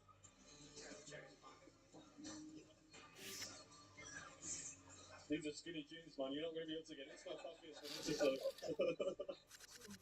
Yeah, I mean, you're welcome to try. I think I might be single-handedly keeping the skinny jeans trend alive, actually. That'll come back round eventually, right? It's got to. It took Randy like 42 minutes, right? It took Randy 48 minutes.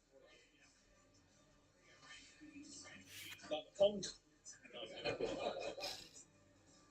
don't want to eat it like this. There's no other way to do it, really.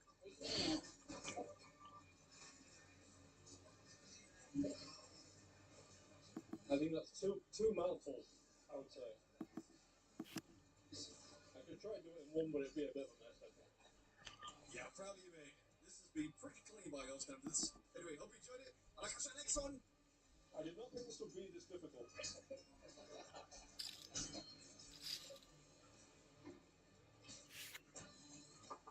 Alright. This is Big Mix Food, and that was the Shookin' Shacks Mega Greggy Lobster Roll Challenge. And it was really quite difficult.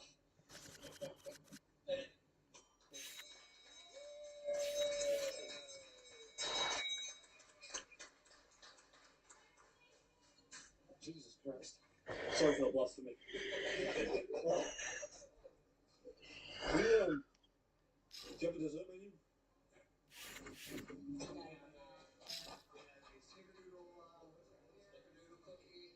Go on, I'll get one of those. People never let me live it down if I don't get a dessert now. Yeah? In the brewery watching your stuff on the lunch break. Oh, thanks, man. They were still, I sent them a picture, they're like, get out of here, there's no way. This is straight from the oven. So snickerdoodle is cinnamon. Cinnamon and sugar. Cinnamon and sugar. Yeah, Okay. I say yes. So it's nothing to do with like Snickers as in like the chocolate bar. Alright, okay. I'm actually surprised that I've got room for dessert after that. Oh, that's pretty good. No shucks given, yeah. It's funny because it's not really. Right, there we go. So Randy did it in 48 minutes, 35 seconds. Alright. That's 40 minutes and 6 seconds, in case you're wondering.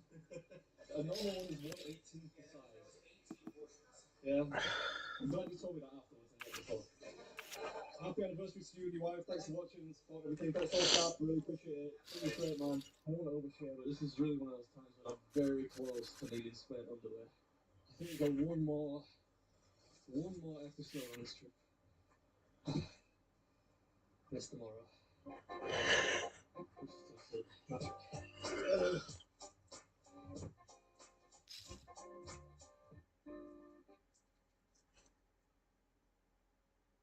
I feel ropey now, man.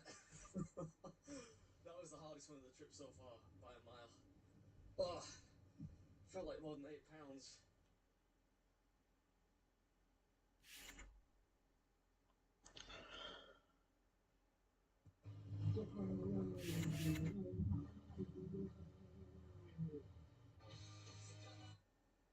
Yeah, according to the 2005 Hawthorne Heights song of the same name, Ohio is for lovers. I can only hope for my sake that it does not therefore discriminate against 38-year-old single men. I'm sure it doesn't.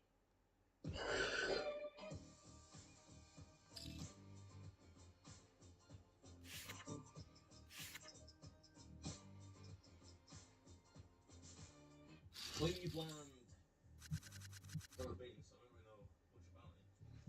Other than what it says in that song by goes like, you better get your ass to Cleveland, cause the best things in life are here. So we'll put that to the test. One thing I do know is here is a giant omelette challenge they call the Wolverine. Probably a joke in there somewhere about Eggsmen. X-Men, Wolverine. Anyway. Green. A bit busy. This is mental. These guys tell me that this is the best time to do it because there's going to be a good supportive atmosphere behind me. Although I'm English and it's coming up to July 4th, so who knows? They might make it twice as big. How long do you actually get to finish? Half hour. Yeah, half hour. Let it cool down because it's too hot. Right. Let's just cool down and you're ready. And then you have a half hour to complete it. Okay, that sounds... 14 eggs, pound of potatoes, and 3 pieces of toast. Okay, sounds delicious. It's delicious. All right. I've watched it a zillion times. Yeah? Thanks, man. Let me give you a fist bump. I appreciate that. When you came in, I go, man, I've watched this guy. I don't know how many times they go, people all over the world. Yeah, pretty much. How many people you got on your channel? Like following, it's like 4 million. That's a big hit. All right. Now, normally, I'd get some kind of sexy B-roll of a making a challenge, but there are about 12 chefs back there working like their lives depend on it, so I don't want to add to the stress.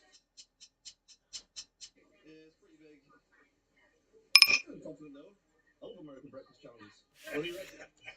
Do it? No, I don't know. Maybe you can. I've seen little guys like you eat like crazy. Let's look on one of those guys. You did tell me to cut it off, but I just didn't pay any attention to it. Whatever. I'm an old man now. Okay, American Swiss cheddar, provolone cheese, you got ham, bacon, sausage, peppers, onions, tomatoes. Tomatoes, there's another bit. Lots of stuff. Lots of stuff. Home fries, pound of home fries, and you got 3 slices of toast. And you get 30 minutes, a half hour. 30 minutes. Right, and if I do it, what do I get? It's free. It's free. You get a t-shirt. A t-shirt? Yeah. We don't even have Excited now. tape anymore because, we ran out of room and stuff, but, so. I'm ready when you are, I think. I'm sorry. It's alright. And then it reset itself. On your mark, get set, go. Alright. I got it, don't worry.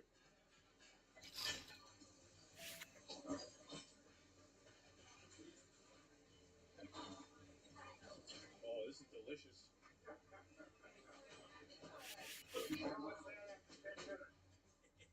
Hey, thanks, Santa. I think this lad's seen enough already. Can't blame the guy who was up and having welcome back to another episode. There's no way I'm rushing this. This is tasty. Yeah, you're not wrong. As soon as I took a bite out of this thing, it made a lot more sense as to why this place was so busy. Hey, look at that. Little wave for the revolted onlookers there. Nice touch. Thank you. A to-go box? Never.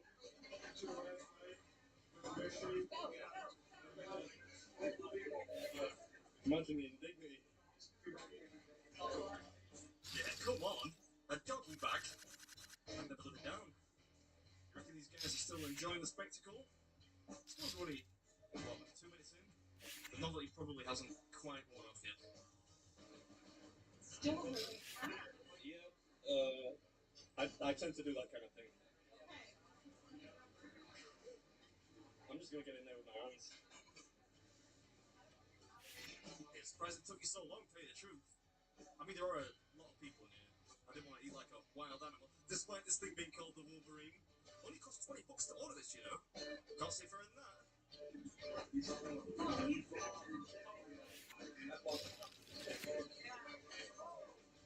Hey, what a boy! Speaking of boys, look at this dapper little whippersnapper.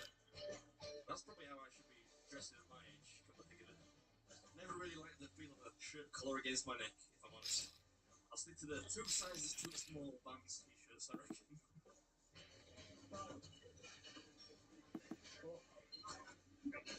Alright, that's about 2/3 of the omelet done, I think.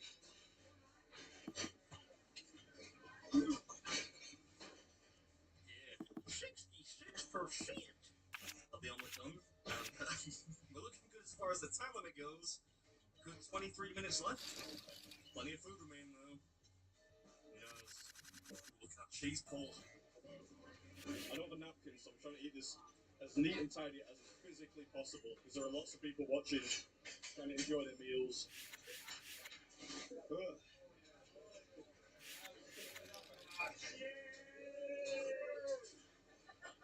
Don't choke.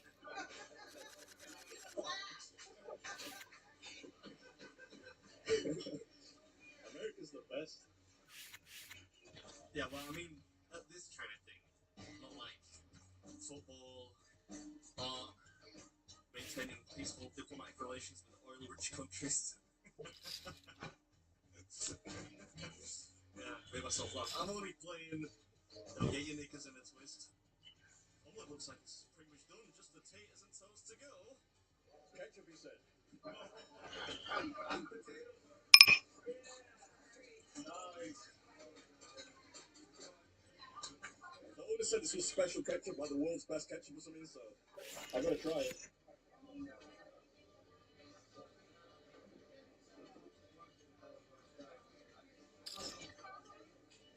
I have grape strawberry, mixed fruit, blackberry, orange marmalade, apple butter. Apple butter is creamy like the southern thing, but it's delicious.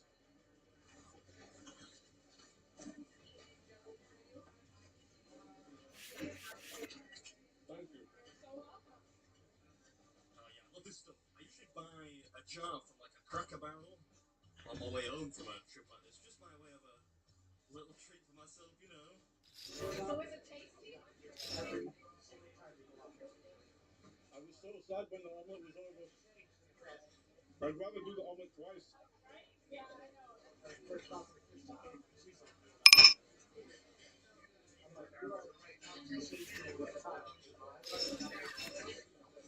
Yeah? Maybe I'll come back. Well, I mean, it's 4,000 miles from my hometown of Leeds, but yeah, it's possible. Definitely worth the trip, though, that's for sure. This food is exceptional. No, but seriously, it's really good. If you live nearby, you should try it. Only $20 too. Just a toast to go. Yeah, you can choose what kind of toast you want, actually. I forget the options, but I want the sourdough, I think. Apple butter, yeah.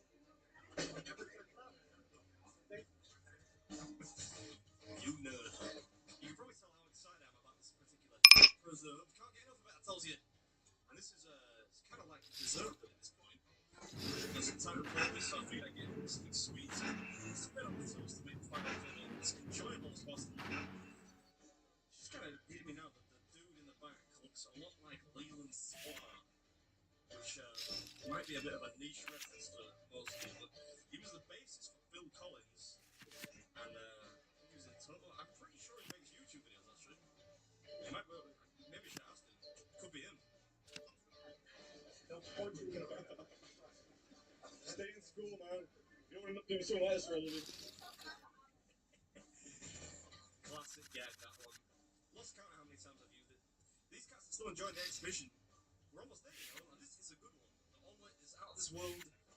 It's not unlike the challenge at the Broken Yoke in California, come to think of it. If you're familiar with that one, that's a really good challenge at the Wizards. The omelette is exceptional. Way better. Honestly. And the staff are incredibly affable, which, you know, always helps. If you're in the area, give that batch $20 too. Can't get over that. That seems incredibly cheap. Much cheaper still, you can eat it inside half an hour, because it's free. Get a free t-shirt too. Free apple butter. Winning.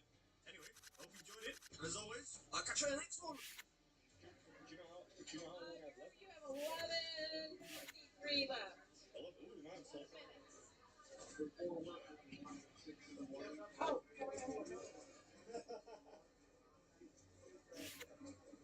Right, let's get this done.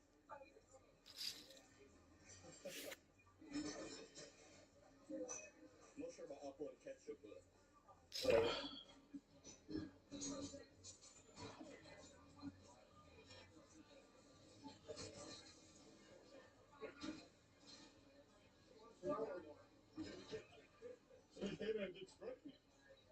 Same as stretching.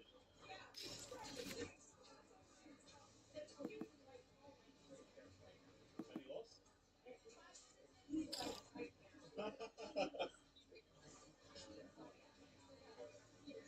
Alright, this is going to be spooky. That was Rise and Down Cafe's Wolverine on the challenge. Very well beaten.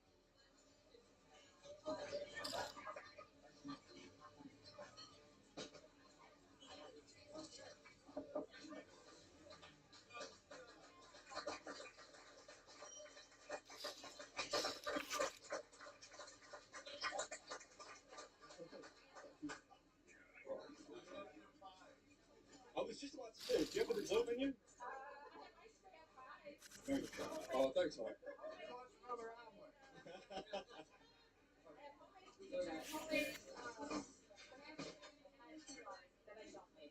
Banana cream pie. I get a slice of that.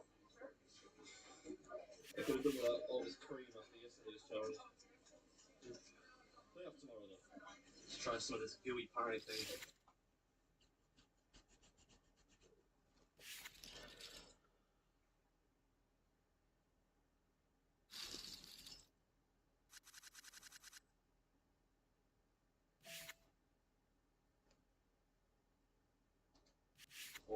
I'm going to make sure it passes. Trolling laws are going to go in effect really big, and AI laws will be very big. Oh, fuck. So Joey, whose main audience is trolls, he's, if put into office, he's going to immediately put in laws against trolling. Yep. Jody, this doesn't seem like the right way to go. Yeah, it's not a great campaign strategy. I mean, literally, Joey, all your support comes from trolls. Go into a little prison and tell the prisoners you're fighting for longer sentences. Right. You're on the side of the guard. I guess they can't vote, doesn't matter. Because they deserve it. And the trolls, enjoy your time, because when I become president, it's going to be bad for you. And you will be put in prison. We must troll like never have we trolled before. At least he will make these laws retroactive. Yeah, right. He just wants everyone to go to jail. They're all the same. Except the people that are in jail. He wants all those people out. Right. To make room for the trolls, I guess. Joey wants to send you to jail, but he wants to make conditions in jail better for you when he puts your ass in jail. Hey, there's something there. The rapists and murderers should go. The trolls come in. He's amazing. And Aaron and John, you're exactly like this idiot. But this idiot's more likable than you two. So think I'm nuts. Hey, but criminals deserve to go to prison. I agree with that 100%. You hurt the government, you should go to jail. We did. We did. We went to jail. Oh, there was Mrs. C. What the fuck is she doing up?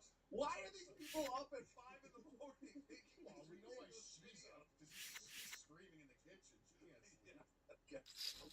This is insane to me that these people are up so early making these ridiculous videos. I love them. She's a prisoner. You paid her debt. You got me. I'm a convicted liar. You got me. Joseph Sam McKenna's a convicted liar. And what's the next move? What's the next move, Rochi? You still gonna put this 247 still say I'm a woman beater? You're gonna tell more lies? They think by doing all this they're gonna hurt me if you run as president. You're not done nothing. All you did is amp me up to be a better politician. Fight hard for the country. You're just giving me fuel to be a better person. Because I know in my heart and in my brain and in my body and my soul, you're telling a bad version of what the truth is. You know. What does that mean, a bad version of what the truth is? I'm glad you paused there, Rocco, because I still, to this moment, don't understand what it means. Like, okay, so I'm telling the truth, but you don't like it because of the way I tell it? A bad version of what the truth is. Yeah. Normal people would just say you're lying. Yeah. But that's kind of like Karvik does the same thing. He doesn't say that he lied. He's just saying, I misrepresented you. So, I don't know. It's a lie. It's the same way to, no matter how you say it, you're trying to say that he's lying. Yeah. Can we try and get Joey to say you did me dirt? Like, You Karvik did me does? dirt. Yes. No. Okay. Sorry, I just got a message. Oh, and I'm right. I'm not telling no bullshit. I'm not fucking on any drug, sitting here and just blowing smoke up your ass. I'm telling you nothing but facts tonight. I've talked with diligency, I've talked with honesty, I've talked with integrity, and I've made my pitch tonight, my voice. But the Dabbleverse has got it topped by 300% of being the worst of the worst. Even Panhandler started to make sense to me. And I didn't like him at all. But he makes a lot of sense. Yes, sir. So that's when I knew that Joey's definitely on drugs. When he's saying that Panhandler is making sense. Of course, yes. I agree. I'm about to make a... Panhandler made any kind of sense. Exactly, yeah. We have a call real quick from Columbo. Ooh. Should we take this call? I assume so. Columbo. Oh, yes. Columbo, you are on with your Sorry, I was sleeping. Hello. Hello. So Columbo. How are you all? Hello, Columbo. Columbo, I believe, is the gentleman that saved JT's life in Las Vegas. What? Oh, really? Oh, this Yes, is sir. Oh, this is fantastic. So, sorry, God, if you think that this guy saved JT's life, Yes. I have a different version of this story, but I'll let Columbo tell the story. How do we Hello, go back Columbo. to... Hold on, Columbo. Okay, so you were there Sure. when JT started to pass out on the street or on the sidewalk. Yeah. Yes, sir. What happened? What do you remember? We were standing there talking, and then he just started shaking and grabbed my hand. He was like kind of convulsing, and I was like, "Are you okay? What's going on?" And he just kept going, and then he seemed to kind of come back for a second. Then he started again, and then he eventually went to the ground, and I screamed like, "Tommy, help! Let's make sure he doesn't hit his head." Tommy. Oh my God! Wait, really? I didn't know that JT actually fell to the ground. I thought we asked JT and he said he did No, it. I was holding on to it as I was dropping down to the ground. And Tommy was, I guess, was Right. the closest one besides Dave that was standing next to me. Was JT grabbing onto your... Do you have a good side and a bad side? Like, I know you had a cane. Was it the side with the cane? Yes. Or was it the other side? Luckily, it was my right hand, so it was the better side. Oh, thank God. Oh, that's crazy. Well, thank you for saving JT's life, Columbo. Oh, you're welcome. And it was Now, Columbo, you had also told me in our private conversations that you believe, as JT was walking away, you saw a shit stain on the back of his pants. Is that correct? Yes, I do. You're right. I do believe I saw that. Yes. JT shit his pants. Thank you for being my Wendy. Columbo, this was your first live event, correct? Yes, sir. What were your thoughts? It was a lot of fun. Everybody was really nice, and I was able to have a lot of good conversations. So I enjoyed it. I saw you with a little chickie on your lap, riding around the casino.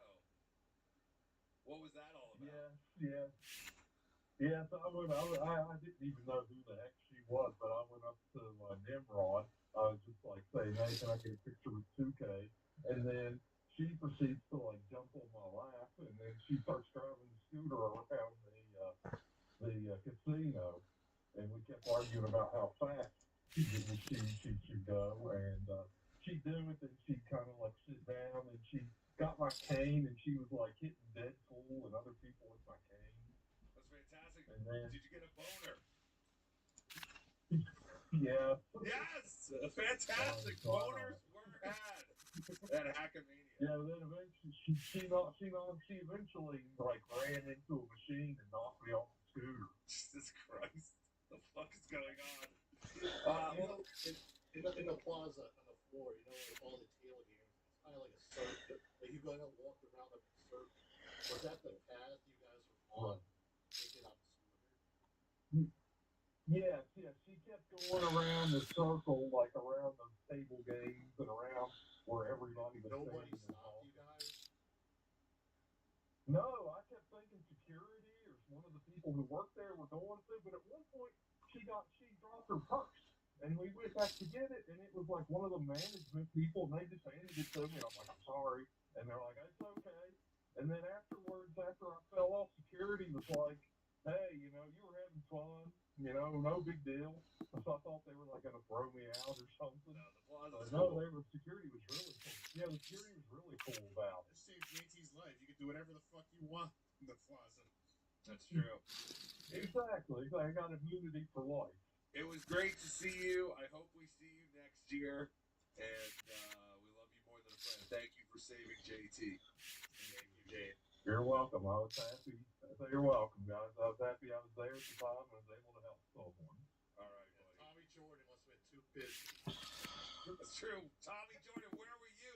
You waited too long. Anyway, all right. Thanks, buddy. We'll talk to you. Love you more than a friend. So the rumours were going around that Columbo here had a cane. And then after JT grabbed hold of him, he had to ride in a scooter for the rest of the weekend. Yeah. As if JT actually injured the guy. So, yeah. I don't think so. I think it was just easier for him to get around in a scooter. I think, it was the better choice.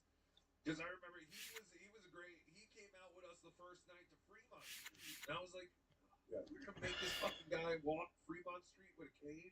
He was like, I don't give a fuck, let's go, I just want to have fun. So he was a real sport. But then he realized, I think, the next day, like, fuck this cane shit. I'm going to get a scooter. It's much easier. So, I would say the Plaza definitely isn't really ADA compliant. Because to get those guys, like, inside a theater, like, we had to go through the side. And it was, like, 3 doors that they had to, like, manually open to get in there. No, they figured it out. They still got it. We're fine. Well, like I said, the quad farmer, Yes. like, think of it, right? He didn't buy a VIP ticket, but yet he actually got the VIP experience. He got to go backstage, meet all these heroes before they did the show. Yeah. Very excited. Everyone's very excited to be backstage. Well, that's I'll buy a VIP ticket next year. Just become a handicap. That's true. Yeah, trick, yeah. The one thing I loved about the Plaza was I don't think I ran into someone who worked there in the theater once. Like there was no one besides the bartenders. There was no one backstage. There was no one inside bugging people. We had that whole theater to ourselves. And obviously everyone was respectful and everything. But like I never ran into an employee. And it was fantastic. I don't know. Anyway, but that was just from So they're understaffed, is your point. Well, I don't give a fuck. Like, there was no wait service or anything like that. Like, people had to get up and actually go get their beer because the bartenders were on the sides of the theater. And if you wanted a drink, you had to go up and get it. But as far as I could tell, those were the only people who actually worked there in the theater. They were just bartenders. So no one ever gave us any shit. But yeah, Dave was on a scooter with a chick just driving around, doing laps and shit. No one gave a fuck. Except for when they saw me in a wig. For some reason, security came by and told me I had to take the wig off. And I was like, what if this is how I really dress? Oh shit, we got a spy report. I see it. That's my spy report. The great Granny loves anal with dudes. Hey, boys. Is on. How we doing? How we going? How are you?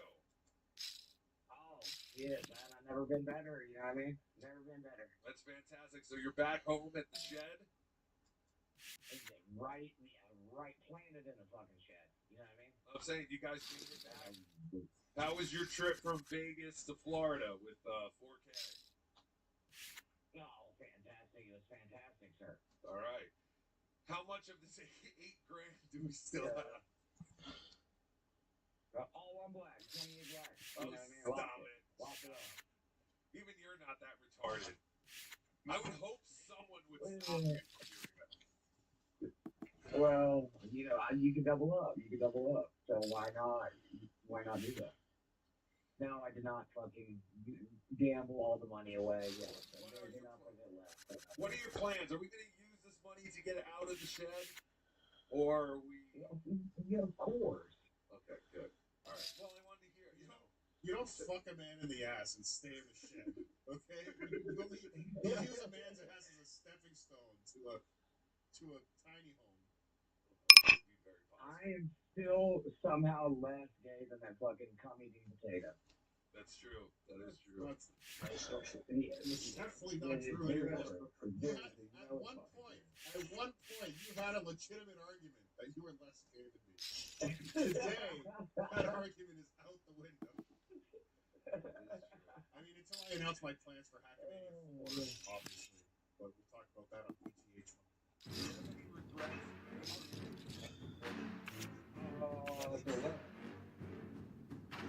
Fucking, I would have ran it harder if I could have.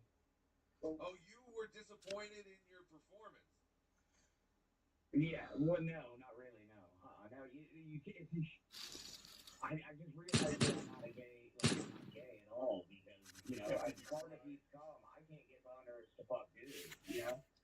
It's a little call, you call them A, call them B, you know what I mean? Well, in all fairness, you were pretty drunk, right? do you think you could have maintained an erection with a female at that point? Oh, fuck yeah. Yeah, they would have got dick down. Yeah. No evidence of that. So no love for hours and hours on end. See, I was hoping the scooter guy you were just talking to, that chick, and even in my drunkenness, okay? Even in my drunkenness, oh my god, the pig is in the fucking water. Okay.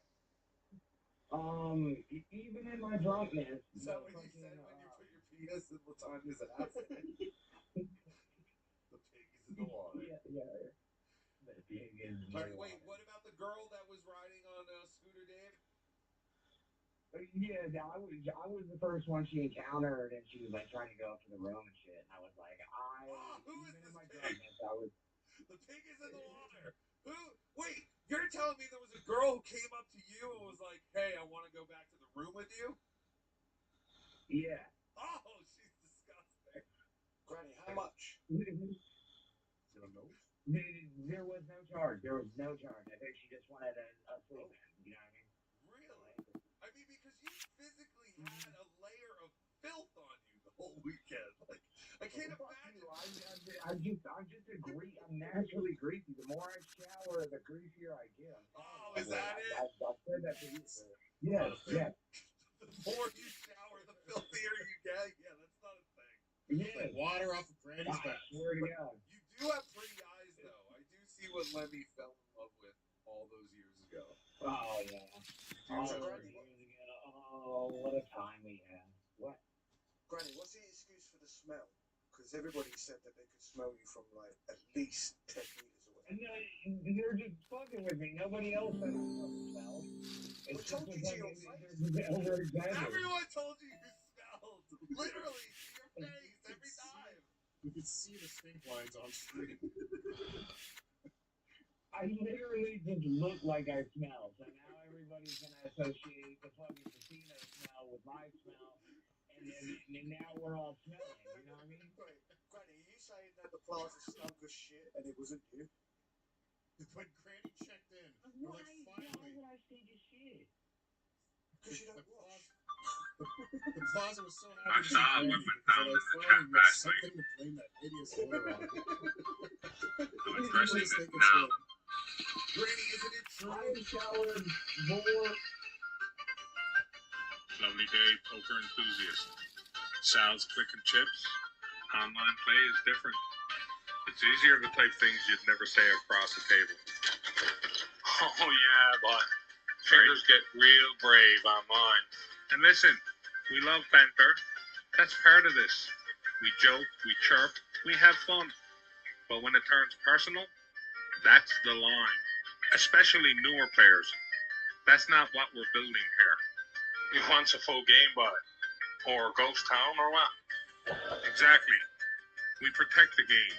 We keep the fun. That's the standard. Now, let's get into it, because last night at Sal's room, 46 entries with 39 rebuys, a 35-40 prize pool. Rowena Parsons out in 6th. Leo Shallow takes 5th. Art Cameron in 4th. And he's been running good lately. Oh man, cashing again, but can't stop him lately. Then Ryan Fitzgerald and Steve Penny look across the table and say, let's be honest, Matt's got it. They chopped second and third and let Matt Ludwig take the win for 13-40 up top. Didn't even battle it out. Just Boy had 67 entries and Ben Zeneman takes the ticket. The Nightly Shuffle had 21 entries. Jeter Jones and Drunk Newfie both grabbed the 60 seats. Deep Stack Thrills, Chip Thief takes 33.75. Name says it all, but. And then the late night game, Frosty Buds, Seven Deuce, Just Impossible, all bag day 2 stacks. Now, today, this is it. Day 1D Montreal flyaway package. Your last shot to make day 2. It's a 1 p.m. start. 150 buy-in with 2 rebuys and a $50 add-on. Last chance buy. No crying tomorrow. Then tonight, 7:30, Sensational Saturday. Online, the schedule starts at noon with the Mushbag Big O Mayhem. 2 p.m., it's the Run Good You Legend Series game number 4. I took the first one, then it was Wild Hog, and then All In 10 Jack.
It's a wild open. Imagine like the whole table like gunning for you, and then you're like Jack 9 off. I'm in. Oh my god. Yes.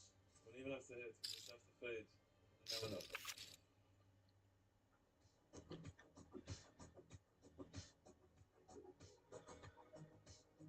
Okay. Wow. Oh. Nice. Interesting risk call. 3-bet pre-flop. Out of observation, man. Always near your table. Hunting me. Reported for stalking. Nice. Yeah, it's very hard to fold. $20, 90 bigs. Awesome. I'm gonna get this in because this is not very loose at all, I think. Nice. Holy shit, come on. No, no, no, no, no. No, no, no. Let's pause, please. Nice, let's go. Okay.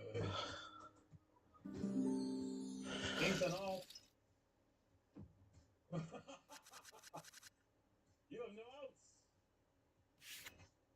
Holy shit, I was like, wait, was that in? Nice. Whoa! $40 bouncy.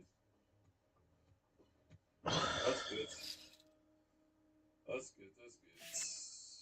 $20 bounty. I'm gonna switch for like these bounty all-ins, especially when the other one's just a raise and a call. Wow. That's quite a bluff. The bounty movement.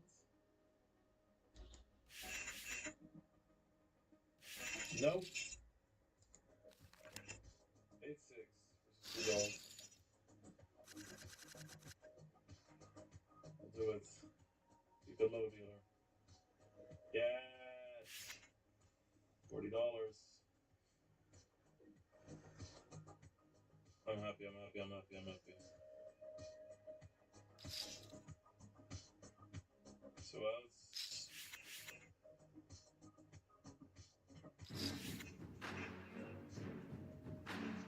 Nice. You might as well stop. $30 for me, I'm just saying.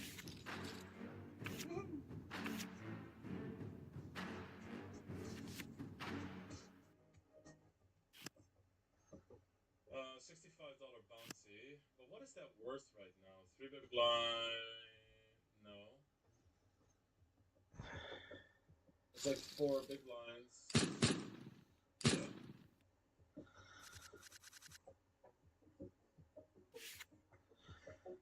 Ooh. Nou, echt enig. Dat is prima. I think this is very fair still. Oh. Let's hope for ace king or ace queen here.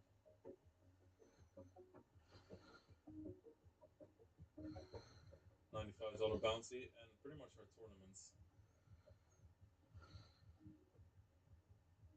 Todos bien? Oh, how sweet. That's amazing.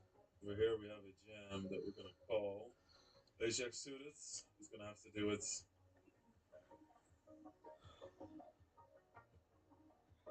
Okay, here we go. Come on. 8. 8. Yak ace. $95. We're building. Alright, how much is a bounty worth? There's half a big blind. So 6 or 3 big blinds. Yeah, so that definitely gets there.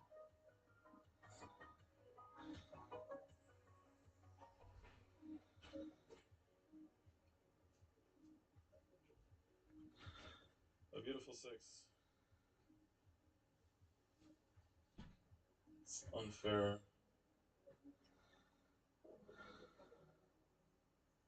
All in the 188s. This is huge as well. Holy shit.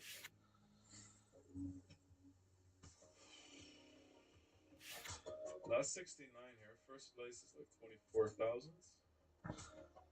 That is a lot.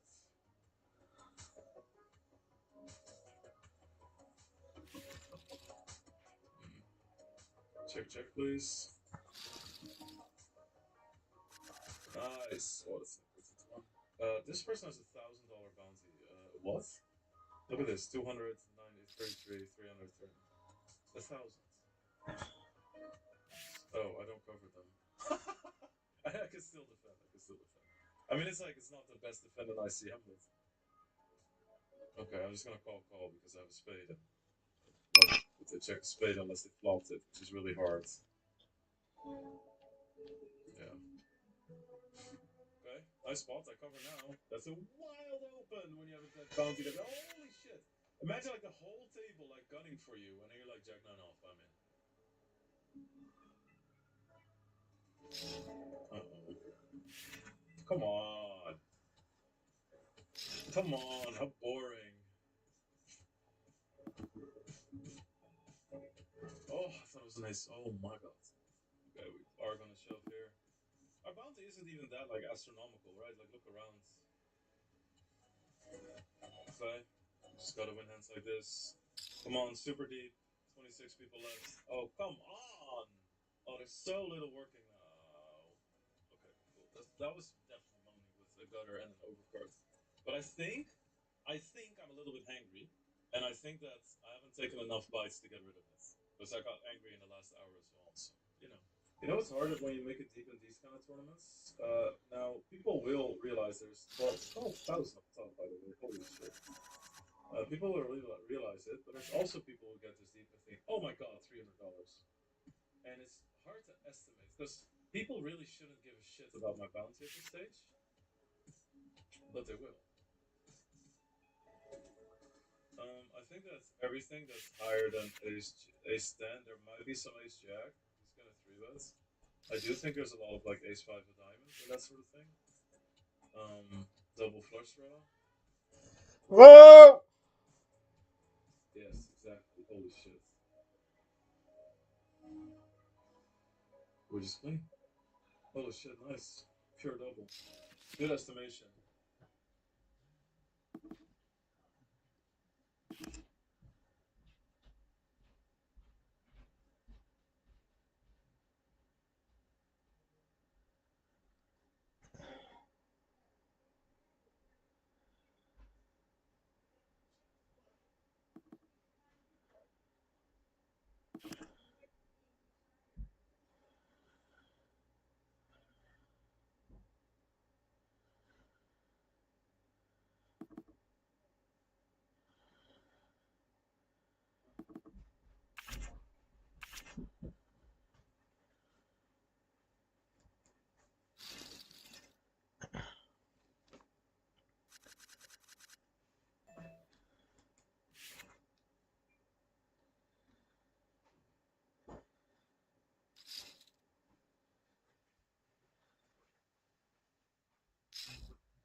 Very, very good estimation.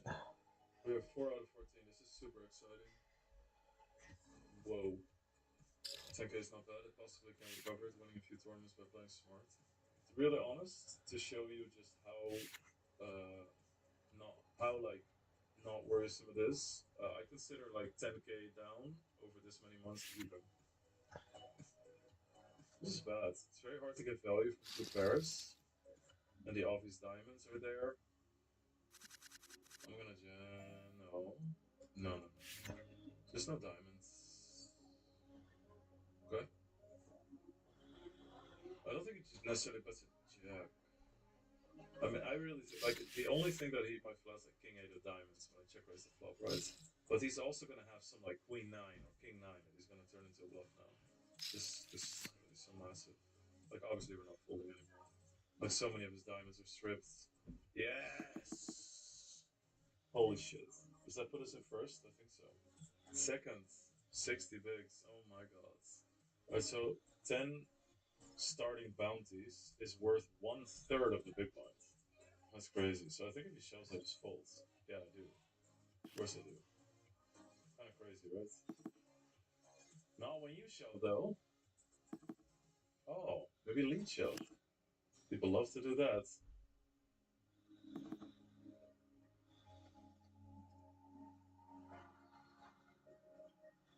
Alright, $1,000, guys. Minus 5.5k is what our prophet says. That'll be minus 4.5k if this person goes all in.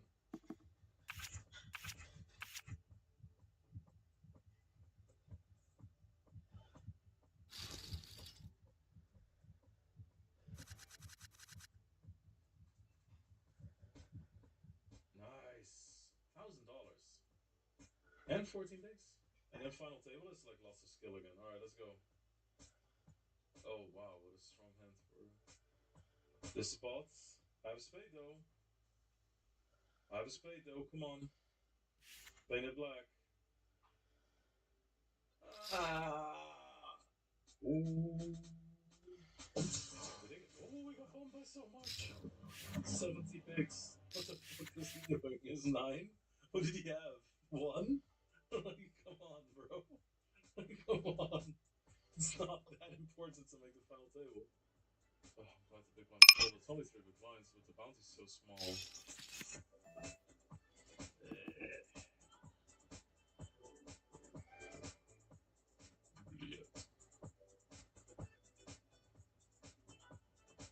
I don't really know what I would do here. With other hands, like sizing wise. I don't think I'm gonna say it out loud, but I also don't think it matters. I can just do whatever the fuck I want with this hand now. I mean, 13, 7, 15, 31. Crazy ICM.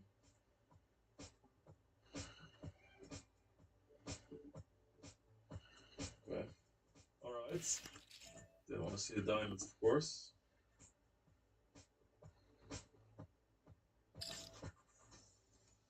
I mean, it's so unlikely to have 6s or 7s. I mean, it could. I don't know if they have queens. I don't think so. They can still have a flush. I mean, for them to go all in as a bluff here, they'll have to turn something into a bluff. Because they're not calling with nothing that's still nothing on the flop, right? You know what I mean? So I think that I can block that, because if they jam, they just have it. That'd be very sad. But, like, what does he have versus a block bet that he just thinks, like, oh, I'm all in? Like, 8s with a diamond? Yes, nice, okay. What a pot. Okay, that's great. I mean, people are gonna jam king 10 suited, right? Pocket 5s, right? Jack 10 suited, like that sort of thing. Ooh, ooh. Ooh, oh my god. I mean, now we want $700 more. We ladder, guys. We ladder from 4.8 to 6,100. This is nice. This is nice. This hand made us $2,000. $2,000. Come on. We gotta catch them all. GG. GG. Tough, but fair. I am amazed. It's so funny, I'm so toxic that I cannot even find a nice hand. I swear to God, this is the first time I look how long we've been streaming. 11 hours. 11 hours. Light work. Oh my god. Little misclick C on the final table.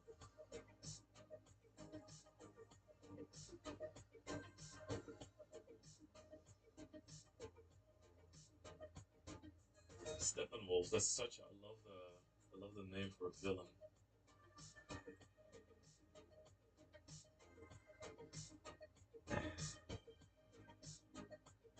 Guys, whenever you do something like this, never let anybody know you misclicked. Never let anybody know. Never feel the need to correct people when they think you're stupid. 35 starting stacks. Starting bounty is worth 4,000 chips at this moment. So his bounty is worth 140,000 chips, which is half a big blind. That's insane. It's so insane that I'm almost doubting if I did that right. It's so crazy. These big field tournaments, 3,000 people, a 35x starting bounty is worth half a big blind. So we know that his is 2.5 times that. 1.25 big blinds. This is nothing. Chips wise. Crazy. Oh, they're so much better than they're gonna expect us to have.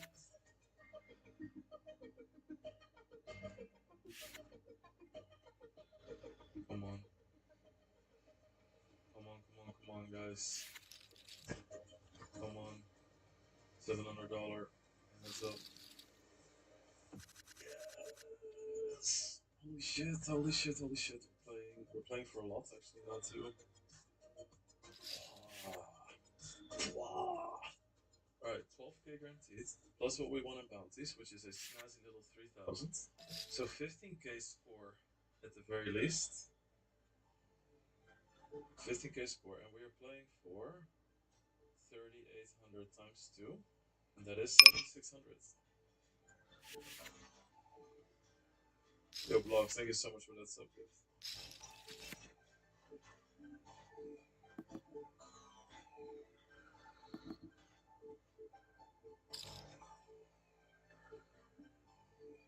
$7,000.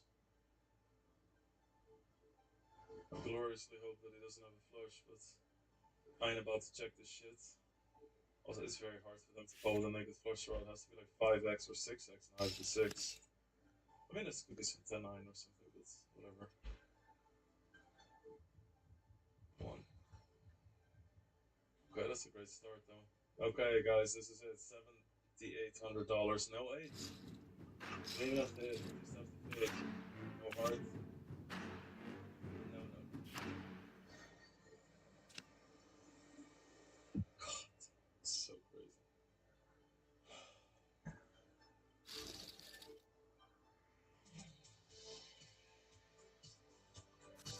It's gonna call. Close. Queen and king highs. You can just check the river, and I'll just check those back. So this specifically the one. I don't really see why it would want to bet a queen.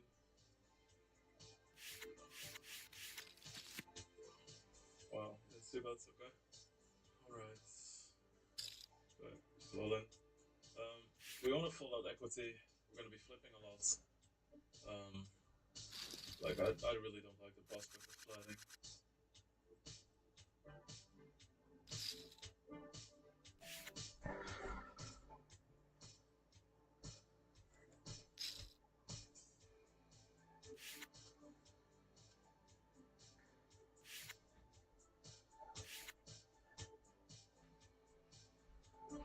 That's amazing for them. Nice.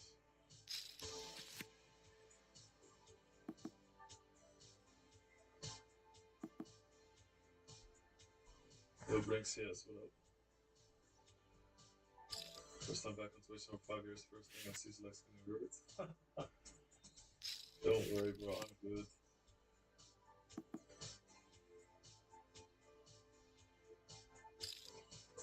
Obviously, we're gonna call reverse. Nice. On this. Didn't value was on the river. Shit.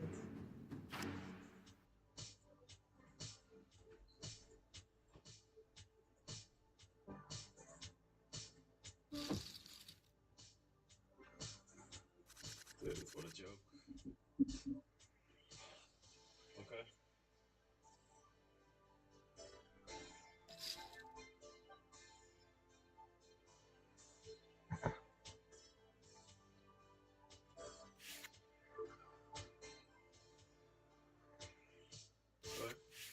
We just have the 8 of clubs on the river. I don't know how many cards. Like, still doesn't go for left or right, especially on the ace turn.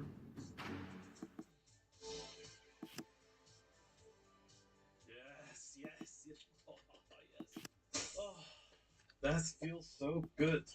Biggest score on GG. Oh my god.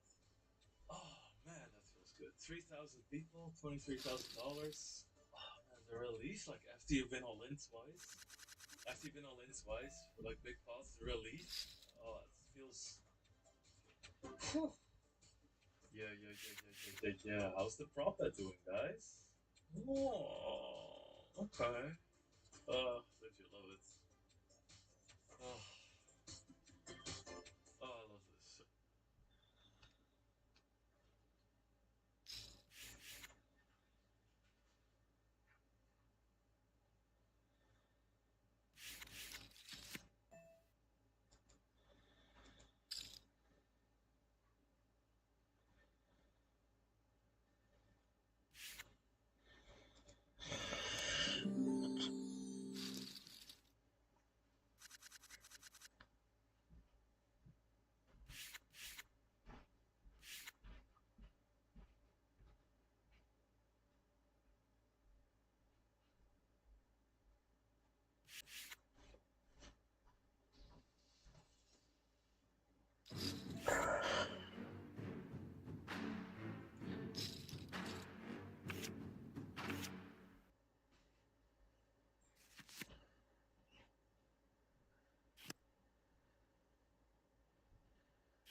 I just bought this grocery store and I have a big surprise for everyone.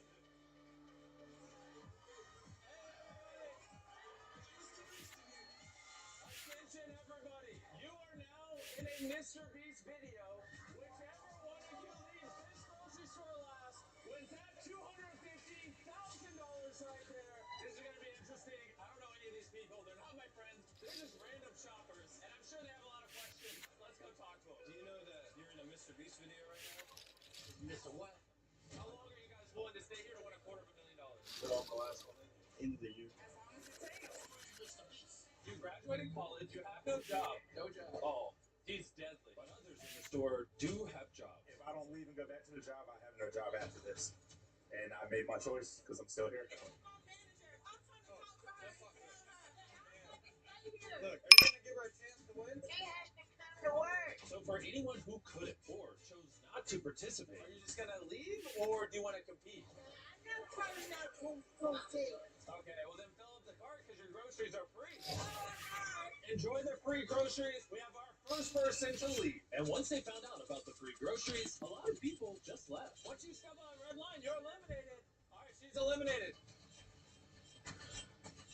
They are dropping like flies. But for everyone else, strategy to begin with was just to as many necessities as possible. You gotta make a house. Nope, that's already ours. We started our house, hoping to get 2 bedrooms, one more room for some people to sleep. It's only day one, and alliance is already forming. Are you for in an alliance? Yeah. I'm not gonna quit on you. Don't quit on me. As long as we're a team, we can do anything. Fortresses are being built all over the store. These guys back here have literally built a fort that they're calling Fort Freezy because it's by the Freezy. This is going to be our high-tech security system. Anyone tries to intrude and have to move this and wake us up. We got a bed. We got our alliance. That group over there already been scouting us out. If you're wondering how we pulled this off, right after I bought this grocery store, I enacted a 50% off everything sale. I was expecting us just to get some, 50% off groceries. Which obviously got a lot of people to show up. And by the time the first night came into the store, the reality of living here was already starting to set in. We got an iPhone charger. I got 10 walls. I'm on FaceTime with my best friend. You're at 20%. When your phone's dead, it's dead. There's no phone chargers in this grocery store. You got a point. The contestants were allowed to use anything that's inside this grocery store. You guys got sleeping bags? Yeah. And it was up to them if they would share their resources or keep them for themselves. People could come and take your belongings. It's war. All right, everybody. I just want to wish you all a good first night in the grocery store. There's officially 33 of you remaining. Good luck.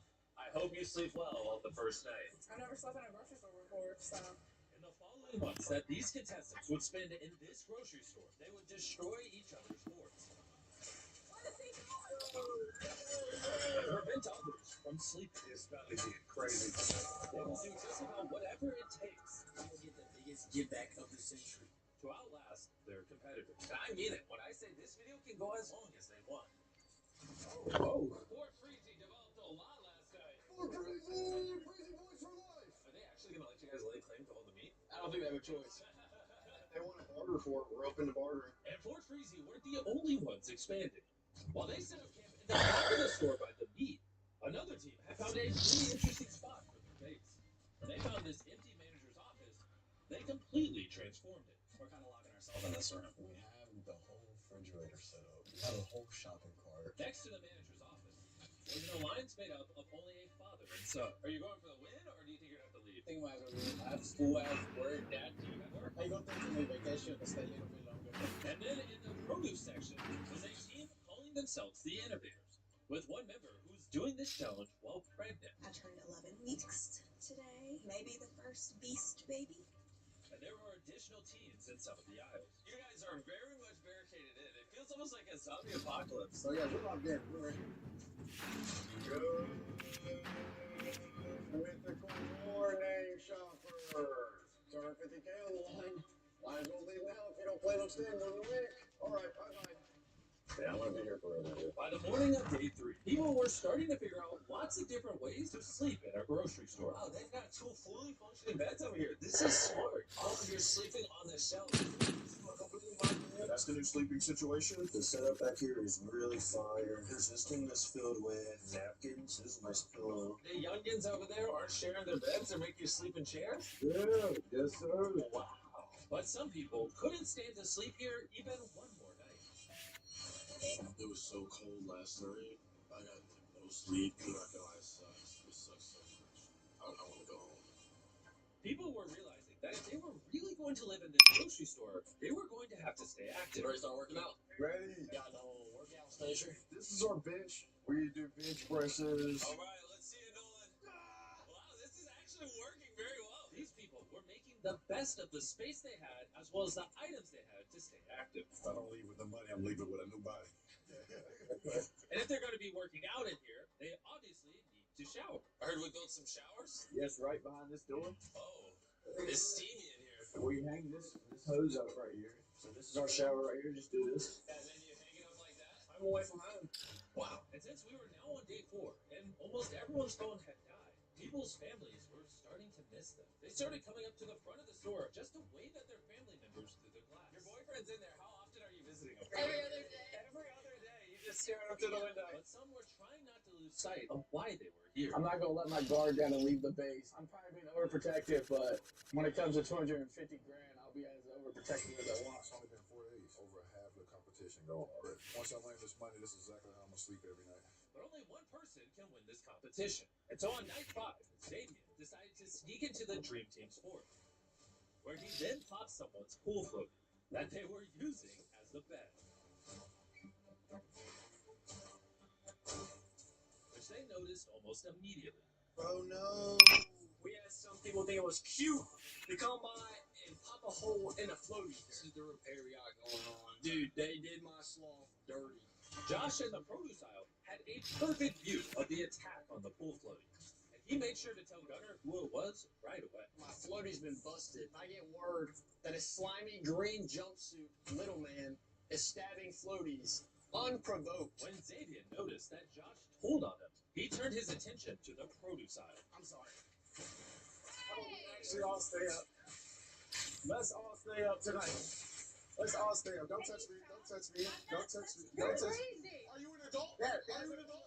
Are you an adult? Are you a child? Are you a child? Like, who's that with a child now? And once the others saw what Xavier did, they took the fight back to his base. Oh no. Oh, so we're doing that? Yeah, we're doing that. At this point, I didn't know what was going on. The Pop-Tarts! Not the Pop-Tarts! No! Crazy incident happened. Pure anarchy on the sales floor. Feel that? That is what a child does. If you're gonna do a competition, your whole heart has to be in it. And I can say honestly right now, if I was to continue, my whole heart wouldn't be in it. But the innovators weren't the only ones who were affected. The team in the milk aisle, who called themselves the Dream Team, had one member that the riot affected more than the rest. It's starting to just get wild in here. It's my time to leave. All right, bro. There he goes. It's hard to believe that all this started from Xavier just popping a pool floaty. Would you say that your goal was just to start chaos? Organized chaos. That was not organized chaos at all. Things were very tense. I was a bit scared, a smidge, a little stressed. After a full day of relaxing after the riot, the store felt calmer again. Good morning, good morning. Part of why things felt better was Harry and Celestine, who had started to feel like the store's unofficial parents. So I'm used to working out with the younger men. We just hit it off. Everybody call home mom, they call me pop. Not gonna lie, we met a lifelong friend here, so. Yeah. They even gathered together to hear Harry sing some of his own music. This is just an old song. I love you. Baby, baby, baby, baby, baby, baby, baby, baby.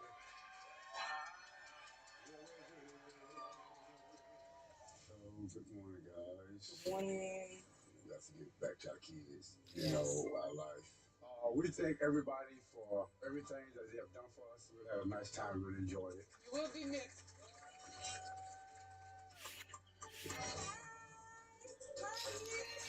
Hearing that you are thinking about getting out.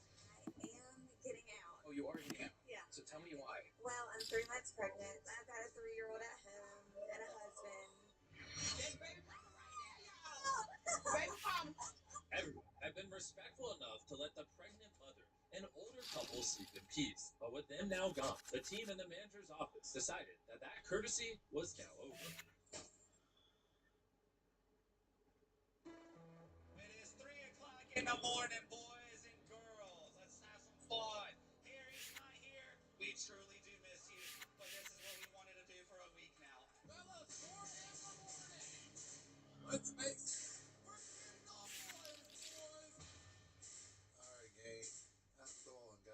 But they didn't stop at just one elimination. You're literally going to have to do this every night until they leave. If you guys have a hard time sleeping tonight, I can guarantee you're gonna have a hard time sleeping every night for the rest of this week. We are not leaving, so now is your chance to leave. You're wasting time if you're sitting in this grocery store right now. I'm unemployed.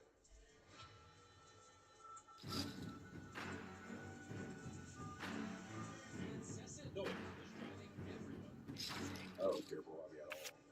I don't really want to participate with anybody anymore. Kind of tired of everybody else. It was enough to send Tino right over the edge.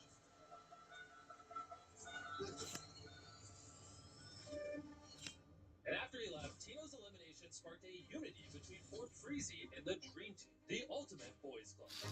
The Freezer Boys / the Dream Team or nothing. Which to me looked like an unstoppable force. I will be coming out here with 250 Ks. I like the way. I'm not leaving here just to leave here. But that didn't go exactly as planned. Party in the back. Josh, watch your foot. That's my own careless mistake. So I gotta go. It's my time. And come nightfall, the noisemakers were at it again. Tonight's about to be terrible, OD. You ready to lock in? No sleep, no sleep. Get off. Evil makes sound again.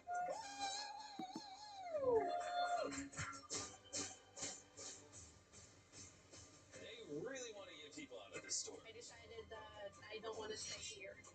I'm ready to go. I'm sorry. I can't do it. But making all this noise did have an unintended side effect. Because one could somehow sleep through all this madness. He would get up super early in the morning to give them their own medicine.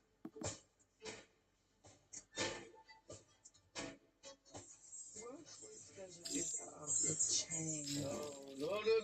No, Bo? Too much noise. No? ¿Por qué? Ay, cantando llores. Up to this point, Juan had been pretty unproblematic. So people couldn't really tell if this was strategy or just boredom. Is he trying to do that to piss us off? It's the only reason. He's so really mad at the guy. Juan, shut up. Money. But noise or not, one thing that affected everyone was the harsh reality that life beyond these walls was passing them by. You will never regret going to your son. It's life-changing money, but I feel like I'm missing out. I sure do miss them. Every day I'm in here, the longer I go, I feel more guilty staying. It was obvious that missing time with your children was one of the hardest things you could face in this challenge. So when Juan sent his son home, He have to leave. Yeah, I'm leaving soon. I couldn't believe it. I have to go to school. And it just goes to show how determined he was for his family. It's good money, I know. It's good money, but I have to go back to school. Love you. I'm missing everybody for. And it was starting to seem like being on your own in here might even be a better strategy. What you said. What is what you said? Because after all, these alliances heavily relied on one another to survive in here. I was even seeing full-on communities being formed. Gunner, do you want chicken sandwich? However, it only takes one bad seed to bring down a community. See, when I built this grocery store, I added a lot of useful items like these burners for cooking, and fun things like this basketball hoop, which seemed to be the only thing that kept these people entertained. If they couldn't play basketball, a lot of them would probably leave, which meant that Xavier knew exactly how to hit them the hardest. I haven't got my hands dirty in a while. There is no plan with the basketball. Just throw the whole ball away. Nobody's stressed, nobody's bothered. Peaceful time. But I want to have my own scene. I just want to be the star of the show. So I'm going to plant the basketball and Robbie's dumpster. So if they do go to the dumpster that I'm looking for it, Robbie, it's you. Bye. And for once, the morning was completely silent. Well, that also made it obvious that something was up. Hey, do you see basketball? You know, got it, my friend. Somebody took our basketball. It's somewhere here. We are definitely going to find it. It's funny how the very thing that keeps everyone up in the morning is also the only thing that keeps them sane during the day. There ain't no one's innocent right now. So needless to say, they were struggling without it. Bro, this sucks. Y'all wouldn't have taken the fall, would y'all? I sleep all day. Good basketball. You got basketball. No, me nobody. Who has it? But now Xavier could sit back and watch the alliances crumble, being the only person who truly knew where it was. Or so he thought. I know who took the basketball. Really? Zay. He put it in the trash. When Xavier was throwing out the basketball, he didn't know it, but Autumn was there watching him the entire time. That's so stupid. He sees us playing every day with it. That was our only entertainment is shooting a basketball. Are you gonna tell? I'm about to tell him right now. Basketball gone. Trash can gone. Zay threw it away. Huh? Where's he at? Hey, Zay. Come here. Hey, Zay. She said you threw away our basketball. Autumn said I threw away the basketball. I literally been asleep. She said she watched you throw it to the dumpster people, and the dumpster people took the trash out and like took the ball away. What dumpster people? I haven't even seen people take out the trash. I didn't say I physically seen you do it. I said maybe you did, maybe you didn't. No, there was never a maybe in the conversation. You said Zay threw it in the trash can. Yeah, I really wish that I could have a reason to why my name was even brought up. That was the dumbest thing you could have done. How is it dumb? It's a competition. She red as a tomato. She knows she got caught lying. Everybody in here, including Zay now, is against you. I should have just said nothing, bro. Am I the villain? Of course. Even though Xavier was originally trying to frame Robbie, the hiccup in his plan still put a target on someone's back, and it was getting to her fast. I realized no one was talking to her, and she is tucked away in her corner. Not even Xavier. I'm not with her whatsoever. She hasn't noticed that every time she walks up on me, I'm walking away right now. Bruh, you're not really mad at me, are you? I don't want to talk. I don't want to hear it. The video just gets harder and harder for these contestants. All this food goes bad within the next 30 days. I think the bread also all went bad today. Oh, okay, show me around. This is actually the big part that I love, and it's my bed. Are you sleeping well? Yeah, I was in the military, and they made me sleep in fighting holes and empty tents and metal frames of bed. I would hate to compete against him. Miss Angel yet? Yeah. I mean, Xavier made for themselves the other day, but it's always nice to have friends to get through with it with. I just like money can replace time. But yeah, it makes it harder too because like I quit my job coming in here and I'm just ready to see my son. Really, I think I'm ready to go. My child needs me, and 3 weeks is a long time for any mom to be away from their child. After seeing Autumn leave the store and get to go home to her son, Robbie decided that the 20 days a year is far too long away from his daughter. I genuinely thought like I could 100% win this, but I'm not going to be in here for 3 months and miss my kid's life. Red line. There goes 250 grand. It's crazy. I told y'all as soon as I walked into the store, I said everything is a calculated plan. I was like soaked up all of the Robbie slander into my body and transformed into a new being.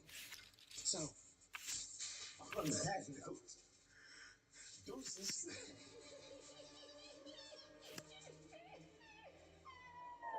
With Autumn taking all the heat for stealing the basketballs, Xavier felt invincible. They crucified her. It's not the fact that they hate Autumn because she lied.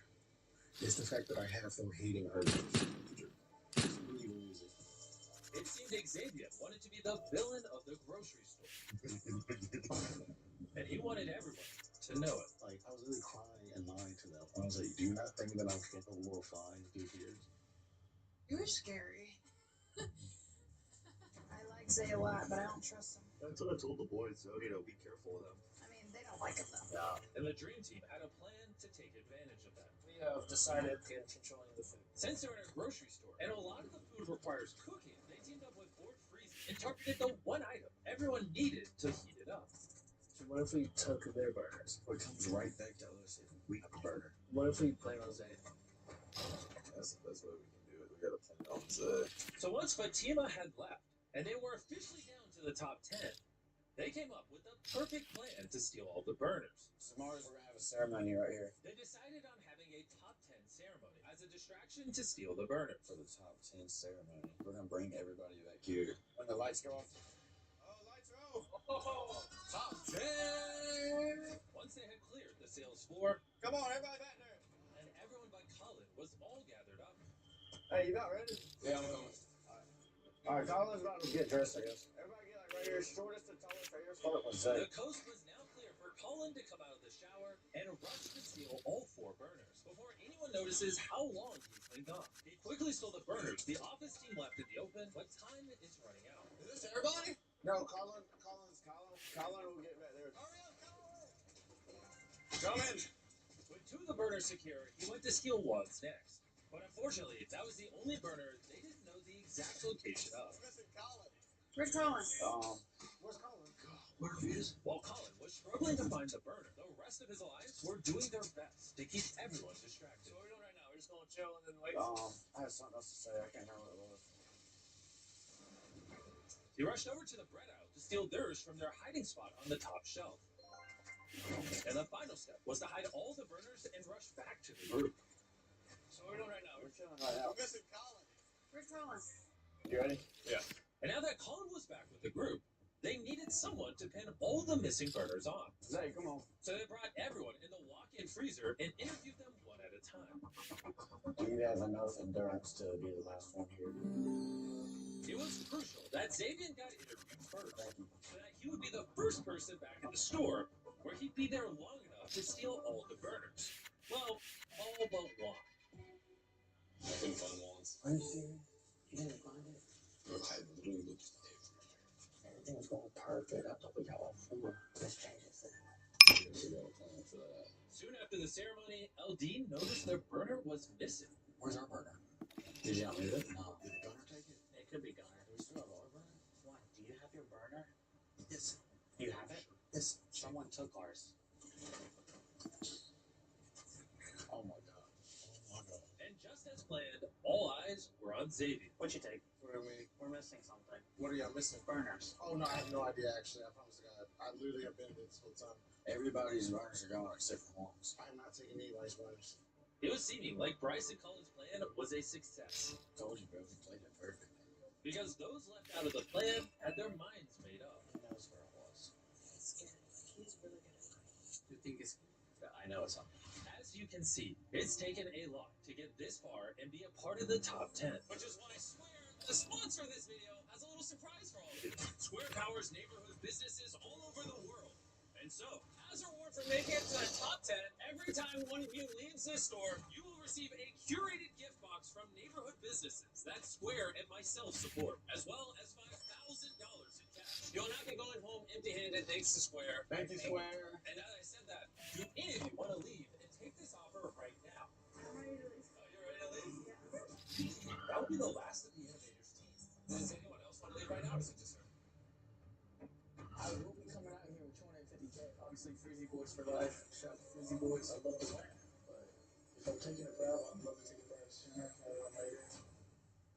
But yeah, I think I'm ready to leave too. Really? Wait, you want to leave as well? Yeah. Chris, I think I'm ready. Well, boys, take it outside, and remember, from now on, anyone that leaves gets all of these products from local businesses, and thanks to Square, each of you will be given $5,000 in cash. Oh my gosh! Your family's right around the corner. You want to go say hi to them? How's it feel to see him again? Amazing. Oh, that's so cute. Thanks for coming out, Score. Take care. Take care. Have fun in the outside world. Okay, it's me and you. Did you actually take it? No, I did not take the runners. Who took them? Colin was the last person to walk back there for our ceremony. Wait, are you implying that someone set that up? Yes. Right Yes. I'm mad that I didn't think of it myself. Really? Yes, because it was a pretty smart idea. With Juan being the only one left with the burner, and Bryce and Cullen's plan left unfinished, We gotta figure out a plan for that. they decided to take advantage of his burner in hopes of pushing him to his breaking point. This is not working no more. Okay, we can't eat, you can't eat. Get a box truck ready. All the food is going out the store tonight. It's not an if, and, or but. It's an ultimatum. After gathering a secret stash for themselves, of course, I don't want to look at another sardine in my life. they started getting as much food out of the store as possible.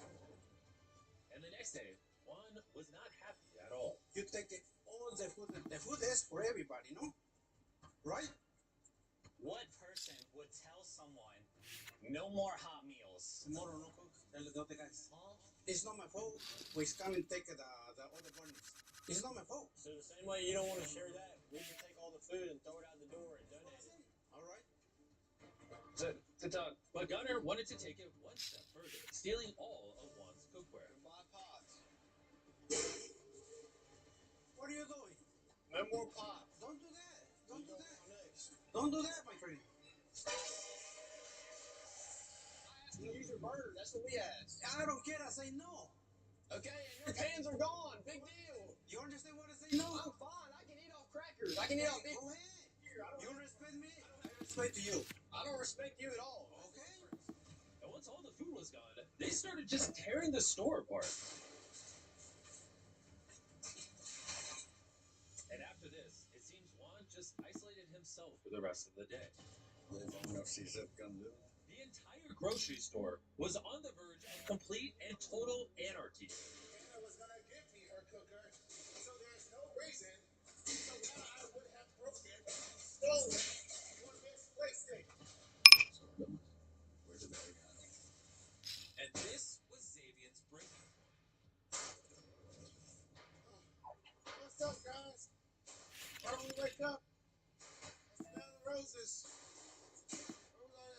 y'all had before. Bring it back. I like that one. I like that version of y'all better. And after almost 24 hours of this, the Dream Team decided enough is enough. Hey, Zay, come here. I want to talk to you. I'm not above a conversation. Listen, I'm sorry for an apology. You gotta make it miserable for each other. We can hang out. You know what I mean? Yeah, that's what I wanted. I wanted just to chill. So do you want to come to an agreement on this, or no? Honestly, I don't. Imagine you were in my shoes. You're laying. I was. I have been. Imagine if you were in his shoes. Listen to this. How about this? Because he did everything first. This is your strategy, and he's just doing it better. Things are heating up, and I'm about to give them an option that could make things a lot harder. Completely up to them. Let's see what they decide. Raise your hand and really think about this if you want me to make this video harder. 1, 2, 3, 4, 5. All right, go get the boards. Copy that. Throughout this entire challenge, seeing their loved ones through the glass has been a major source of encouragement. So for day 30, if you have people you care about out there, I would say goodbye while you still can. Slap those on there. I'm sorry. They voted to make this harder. This is the consequence. You gotta do it again? I'm sorry. Oh, that's too cute. I feel bad now. Me and Elodine's family has been coming there every day, so like it didn't make it harder. It'll be over soon. Over sooner for some than others. I think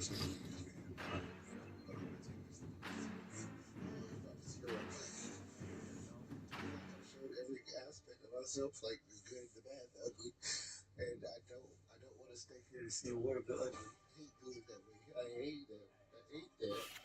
Xavier had made his decision, but he wasn't going to go peacefully. I do want to, and trust me, I do want y'all to sleep while I'm walking home. I wanted to have a better outgoing than this. So he snuck into the Dream Team's base and stole all their sleeping bags.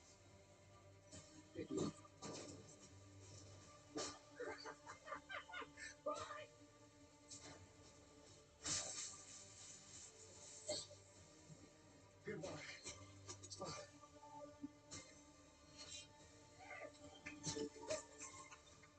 You will never beat me.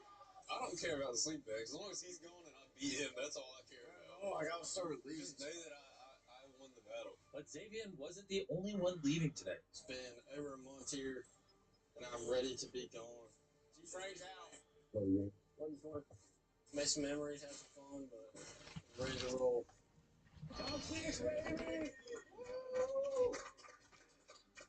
At the end of the day, the Dream Team's plan worked. So they returned the burners. I got them all. They were able to fish their sleeping bags back inside. Zay, just another reminder, even after you left, you'll still never win. And peace seemed to be restored. But quickly, the real challenge settled in. Dude, we're really bored. Crippling boredom. Give us some action here. Golly. The contestants were fighting boredom with anything they could, like sleeping in. I woke up at 4 o'clock. Ain't nothing else to do here but sleep. I go back to sleep until I literally can't sleep anymore. This is how I pass time. You want to go ahead and start moving shelves? They stayed busy breaking down shelves, cleaning and playing games. Oh, But despite their best efforts, I'm so good at this. at some point, the boredom became inescapable. The last 2 weeks, nothing's really been going on, and that's what's probably going to continue to happen. Along with the thoughts of everything that they were missing. We've been in the grocery store for 40 days. We haven't seen the outside world. We haven't gave anybody a hug. I've been here 40 days with him. He hasn't given me one single hug. So You want one right now? No. But no matter how hard it got, all of them seemed determined to stay in the challenge. I can stay a year, 2 years, no problem. There is no plan on how long we'll be here for. I just think it's here forever. But we're just going to wait till Mr. Beast comes back. Everybody's waiting on Mr. Beast to come. why don't we just TP the whole place? They've proven that they are willing to push themselves. So I think it's time we give them an off. It's been a while, boys! There's a lot more toilet paper this time around. We got bored. I need you all to pick a leader. I'll explain more once you pick one. Step forward if you want to be the leader. Okay. He's got a vote on it. Anyone else? Okay. Juan, you want to be the leader? Come on over. You all get one vote. Jackson. Let's go with Jackson. You voted for Jackson? Who are you voting for? I got my brother. You can't vote for yourself. What? I guess one. Juan, who are you voting for? You're going to vote for him? Yeah. You're the leader. Come on in. I'm convinced you guys are willing to die in this grocery store. So I think we start incentivizing people to leave. Here's $50,000. You cannot take any of this, but you can offer it to them in exchange for leaving. You could pay one person 50 grand to leave, two people 25 grand to leave, or you could offer no one any money and just push it out the door. But if no one leaves, no one gets money. I can make this shorter. I'll leave right now for $50,000. But wait, before you give the money away, you might be able to get 2 Would anybody else want to lead today? Juan, what's your number? Would you leave for 25 grand? No. Factually, only one person is winning this $250,000. Some of you saying no are just gonna go home with nothing. This is crazy. This video might go on for years after this. I'm trying. Are you comfortable offering 30? I can go put it up there. What's out there? All right, come on, boys. The next person to step out wins $30,000 plus the $5,000 from Square. Cold hard cash. It's an awesome experience being in the grocery store. Real big highs, real low lows. All right, yeah, let's do it. He's really about to get out? Thanks, Ron. Oh! Yeah, just pick up all 3 crates. Oh, take care. And now 5 remain. It's the best day of my life. Whew. Who can complain with $35,000, 5 from Square? I'm just finally ready to go home. They said no to this money, so the offer's off the table, boys. 5 people out of 100. Look, insane, bro. With only 5 contestants remaining, it was obvious that loyalties were about to be tested. I'm gonna keep my lines with Colin for sure. But if it comes down to it, you know, I can also join up with the brothers. There's no trusting anybody anymore. The closest people that you thought were to you, they aren't. Anybody can do anything.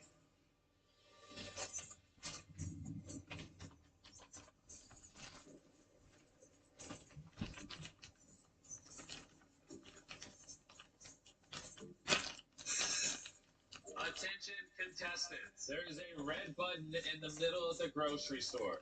If we need this. If you want me to make the video harder, I just need one of you to press that red button. That is all I'll say. How much time do we got? The button's never leaving. Oh, dude. You know we're not doing it. Yeah, we're not doing it. So fuck it all. Well, think about it. Everyone was hesitant about pressing the button. That's scary. Like, we need to wait for a day or 2. Well, in my case, I don't want to affect nobody. Well, except for Colin. I think we should press it. They'll live their whole life here. They're enjoying it. I think it's best for the 3 of us if we press the button. Yeah. With Jackson convinced, there was no going back. Hold on. So you guys want it harder in here? Can the 5 of you help me figure out where roughly is the halfway mark? Oh my gosh. How are we going to use the bathroom? Oh, I bought a couple porta potties. These beams, these are probably the halfway mark. No, yeah, I think down there is. So we'll No, just not right there. we'll just put a line right here. And while I'm painting this red line, I'll give you 5 minutes to grab things on that side of the store. Have fun. I got the fish. Y'all go right here. Hey, painters, get to work. Let's do it. Go get a cart. Go get a cart. No, we don't need a cart. I'm coming. Grab what matters. Oh, yeah, good idea. Get it while you can. Yeah, let's cheers for everybody. Yeah, everybody's. 60 seconds, boys. Hey, he's loading up on cheese. All that's going to be out of play very soon. 3, 2, 1. That side of the store is now off limits. All right, well, I'm going to let the painters do their thing. And, yeah. Bye, Jimmy. Not only was their space just cut in half, they lost access to sunlight, the shower, the bathroom. Oh my god. There's Coke Zeros. We'll wash dishes with Coke Zeros. We're going to brush our teeth without a single one. Bro, this is We gonna have be- water. We have toothbrushes. We have Dasani water. You go like This is this. gonna be stressful. Well, it's gone now. Oh my god, Jimmy's here. You wouldn't happen to know where Colin is, would you? Last night, not even 12 hours after I put The World Series of made a careless mistake.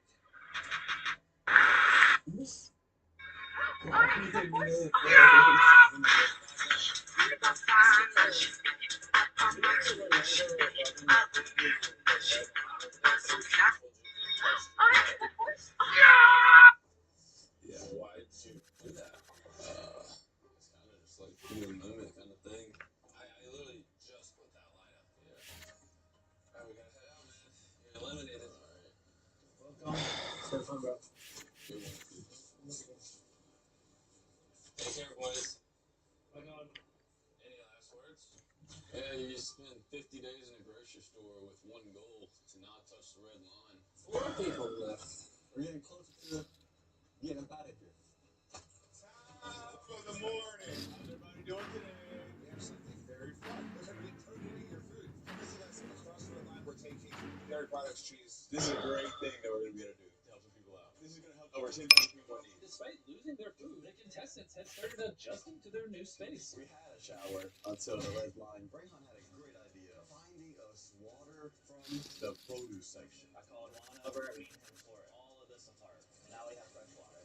One from the line. So boys have a shower. You have your bucket of water and you bathe yourself. So slide this. Where'd you go? Can't see nothing. You're fresh. Really good. How you happy today? But the morale boost from the new shower was short-lived. Somebody's coming. No way. Oh my god. So, as you boys can see, there seems to be a giant red button on the floor. Is it now that we click it and it gets easier? If you want to press the button and find out, you're more than welcome to. We're not gonna press it. No. Everyone seemed to agree that they shouldn't touch the button.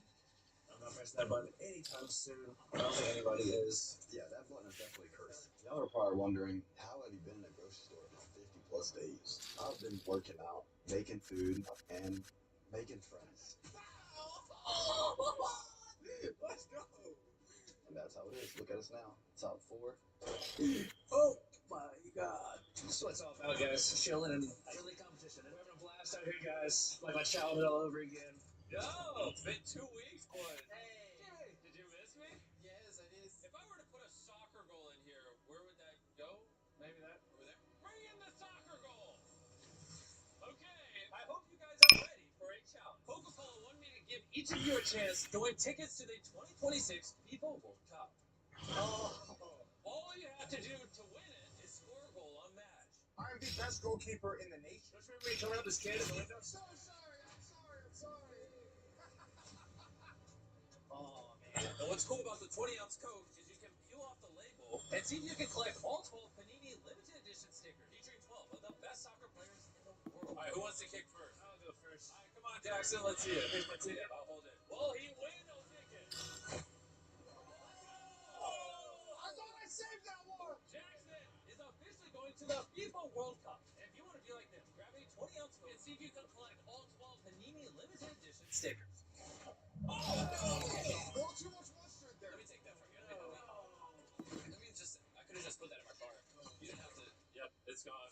Even if he wins this ticket, he might still be it when the FIFA World Cup comes around. That is a good point, actually. Is he winning it?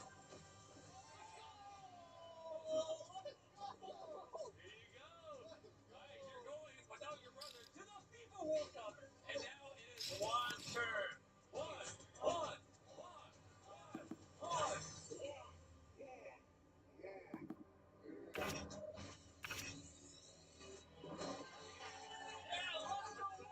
Congrats on the FIFA World Cup! Minus, one of them.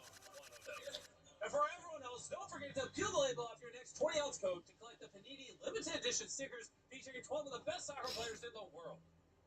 If you're not pressing the button, you're not making this harder on each other. How long you guys got? We're chilling. We're having a good time. We're all together every single day. We're playing cornhole. We're playing volleyball. We're playing RC cars. No one wants to make it harder. No. Nah, we're good. I guess I'll see you guys in a week for $1 million decision. What does that mean? I'm excited. Yeah, I'm excited too. Jimmy dropped the $1 million decision next week. What? What do you mean? So what does that mean? Oh, $1 million is a lot of money. Over the next week, the reality of leaving this grocery store with life-changing money was setting in for all of them. For $1 million, people are going to do some crazy stuff. So, I mean, I'm going to do some crazy stuff. If I were to win this money, I would love to take it and give it back to the community. My family is, we need because I never got the money and we work all the time. Really no decision, bro. Whatever it is to make my freaking family.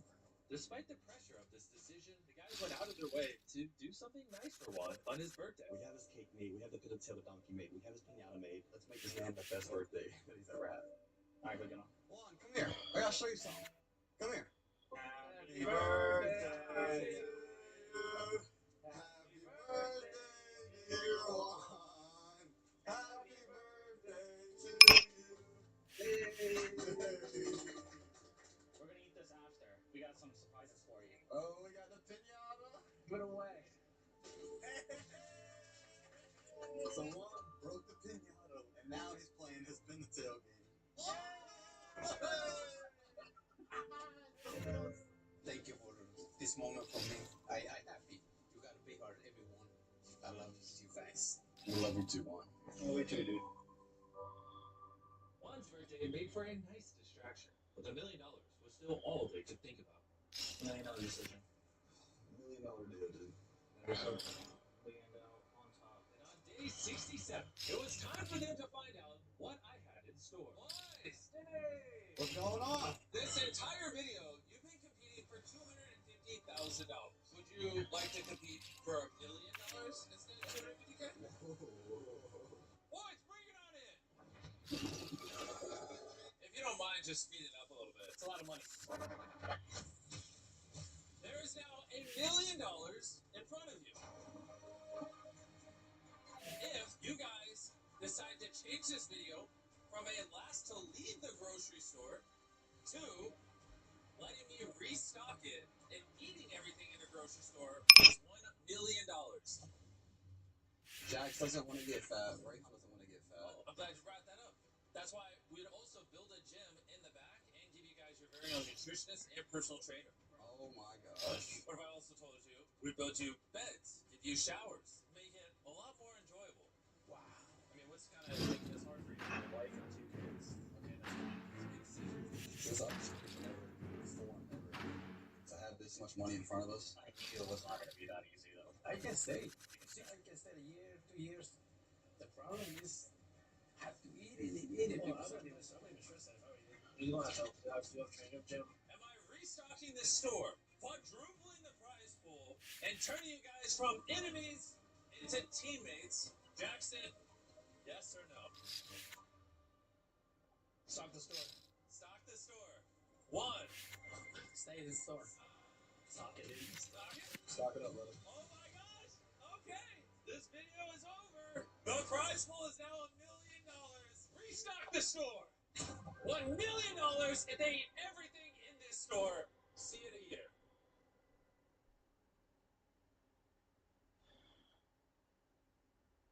Alright. Another beautiful day in Singapore. And I'm ready for breakfast.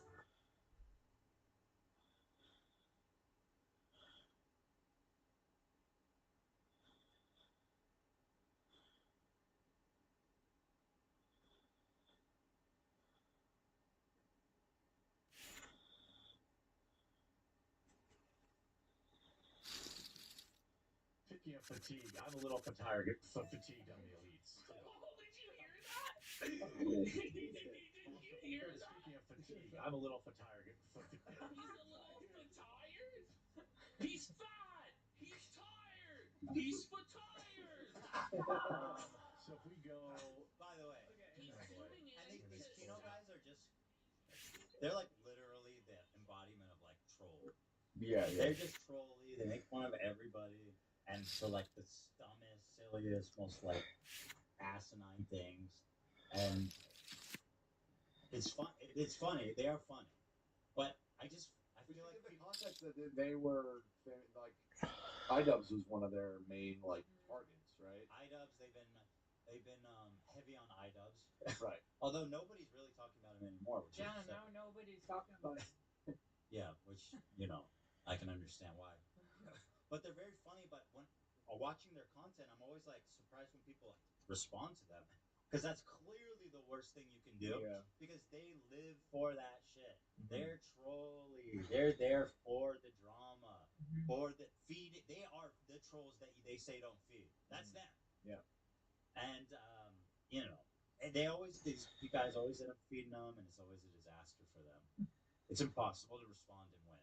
The only way to come out of an interaction with them and not lose is to not respond.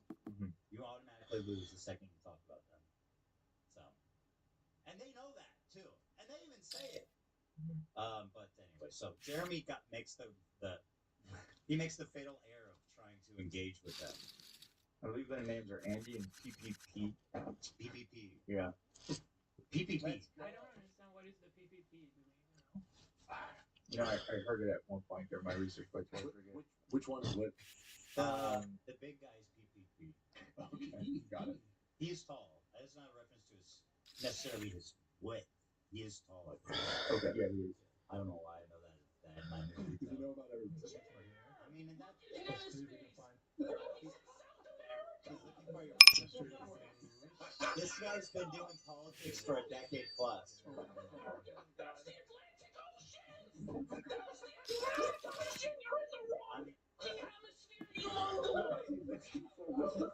I couldn't. He's looking for Iran. He doesn't. He's not even funny. Andy had a better idea. At least Andy knows where the Middle East is. And I'll say a PPP from what I've seen. Surprisingly intelligent guy. He's very smart. He knows a lot. I do not. You know what I mean? You gotta not engage. There you go. All out with cost. That's the part. Yeah. Dude, on Halloween, they did a new elaborate costume every day for a whole month, and I was like, that is some hustle.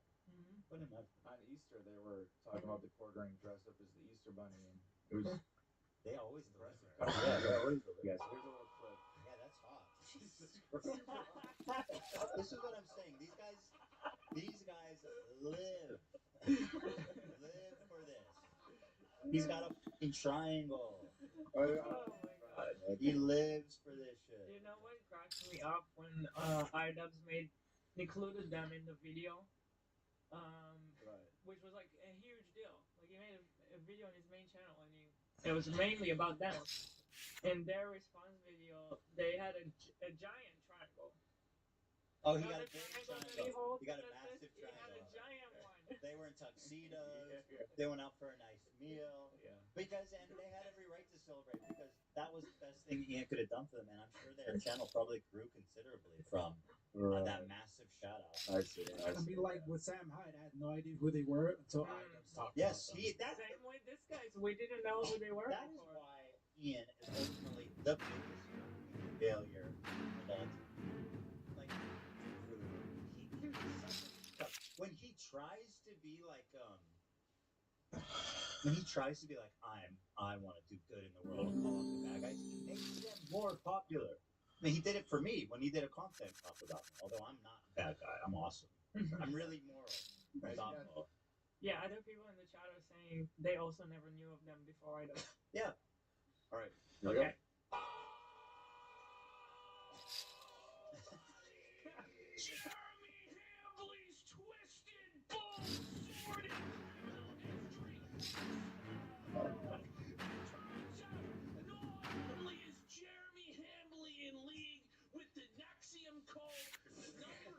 Woman in the organization is a good friend of Hambly's. Not only does he have a sex-swinging, degenerate bull over at his house, but the bull has a long, sordid, sickening criminal history of domestic abuse. He broke into somebody's fucking house, this fucking freak.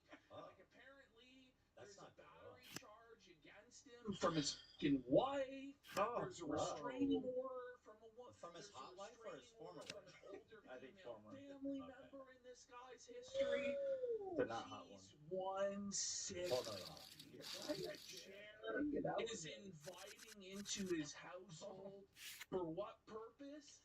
Must be to his wife. I don't know. Why else? By the way, I will say, PPP is one of the most dedicated, passionate trolls I've ever seen in my life. Truly, with the worst guy to antagonize. So I missed out on watching wrestling growing up, and I never cared. Watching him, I'm like, I kind of wish I did. He Totally has that announcer. He is so passionate about what he does. And that's what my mom taught me, It doesn't matter if you're a garbage man or the president. Be passionate about what you do. It's beautiful. And he's an internet troll. And he's passionate. Swinging bull, a sex fucking cult. What the fuck is going on in Hambly land, buddy? So presumably they have credible receipts to back that up. Yeah, I mean, it's yeah. If that is the same guy, which seems like it is. This man, he's in the pocket. Oh, yeah. Jeremy put this guy in his happy place where he is thriving. right? Like this is what he lives for, and that's what it is. You can't win, Jeremy. And that's why I laugh when he goes, "I'll never talk about me again." Yeah, like they care. I'm the opposite with him. Before we watch this intro, I think it's important to keep in mind that this is the follow up of all the threats of Jeremy being tough guy all across the internet saying I have the power to get you banned. This is how they respond. We're still here, Jeremy Hamlin of Wisconsin. You cuckold schmade faggot. So hold on, pause it for a second. So obviously, as we pointed out, these guys are extraordinary trolls. Now I don't know why that means they got to use slurs and be homophobic. I think PPP, you'd be just as funny without saying the F slur. You know, you don't need it. You're a funny guy. Yeah. Right?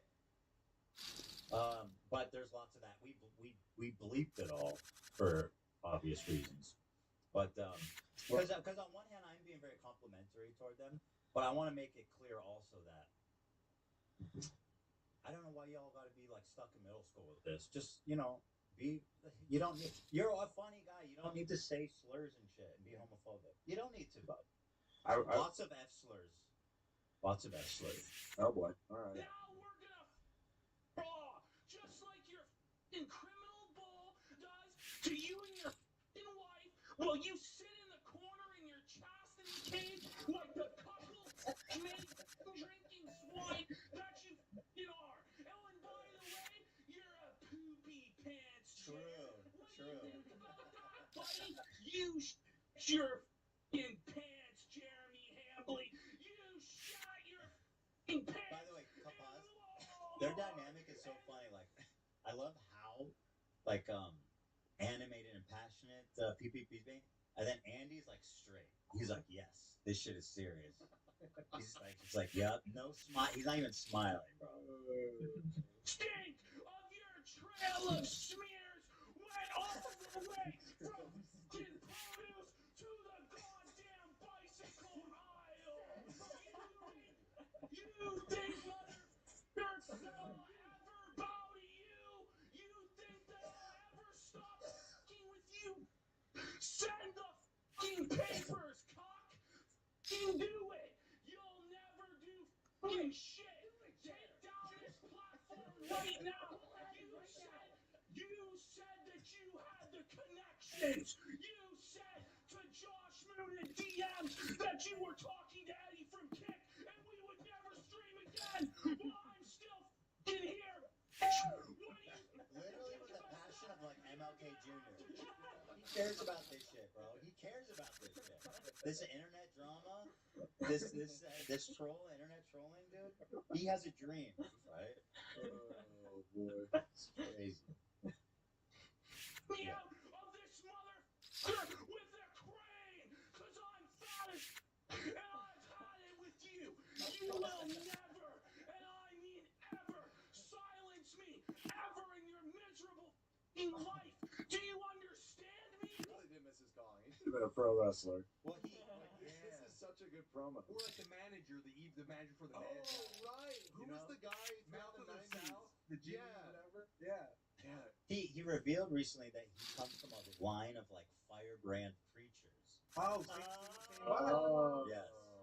Which kind of makes sense. He's bred. Yeah.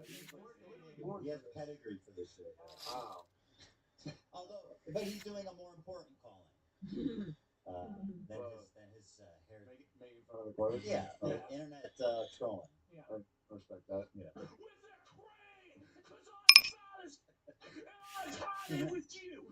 You will never, and I mean ever, silence me ever in your miserable life. Do you understand me, boy? Do you understand me? You cuckold, I will your wife in front of you. Well, careful. He might want that. Seems to be what he wants. Fucking man, you will never, ever match my will. Do you understand? You will never. That was like Kaiser Sosa. Break you, Jeremy Hambley. I already have. I'm taking your sanity from you day by day by day. And let me tell you something, buddy. By the time this is all done, you're gonna beg for mercy, and none will come to you. This is what they wanted, and he is in his fucking zone. Right, right. Yes, exactly. Came back, built myself back up for this fucking chair to try to hit me down as the fucking chair. They're high. Look, they're buzzing. For what handling things? Oh, the giant is coming out. Exactly, bro. You literally had him pull out the giant triangle. Only iDubbbz has done that before, though. Sorry, Chad. When I say it was the best intro, I forgot about that. It's hilarious. Unfortunately. They're like, again, they're like 4chan Kiwi Farms types of dudes. This is kind of what you expect, unfortunately. I think it's you're funny enough, and gosh darn it, people like you. And also, I don't think that people on Kiwi Farms who watch your show and like it be like, I expect one F slur per every 10 minutes, or I'm turning it off. Like, everyone's fine. I'm assuming. They'll be fine. So you're better than that, man. Stop with the homophobia.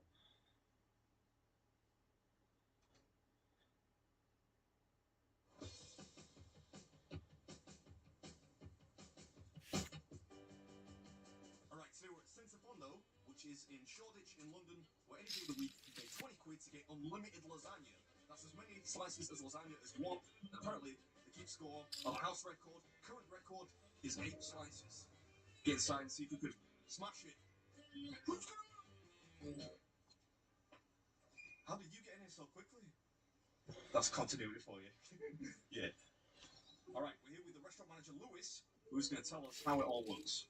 So basically, it's £20 bottle of lasagna, as much as you can eat. You can either go for the beef or the artichoke, and you can mix and match in between. And the current record number of slices eaten is 8 slices of lasagna, is that correct? It's 8 portions of lasagna, yes. So that's the record to beat today. But usually, on average, we sell between like 2, 3, sometimes 4. Someone feels a bit, going for it. But let's try and hit the 9 and 10 today. Apparently, you have to book 3 months in advance to get into this place, which is pretty popular. I think that's largely because of a viral TikTok video. Now, naturally, I don't have TikTok because it's brain hot, but I've got a little link open here which explains the nature of the way the whole restaurant works. So I'm going to play it for you. Bottomless lasagna for £20. There's a new Italian-American spot in London. It's a cool little spot, isn't it? It's neat. I like it. See? Yeah, I'm a child. You might have to blow that out, actually. Is that a swear word? Word. I'm a little bit concerned now. I've seen how big the slices are, because those look like one kind of family size ready meal you get from Tesco, Asda, Lidl, Aldi, any Morrison's, any of the above brands. M&S if things are going well. Well, here we go, big man. Ooh. And voila. Thank you very much. Good luck. Oh, you know what? I thought that was going to be really, really hot, but it's actually the perfect temperature to eat.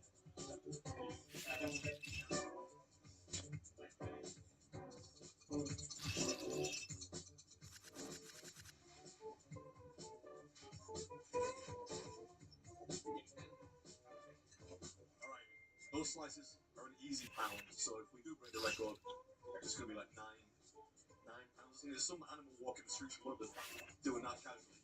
Well, how was it? It was delicious. Yeah? Very good, yeah. Ready for round 2? I'm ready, yes. Go. Man, there's no way you're doing that. That's boxing. Thanks, man. Not only are you the cameraman, you're supposed to be supportive. You're supposed to be kind of like part-time cheerleader as well. Well, I'm going to prove you wrong now. We'll see.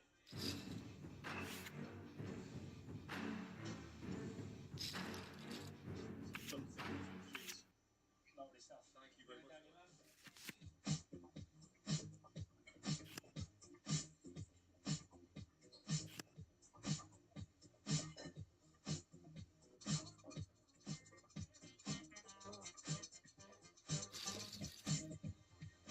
Look at that. Doesn't get any cleaner. Number 3. Oh, it's already starting to feel like a lot.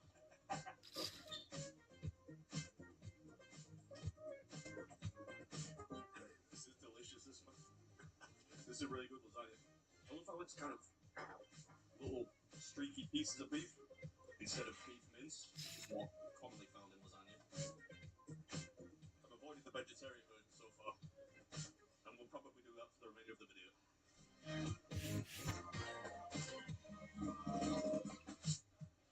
Alright, that's 3. Probably looks a bit confusing because there are only 2 plates there, but you cleared the first one, which is normal. We're just going to keep them here so it's easy to keep score. So that's 3 now, right? But there's only 2 plates.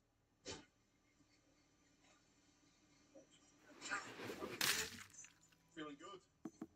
Certainly go, my man. Thank you very much. You're welcome. This is number 4. I think there's more cheese on this one, but I'm not complaining. It's amazing to me that it's the perfect temperature. It's not too hot, it's not too cold, you don't have to wait, you don't have to blow on it.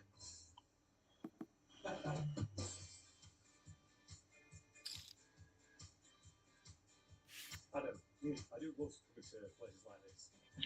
It's a great way to pass the time. So your delivery there was all wrong. You had to say pasta time. You had to really put the hard consonant on the T. I said that? No, you just said pasta time. Like it sounded like you were saying pasta time. Pasta time. You guys are kindred spirits. Look at that on the wall. Simply the bechamel. That's about your level of joke. Come on, guys. I don't get it. Do you get it? We don't get it. You don't get it. That's the police coming to arrest you for crimes against common understanding. Simply the best. Simply the bechamel. Don't let him get away with this, Tom. Film this guy. I have no idea still. Simply the best sauce. This is absolutely delicious. At the risk of offending my mum, I think this is the best lasagna I've ever had. Sorry, mum. It's really, really good, man. It's delicious. I'm just trying to get some pieces now. Alright, 4. I'll be thick and fast. Oh, these are, yeah, rapid fire. Number 5. Thank you. You had 5 once and you thought you were going to die.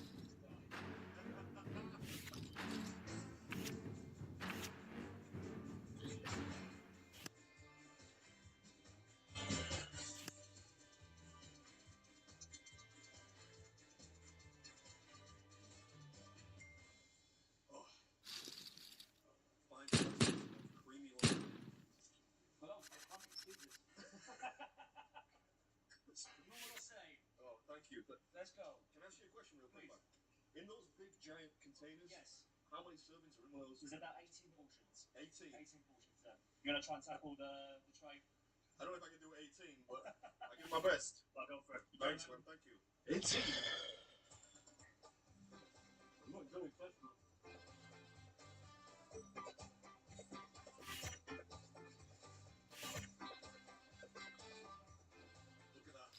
Look at that. That is that's a hunk of beef.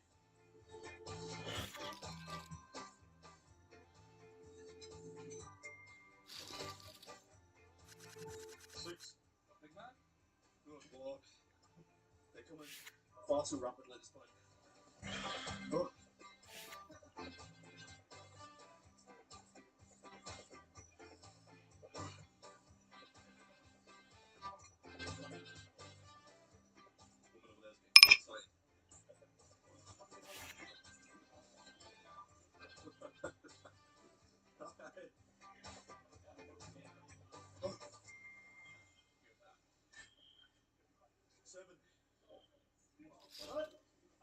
Whenever you're ready, man. Let's get it done.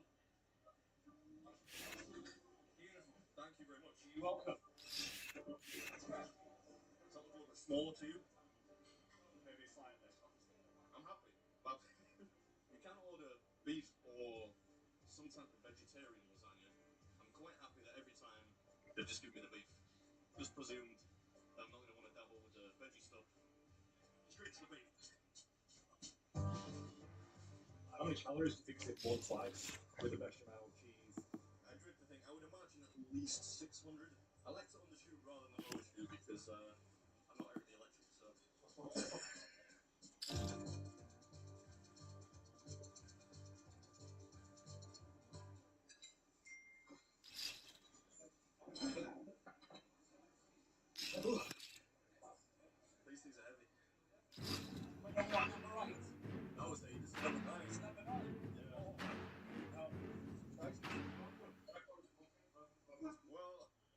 once I'm done with this, yeah, it's not a foregone conclusion. Let me tell you.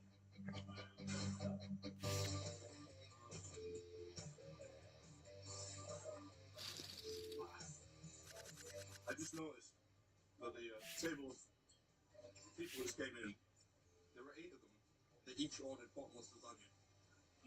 So the real goal should be to consume more slices of lasagna than the entire table. I'm not sure I'm capable, but here I go.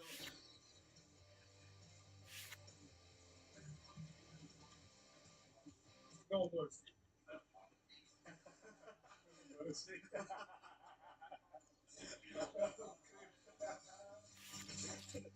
Man's trying to kill me. I feel like this might be the point at which you need to apologise to me. Because you said that I would not do 9 slices and, yeah. There we go. Round of applause. Josh, would you like to applaud? I'm trying to find a lasagna joke for Josh. I only work with the best. Yeah.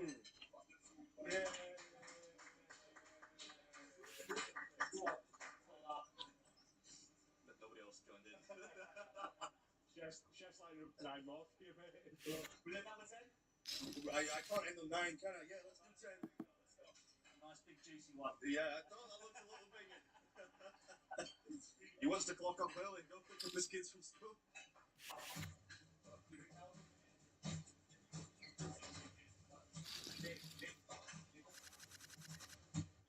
You got a dessert menu kicking around.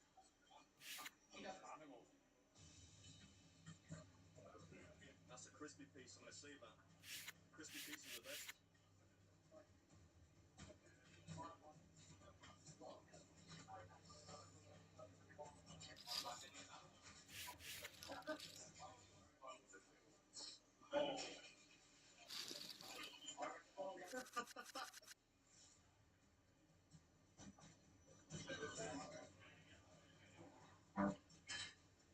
What did that guy say? He felt like he was gonna die after 5. This is heavy stuff. I wouldn't want to go swimming after this.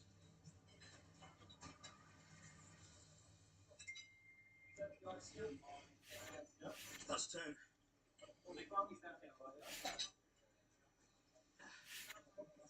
One more? Why not? Yeah, It's like it's an impulse. Like if somebody offers me food, I can't say no. It's like impossible for me to say no. Probably the right word, yeah. I can feel like the salt emanating from my face now. I can feel myself swelling. This is one of those though where it's so good you want to keep eating more. I'm not bored of the flavour of this shit. I've eaten what, 10 pieces? Yeah. That's got to be maybe slightly less than £10. That's a lot of lasagna. Maybe I should come out of retirement after all. Just in time for Nathan's, you never know. Number 11. Thank you. Good luck. Come on.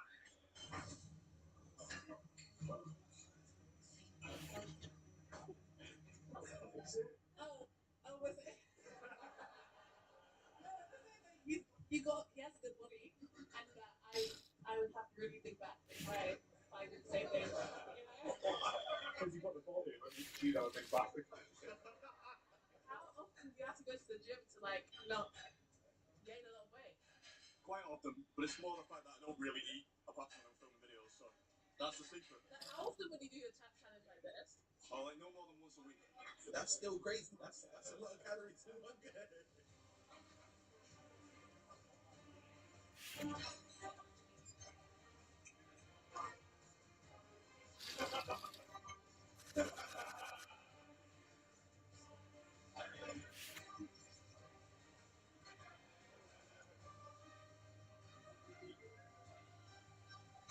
Alright, this is Baby's food, and that was Sense Upon those bottomless lasagna.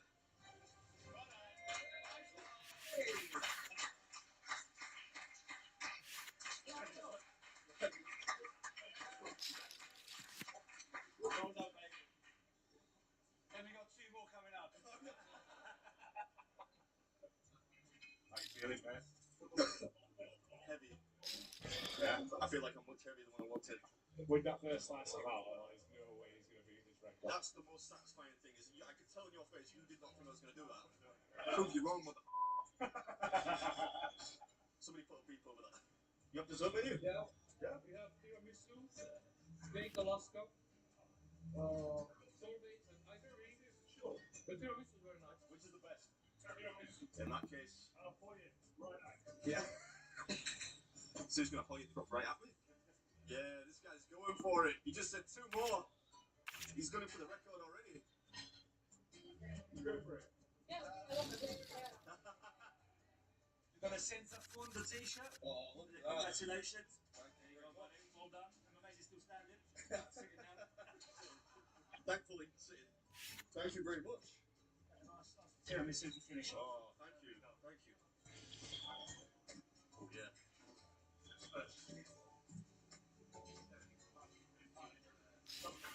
Feels so heavy now.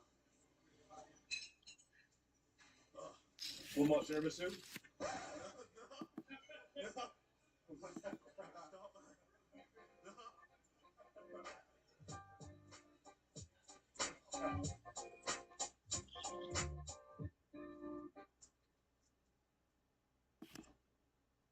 Four slices, remember. 4 Minimum.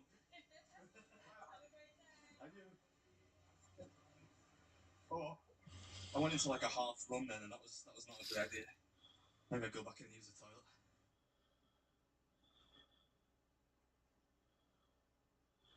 Right, so we're currently outside Gordon Ramsay's street pizza. You're pulling my flunker now, aren't you?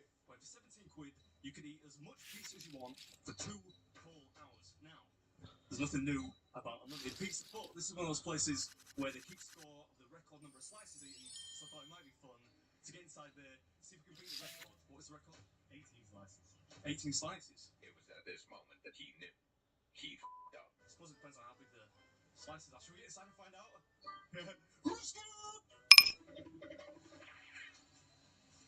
See that? A little bit of video magic, and we're inside.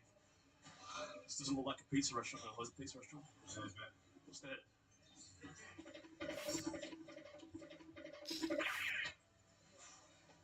I think I need to do some more cardiovascular exercise.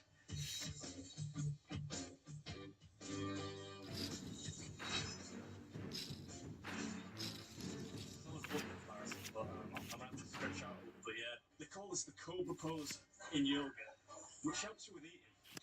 But also, Mrs. Beard bought like a limited edition version of the Kama Sutra a couple of weeks ago. So I'm under strict instruction to become more supple, more limber, more flexible. So it's helping me with that as well. I realise it doesn't look normal. Deep breath. Push your pelvis into the ground.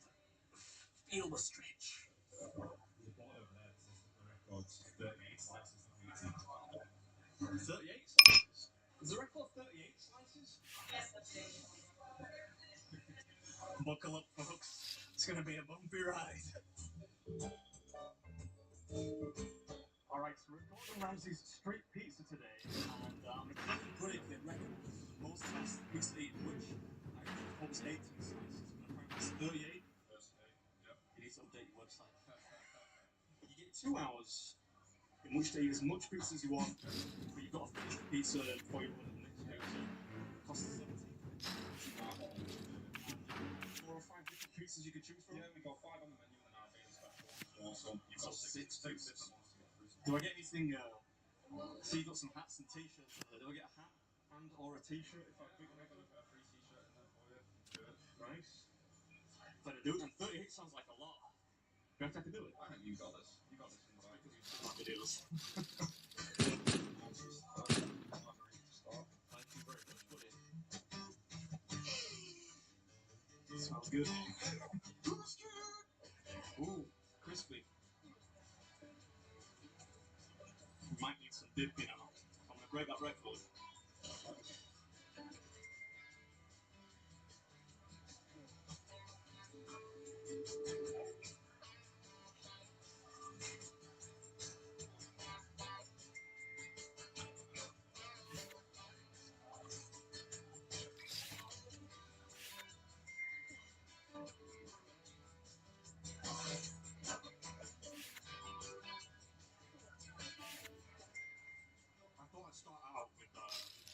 margarita, cheese and tomato, and then we'll work on some of the other flavors as we start to get flavor fatigue.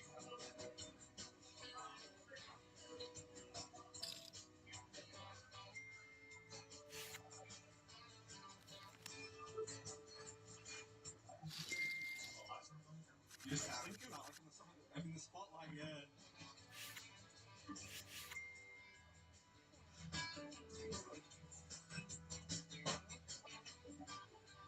Good pizza. I'm gonna try not to lose track of the count, slice count this time. Right, that's 8 slices done.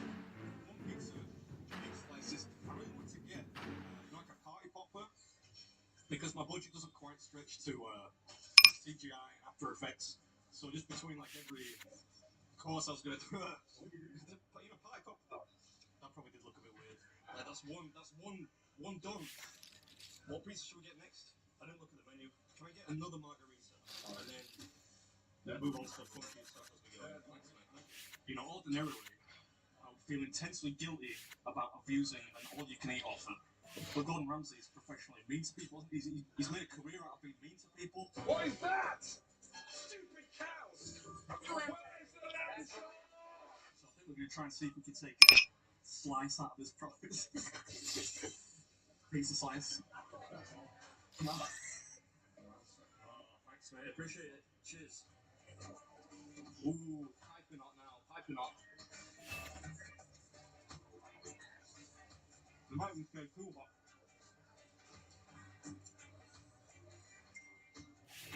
Right. Let's stop messing around here. Let's get serious. Double slice these suckers.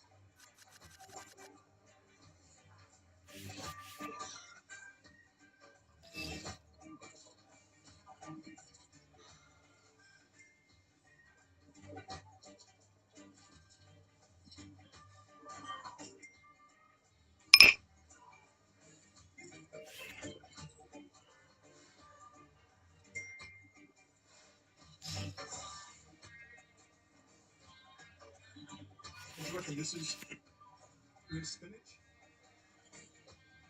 I've never eaten this clean in my life. This is the cleanest I've ever eaten.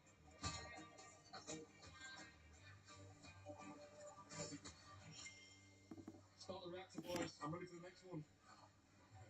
Thanks very much. They're bigger than I thought they were going to be, though. I thought they were going to be like 10 inches, you know, like the crap ones you get at Pizza Hut. But they're not. You need to put some product in that air, mate. What if you like a blow-dried Coke? Thanks, mate. You've got the sweet corn fillet, sweet salt, chicken, coriander. Is that a mushroom? No mushroom. Sliced chicken. Just looks like a mushroom.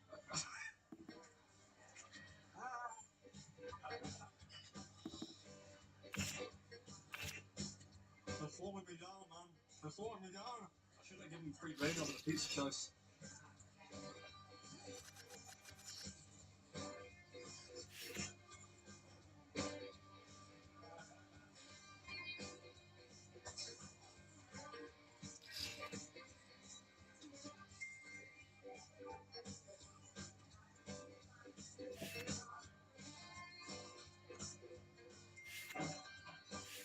I guess this is Gordon Ramsay's take on a soup cream, but with like some pepperoni on as well. It's like chicken, cheese, a little bit of green stuff.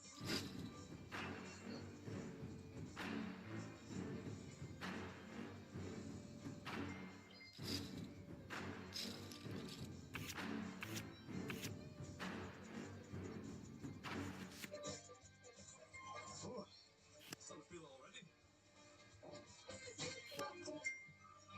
That was quick. Oh, thanks, mate. What's up, 24 slices now? 8, 16, 24. Yeah, 10, 16, 24. So this will be like 32. 32 if I finish this. So we're getting there. This has got chili flakes on it. Maybe we'll just go with one slice to assess the heat. That is a bit spicy, that. Not world-ending, but it's enough to slow you down. I don't think the chef wants me to wing it.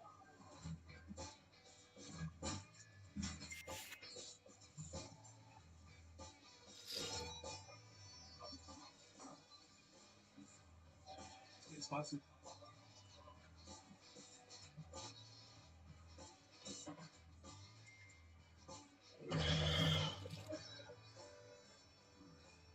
don't want another one of these.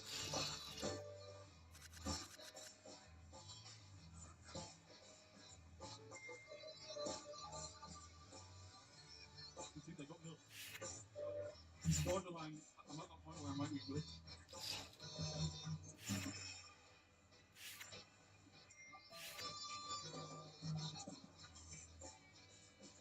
That was a tactical mistake.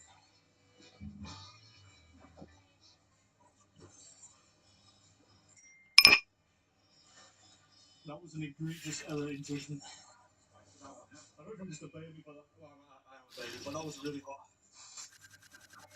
Starting to leak. From the nose. Just to clarify.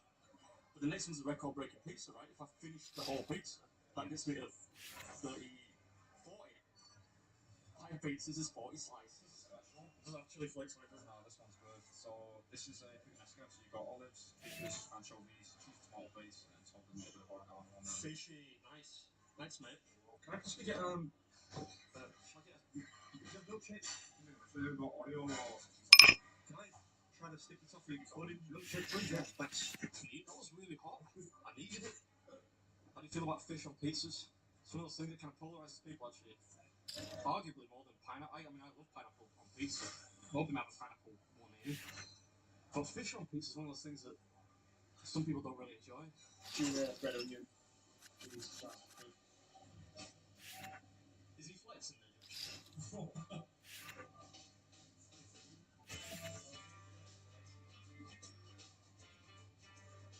yeah, I'm not sure about this, you know.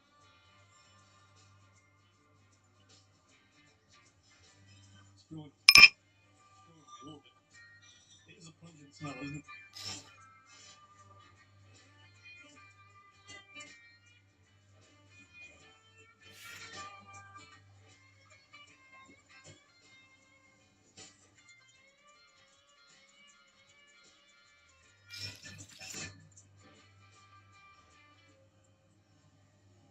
Disgusting! It's a bit of Tom Jones there for a second, you know. And this is the slice that's going to equal the record, right? The nationwide record. I think the record here was 18 slices, but down in London, it's 38. Yeah. Can show these cats how we do it up north. I really want the next one to be Hawaiian. I'm a pineapple. Can't take another fish or pizza. Oh, thank you. You're welcome. That's puttanesca.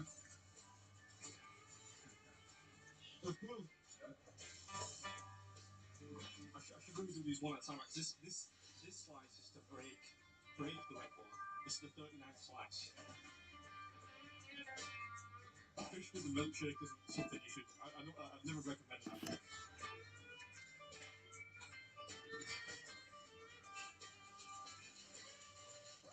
We didn't really make much fanfare about the fact that I just broke the record, did we? I hate to be here, like, he's not even clapping. You want to put some, like, CGI confetti on screen? Yeah. So that means I beat the record, right? I mean, by 2. But since there's a pineapple in the oven, I'll go for 48. I'll break it by 10. Sure. Oh, it is. Oh, thanks, brother. What's up saying, brother? It sounds like Hulk Hogan or something. Brother. I should have cheese and pineapples on it. You know it smells bad, but it's actually at the same time tastes really good. This is when I like to start a little mini civil war down in the comments. So let me know if you like pineapple on your pizza or not.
you could dip this in a milkshake.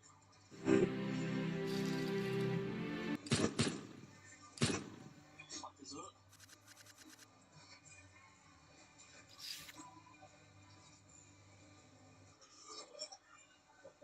Did you hear that?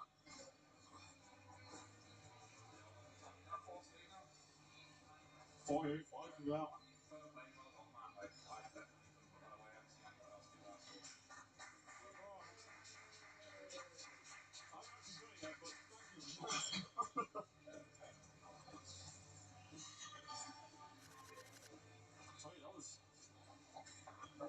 That was hard work. But we got it done. New record, 48 slices. Come down, see if you can beat it. Well, actually don't. Just have one of the regular pieces. Ah, there we go.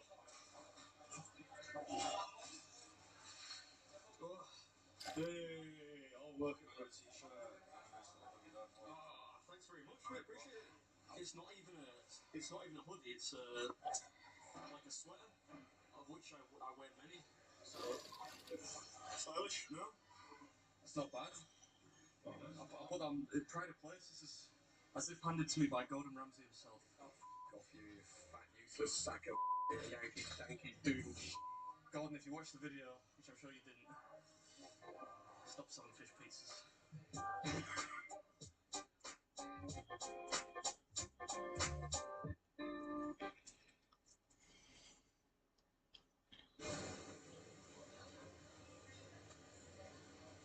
That's not actually the right door. I have to work with this guy.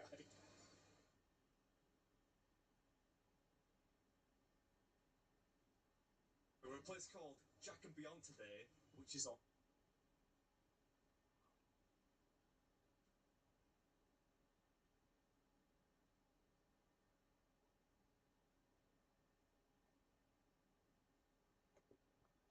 Lady saying we got no case. Is this true? Well, John, we didn't want to tell you because we wanted to milk you out of a couple thousand more as we let this keep going. But yes, Wendy the Snapple lady is right. Parodied as the Snapple spokesperson. So if he's pissed about people using his face, his likeness, it's all out there on the internet, and it's like me suing. I don't have grounds. It's over. Can I say something? For 30 years, I made a living interviewing people. A lot of those interviews were over the phone, and I would record every interview, and then I would play them on the entertainment TV shows. I didn't have to ask permission because in New Jersey, where I live, you only needed one consent, and that would be me, the interviewer. Correct. I owned it, and I could play it anywhere I want and make money off of it. That's the law. So it's crazy. These people are stupid as John talking about this lawsuit. Yeah, he's not suing for being illegally recorded. It doesn't matter. Right. He's suing them because of right to publicity. Yes. The legalities of the call doesn't matter, even though it was completely legal. And John still continues to say they were illegal. The one night that I watched Saturday Night Live, Mike Myers was doing a parody of me that I was it was an ongoing No matter what they're talking about, it always comes back to her and Snapple. skit Why did she about put the him same voice to flying survive first class, as the coffee, What was that? Why has she got the same voice as the guy that's always on the voting? Because they're both G. Opie, did you know Snapple is still around? Yeah, these are what we call Jews. Do you have them in England? No, we try and keep them to a certain area of the country. That's fantastic. Something with coffee. Anyhow, he got stuck with me as the person who was sitting next to him in first class.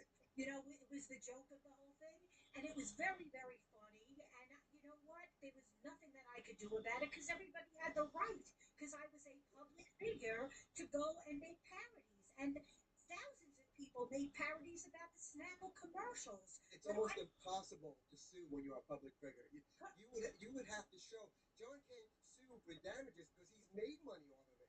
John's actually has made income off of what Shuli has done. He can't prove that he's lost anything. He's made money. Another great point, and also shows that Chauncey has been watching the Dabbleverse from afar, very closely for a while. I love that Quad's not correcting at all. But they No, completely no. wrong. And Quad's just like, yeah, fucking Yeah, go yeah. with it. No, Quad was the best on this entire battle. Insane. Johnson's The least annoying by far. insane, and he's broke, and it's sad, and it's Well, just the whole thing is sad. Wendy's a graduate of rehab, and I'd like to know her take on what she sees what John's going through. Chauncey says if he keeps going, he's not going to be alive that much longer. No, he's not. You know, and I'm seeing him talk. I don't Good! know if a piece of this is Congrats on serious. being sober, Wendy. Thank you. And I've had like 37 years, and what I want to say is I think that he's just so angry, and this is not a mean thing. I think he's really sick, and I think that he just is very unhappy in his own skin, and I would hope for him, you know, at the end of the day with all of this, you know, and Grillo, I know that you don't want to say anything bad, and it's not your style. I know you so well personally. Chauncey, I know a lot about you from back in the day, but I just want to say that I really hope for his children's sake, his family's sake, that he considers that maybe he does have a problem and that he has a rageaholic problem. This is what I say when anyone brings up John's kids.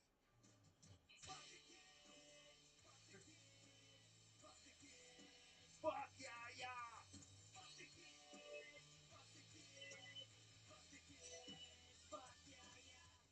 All right, thank you, Wendy.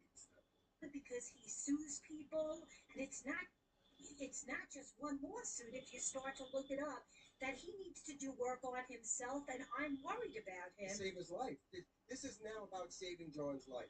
Good! Take on that mission, you retards! I can't wait for the John Saving Committee.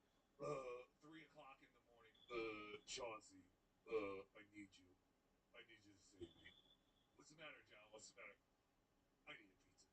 Like, what the fuck? They really want to get involved with the Saving John Melendez campaign, and I'm all for it. It is, you know, and that's why What was that? Sorry, Rook, I was going to say, so they're going to join the SJ Army? Yes. Yeah. They are cadets and generals of the SJ Army. Remember, if you want to join the Tukey Taliban, go to Tukey World Order, and you can sign up to be a member of the Tukey Taliban. Again, I have no affiliation with this, but I support it. That level. well, that's why I'm on. I really want to, via you guys, to say, you know what, you can all have your personal issues, and maybe he's not a nice guy, but as unnice as he is to you guys, it is worse what he's doing inside himself right now. Fuck his inside. And honestly, maybe we can all turn it around to help him and to tell him. Yeah, let's help him. Let's all get together. Hey, guys, I never thought of this. How about instead of making fun of John, we all help John? That we all are there for him, you know, and this may be an aberration to really who Yeah, he you're is, there 'cause- for me, you dumb fuck. Yeah, prove you're there for me. Donate to my GoFundMe. Like, they don't realize John doesn't want help. He wants money! At a certain point with me, I couldn't recognize the person I became. Neither could Cardiff. He couldn't recognize you either, Wendy the Snapple Lady. I'm telling you, you gotta go watch this full episode because just like Tess should have clipped more. He should have just left the whole episode. Tell the Clippers what to do. I'm kidding. It was fantastic. But I wanted more Wendy the Snapple Lady because she's a hoot, as they say. Well, so has John always been this awful stupid, or did this just happen over the years? I wouldn't say he's stupid. There is a level of intelligence with the guy, but I think his OCD and his alcohol. I don't even say alcoholism because you have to commit to knowing that you're an alcoholic. Alkalinism. Drunk, alcoholics go to meetings and they try to do something better. And he was saying that reaching out for help. Wait. Yeah. Do all alcoholics go to meetings? You're not an alcoholic until you go to meetings? Yeah. I guess though. God, Grillo is stupid. His OCD and his alcohol. I won't even say alcoholism because you have to commit to knowing that you're an alcoholic. Right now he's just drunk. Alcoholics go to meetings and they try to do something better. And he was saying that reaching out for help is a sign of weakness. And like, yeah, he was trying to tell Rob that, like, oh, you needed help. You're weak. You know, that's the way he puts it. So. He's reaching out to lawyers and he's reaching out to GoFundMe, and he needs to reach out to people that can sit him down, put him in his place, intervene, and get him into treatment. Because I think that he drinks an enormous amount, and I think that he could use some therapy. Because I think he's really. I don't start drinking till after 7, you dumb bitch. How much could I possibly drink? Unless the Yankees are on. Unless the Yankees have a day Which game. they're on right now. You stupid bitch. Fuck you and fuck Snapple. I was a brisk guy. An enormous amount, and I think that he could use some therapy because I think he's really angry. He's nobody in his life right now to do that because he's burned so many bridges. There's literally nobody in John's life that cares about John on that level to step in. Or out of his life. And that's why I was saying before, and I hate saying this, John won't be with us much longer if he continues down this path. And I don't. Chauncey really thinks he's saying something the rest of us haven't been saying for over fucking 3 years. No, who in his life is going to prevent that from happening at this point? Maybe it's you, Chauncey. Maybe it's you.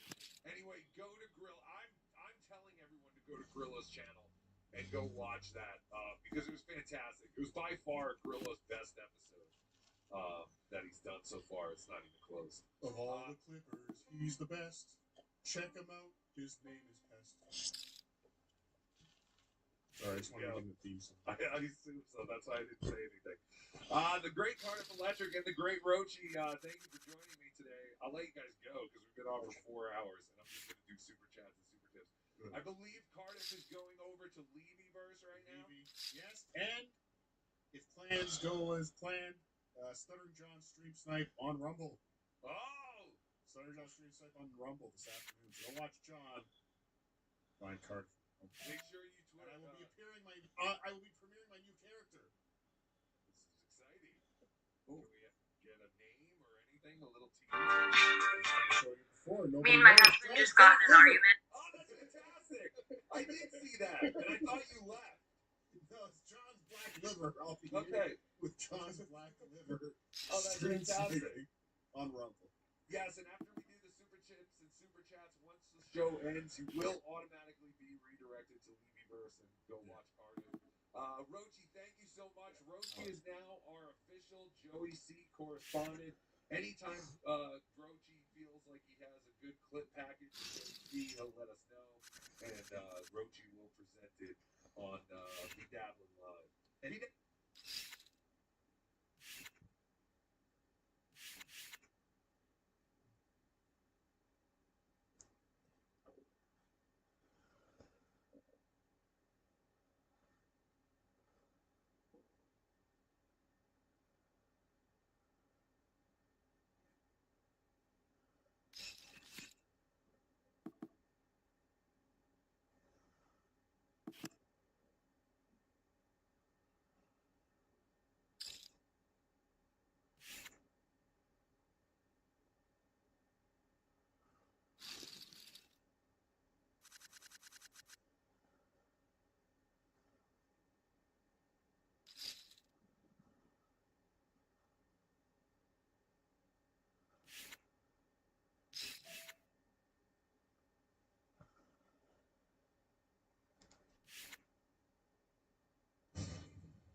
George Bush doesn't care about black people. Please call. You gotta love that one. That's pretty legendary troll moment right there. It's pretty classic. Yeah. It's pretty heavy. Big balls. And Chris Tucker's like, hey, man. Actually, Alex Felton is a pretty good Tucker. In the past few days. Imagine if he was like on that feed and they're like, oh, Chris Tucker, go ahead. Chris, go ahead, Chris. It is funny to mash up celebrities like that. Like Mike Myers next to Kanye. It's just funny. Yeah. It's like putting like Madonna next to Kodak Black. Yeah. You know, like just letting her deal with it. Yeah, and each other are. Like Kodak thinks it's like Meryl Streep or something, and then like they think they're different. Like People should with Kodak Black and like Travis Scott, like his retard. Travis Scott's retard ass. Put him next to like just random like white ladies that are like Cher, and then tell him it's Britney Spears, and then like just say like she was in Top Gun. Like, I love you, Top Gun. You Britney Spears. That would be the most fun thing, and then tell like Cher that he's fucking Kanye West. Just have them like talking around in circles like about each other. That would be so much fun. They don't know. Why'd they have to shoot this live too? They could have done it. But the Red Cross, they needed blood. I need the blood. Oh yeah, what religion can't receive blood? Mormons? I don't know. Magic Johnson's? Magic Johnson's religion. See, Doug receive lots of blood. I think it's gross. Jehovah's. Every Jehovah is nice and cool. I think I'm gonna join. It's citing passages that prohibit eating blood from the Bible. Well, you get AIDS blood from a female now if you go get blood transfusion. Yeah, Magic Johnson's over there like, I just finished sucking a dick so hard. I love eating the cum. Anyway, you guys want my blood? Man, I just got fucking my rosebud pounded. Do you guys want to grab my blood? So I was just at the bathhouse eating the fucking shit out of fucking so many truckers. Ooh, you guys grabbing a lot of blood today or a little? So prep works, I think. God knows what. I'm just kidding. I don't take that stuff. Who knows what I got? Anyway, you guys are gonna take 2 pints or 1? Cool. Hurry up. I got some fucking cum to drink. Toodaloo. Ta-ta. That'd be fun. It's like boiling. The blood comes out of it. It's like Sizzling like bacon. Bacon strips. It's like a really rank color that blood shouldn't be, but is. Like, you know it's blood, but it's like, ooh, Jesus Christ. It's brown like his skin. It has alphabet soup in it. It says AIDS. It has H's, I's, and D's in it. They're like, what the fuck? It's just like in the vial, it just like they spin it around. It just has like HIV all like in the little alphabet. Oh, jeez. Oh. Oopsie, sorry. Oh, whatever. Get over it. You're being friggin' dramatic. Phooey, I'm out of here. If you're gonna be hatred. I thought this was no hatred blood. It's blood giving. I mean, we'll see it next week in Canada, or this week in Canada. In Israel. What are we seeing in Canada? We're going to Israel. I guess the new Canada, Israel. The new prime minister is like a fucking demon, a demon spawn from my dad. Mike Myers is like starting to come back. He's got bleached blonde hair. Yeah. And it's that's awesome. He went on SNL and started fucking around with Elon Musk and like he like showed his face for the first time in years. Yeah. And now he's like getting involved in politics. Yeah. Let's go. Like that. Canada is not for sale. Okay, guys? Yeah. It's just plain not. Tate McRae. Is that Tate? Is that Tate? That's Tate McRae. We got Shane, and we got Mike Myers. Yep. And Mike Myers coming out as like a Canadian like tough guy. Hothead. He's a hothead. He's a hothead. He's been hiding because everybody in the world called him an asshole and unworkable. He had like low key like he had like a who's that blonde actress that's super hot?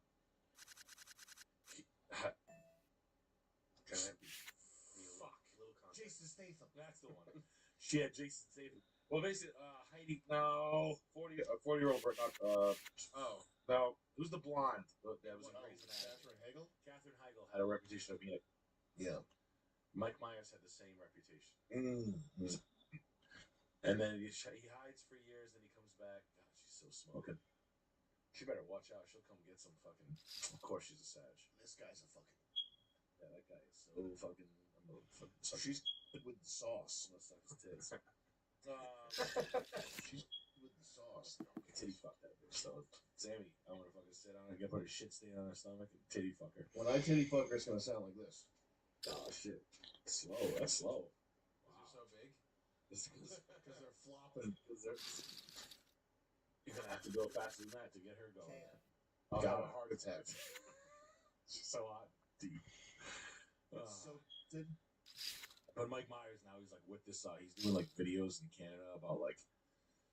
It's just weird. It's just weird when people like pop out of nowhere and they just start saying shit. Mm-hmm. When they've been like decently quiet, and then all of a sudden it's like now. Well, he's like anybody else. He's on Facebook all day. He's an old guy, so he's seeing all this Facebook flop. This AI of Donald Trump. Yeah, and he's like, now is my time, though. Yeah, he had to. He was getting it. He was. Imagine what his Facebook feed is. Chaos. How good. Now, I hate Mike Myers, but I cannot believe how good his Powers character is. Now, it's probably based on someone he ass raped or something. I know. But I mean, We've said this forever. Yeah. Like, we both hate Mike I Myers. hate him. He's the worst, but here's Austin Powers. Can you imagine? Ever been done. It's like, it's wicked special. It's like a walking South Park. He's so good in Austin Powers. I don't know if that holds up. I don't know if people really like that. I'm sure they do. It's the greatest. Like, I mean, it's like Peter Sellers great. Like, so good. It's like impersonating something funny, but you do it for the whole movie. It's unbelievable. I really appreciate his performances in Austin Powers. I really do. I hate Mike Myers. I hate that guy. Yeah, me too. That girl. I hate Mike Myers. I don't hate Austin Powers. No, Austin Powers. I was just thinking about a YouTube video I was watching about either world building or using LLMs to manage large amounts of writing. Just go back up, sorry. And the no, like right in the middle. Sorry. Okay, the guy who was making the YouTube video, his own world that he was building was called the Argoverse, and it's a universe based on Greek mythology combined with superheroes. Who wrote that? Some YouTuber guy. Is it bad? I mean, it's Greek mythology combined with superheroes, Chris. Like combined with like Batman, like existing superheroes? No, like ones he's making up, I think. Like Apollo and Zeus? Yeah. Are superheroes? Combined with superheroes. Aren't they already kind of superhero-ish? Or is it more like modern day problems? Like, oh no, a car flipped over, and then Zeus is like, whoa, you. That's pretty crazy.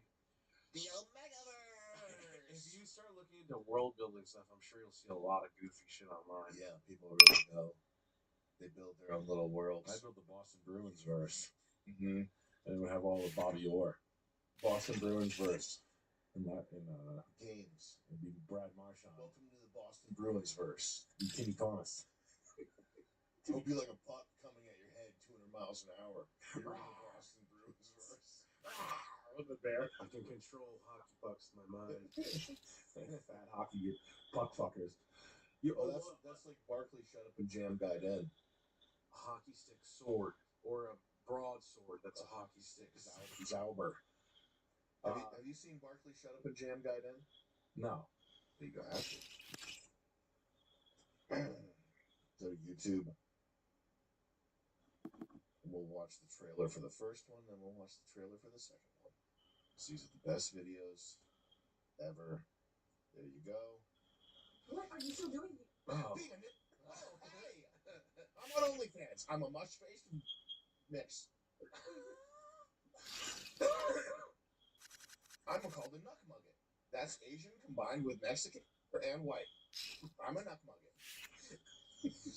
Censor that piece.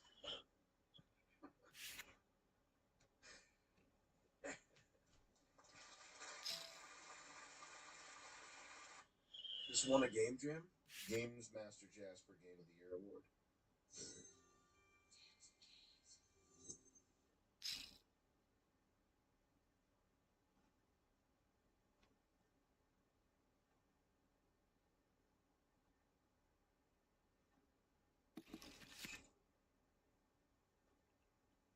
Slow down.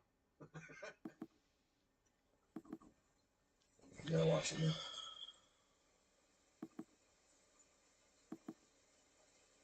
Wow. Okay.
maybe 10 years, maybe more, 17 years. Oh, holy shit. Holy shit.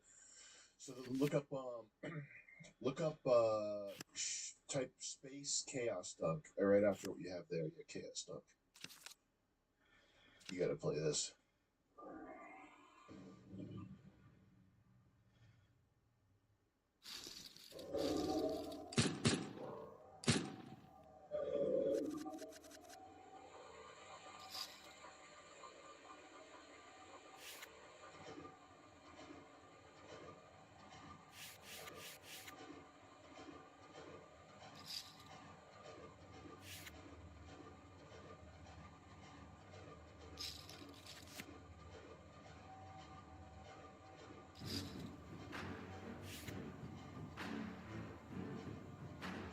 This is an attack. Yeah, this is an attack you can do. Damn. You put a lot of effort into this. This is like in Final Fantasy VII when you get all the way up. Yeah. They start taking forever to do the summons and shit like that.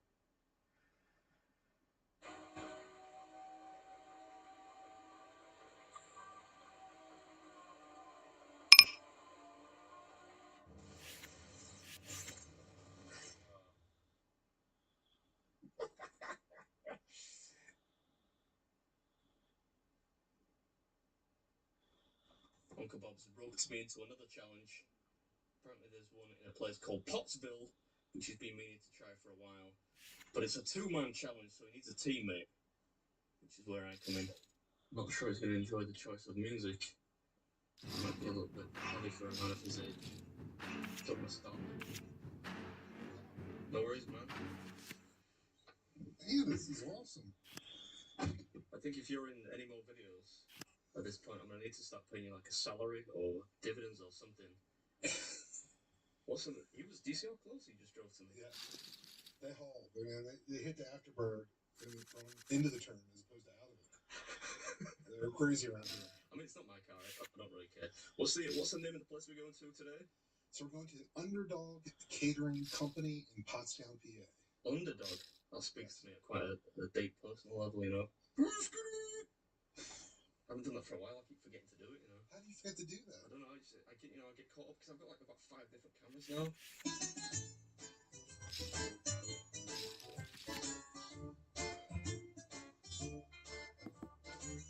This is a place called Underdog. That was a TV show. Underdog. Yeah? Yeah, I'm not sure he's allowed to do that, but he kind of has a character like Underdog. I don't think he licensed it. I think you park here. You think I could buy it? I can actually park. You probably won't get towed. You might get booted, but you could probably park here. We'll just have to eat quick.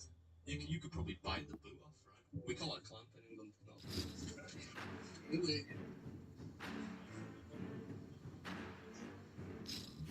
leave the 10 in the back seat for that. No. Put it this way, you won't have to worry about it taking it home. By the way, Bob, do you like these new shoes that I got? I don't know how much longer I can get away with wearing stuff like this. I'm not quite ready for the R6 yet. You know, the middle-aged man's footwear of choice. It's not really my look. Bob's wearing his own merch again. Hi, how's it going? It's hard to find good eaters, but I found him and... You said I look like I don't eat at all. That's why I can't wait to see it. You got it, but Come on, there should be strength between us, you know. You've got a massive beard, I've got a beard. Where's the love? You feeling confident? Oh, this is easy peasy. This is over. Easy peasy. I sense sarcasm. I'm glad you're here with me, Bob. I will say that. Is there a green light in the back there? Thank you. Yeah? Thank God. I don't want to have to get back up again.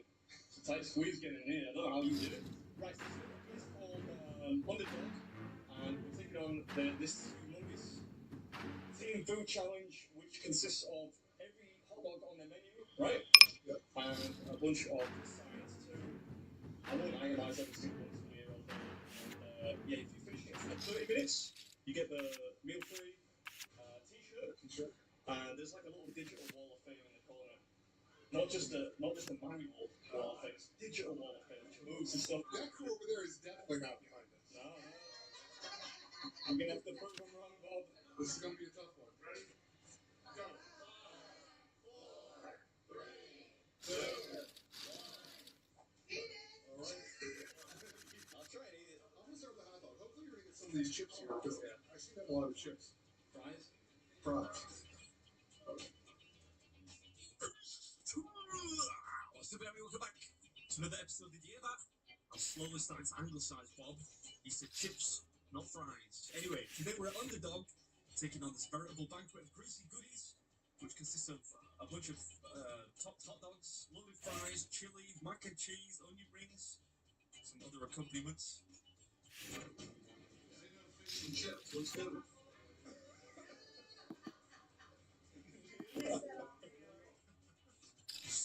This ain't no fish and chips, apparently. I feel personally attacked. I'm joking. I'm my best. Let's go to the next round. And that guy he already looks like the most American bloke in the place, but I think that now confirms it. Anyway, teams of two get 30 minutes in which to finish this thing, and if you successfully, you get a winner's t-shirt, spot on their digital wall of fame, and most importantly, a free meal. Otherwise, I think this is like $90 or something. But it's alright, because if we lose, Bob's paying. I feel like there's so much variety that we really should do like a little bit, make an effort to do some kind of food review, but this probably would take us forever. There's what, 12 hot dogs here? This one has sauerkraut. I know not many people out there are fans of sauerkraut, but I love it. I do love sauerkraut, actually. It's one of those foods that it's not really a vice, because it's pretty flipping good for you. High in vitamin C, fibre, potassium, probably some other stuff too, magnesium maybe? I don't know, but it tastes good. Really good wings. Oh, yeah, I'm good. Those aren't spicy wings, are they? I'll talk later. This one is yummy. Does anyone know which one this one is? Slow dog. This is called a slow dog. Well, it might not be the most appetizing sounding hot dog, but it tastes good. Could probably have picked it, but the dog itself was, in fact, they're all pretty good. No, because we ate most of the first one.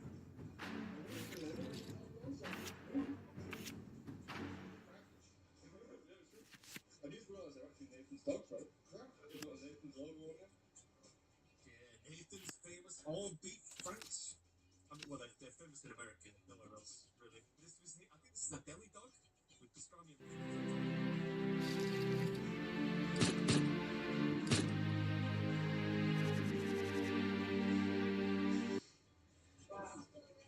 I think insane is the right word, yeah. Oh, what's this one? This one's premium. pretzel dog, apparently. Never heard of that before, but it's certainly more substantial than the others. I'm gonna get these trays out of the way.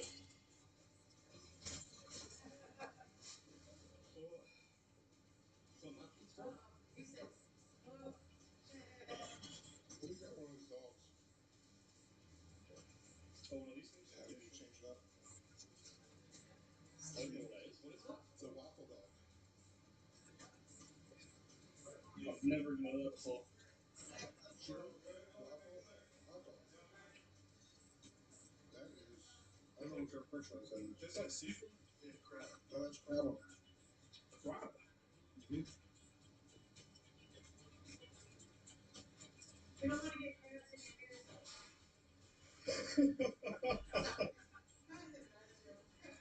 If you didn't make that joke, I was gonna make it, so yeah. No, 9.5 minutes in, and the tone has been lowered quite radically. Not by me, though, for a change. I don't think I've ever had seafood on fries before, but the combination was interesting. You're breathing pretty deep over there, old man. You're gonna pass out on me, mate. Someone's got to work here. You're enjoying that crab a little too much. Roll a tough way. These are all loaded french fries, and they're loaded. I think somebody's FaceTiming a relative over there, showing him what we're doing.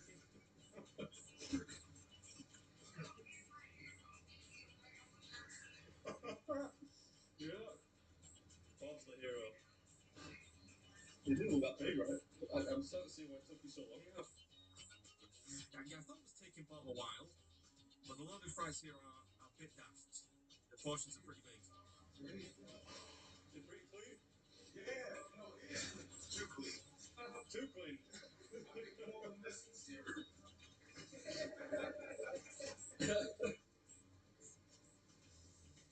I mean, in his defense, assuming he has milk on his cereal, that is always quite difficult for a bearded man to navigate hygienically.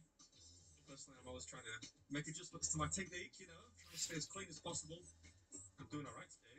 Just under halfway through. There's a ways to go yet, but we're doing all right. I'm just finishing off the Krabby fries. Is that what we should call them? Probably not. That doesn't make them sound that appetizing. I'll take that. Oh, you get the mac and cheese, I get the chicken wings. Alright, okay. No, that's cool. Oh, you want am I blocking your camera, Bob? I'm blocking your potato cam, yeah? Alright, okay. Right, let's try, what do you think? Waffle dogs. It's just like a deep fried sausage. Oh, that makes tons of sense, yeah. Why didn't I think of that? Hence the name waffle dog. Oh, that's kind of sweet. Not sure. I really like that today. Wait, are these jalapenos? Not again. Not falling for that again. Enough of those things on that pizza a few episodes back. I think I'll let the old man take care of these suckers. What we got left? The chicken wings, some of the chicken strips, some onion rings, and oh yeah, this weird slushy thing.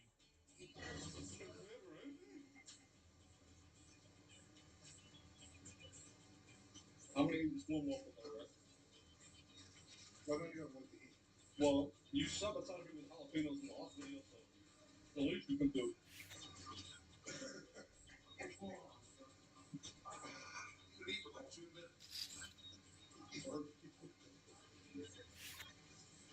Let's talk. Have a little drama. He's one of the world's thinnest napkins, dude. Whose idea was that? I wrote some sauce over here, I don't really know what it is, but...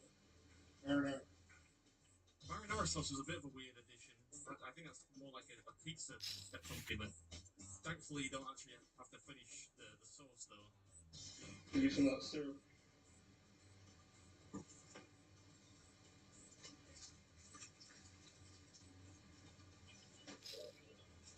You might get don't eat all the onion rings, though. No, I remember in Florida, you really upset me that night. I know he's attached to the onion rings. Stop talking, Paul. We're running out of time. Yeah, we've got about 10 minutes left. Admittedly, we're almost done, but that frozen dessert thingy is going to slow me down a bit. Yeah, but that's how you clean a wing. Oh, yeah? Not that I want to sell the world's finest wing eater out to You got 9.5 minutes.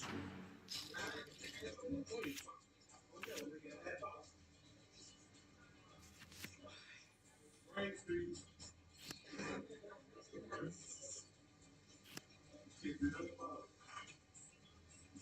Oh, this is thick. I thought it was going to be like a slushy. No. It's a full-on dessert, this thing. It's just going to go down to the wire. Partly. You shouldn't hear about it yet. Split it. I think I'm finishing off that second waffle dog now, which was news to me. I'd never heard of a waffle dog before. Doesn't really make a great deal of sense to me to encase a hot dog inside waffle mixture, but what do I know? Normally, I really love chili. But there's so many different flavors in this challenge. I don't know what to tell you about the flavor. This is really good, but oh my goodness. It's weird going from crab to, what was all the thing? The waffle dog. Mm-hmm. Yeah. We're running out of time, man. This will be hard. Like, I'm not surprised nobody's done it.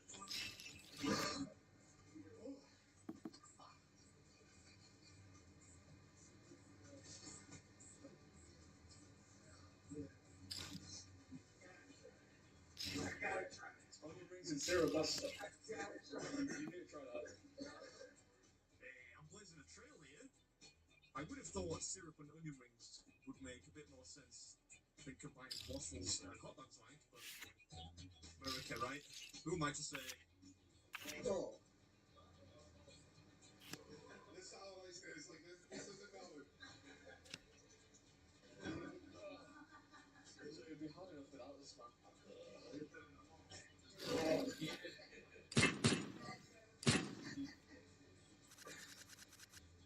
Yeah, I thought this thing was like a slushy, but it's actually way thicker. Kind of like a really gooey sorbet. But it was cold. Anyway, hope you enjoyed it, and I'll catch you at the next one.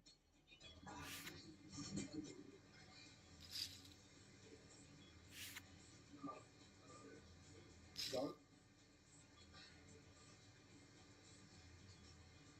That's definitely the drug.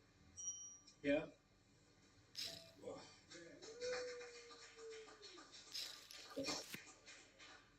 That was a rough one. This the dog challenge. They have it in like normal human sizes. The maid hasn't been to my room to give me a new bed sheet for like 5 days now, so I'll take this. I can use that as a bed sheet. I like it though. It's like got a little mini belt on the bottom. That's cool.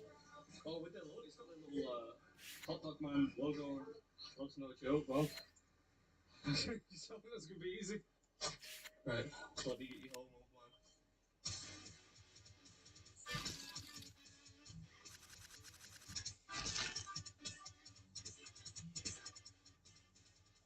Adidas. What you gonna tell me it's Adidas? We say Adidas, but it should be Adidas.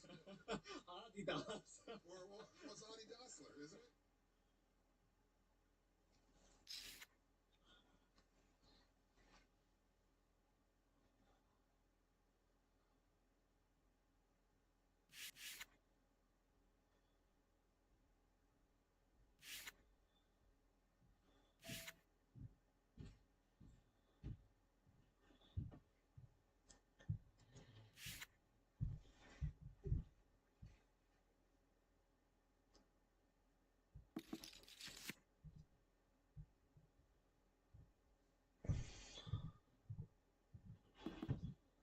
I like ABS.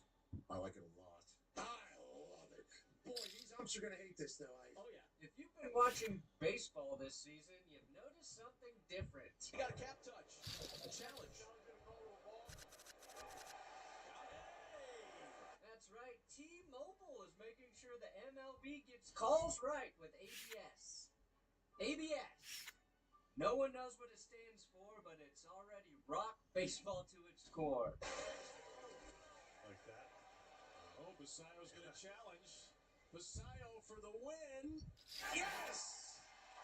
My guess that it stands for anti-lock braking system, or amazing butt sex, or possibly abdominal muscles. I don't know. I guess it's automated balls and strikes. Automated balls and strikes powered by T-Mobile. Yeah, automated balls and strikes, which is better than automated butt sex. Unless you're into that kind of thing. I don't judge. Major League Baseball, though, was struggling to get people's attention for a number of years, and to their credit, they made some significant changes that changed the sports for the better. The pitch clock, the extra inning runner, banning defensive shifts, and of course the rule where the pitcher was now allowed to lift his feet while throwing the ball. That last rule technically happened in 1868, but I think it was pretty important. They also let Walmart best the Colorado Rockies, which is a good thing. So today I'm Raymond Perna, That's Good Sports, wanted to discuss how ABS has been implemented in the game, which is one of the biggest changes we've seen to sports officiating since they stopped allowing refs to cup check players mid-game. Got him, Donegan. I'll also try and answer if there's a way the NFL can implement something similar. They are threatening to help their officials get calls correct this season with aid from New York, but only if they use replacement refs. The regular refs, I don't know. Maybe yes. Automated butt.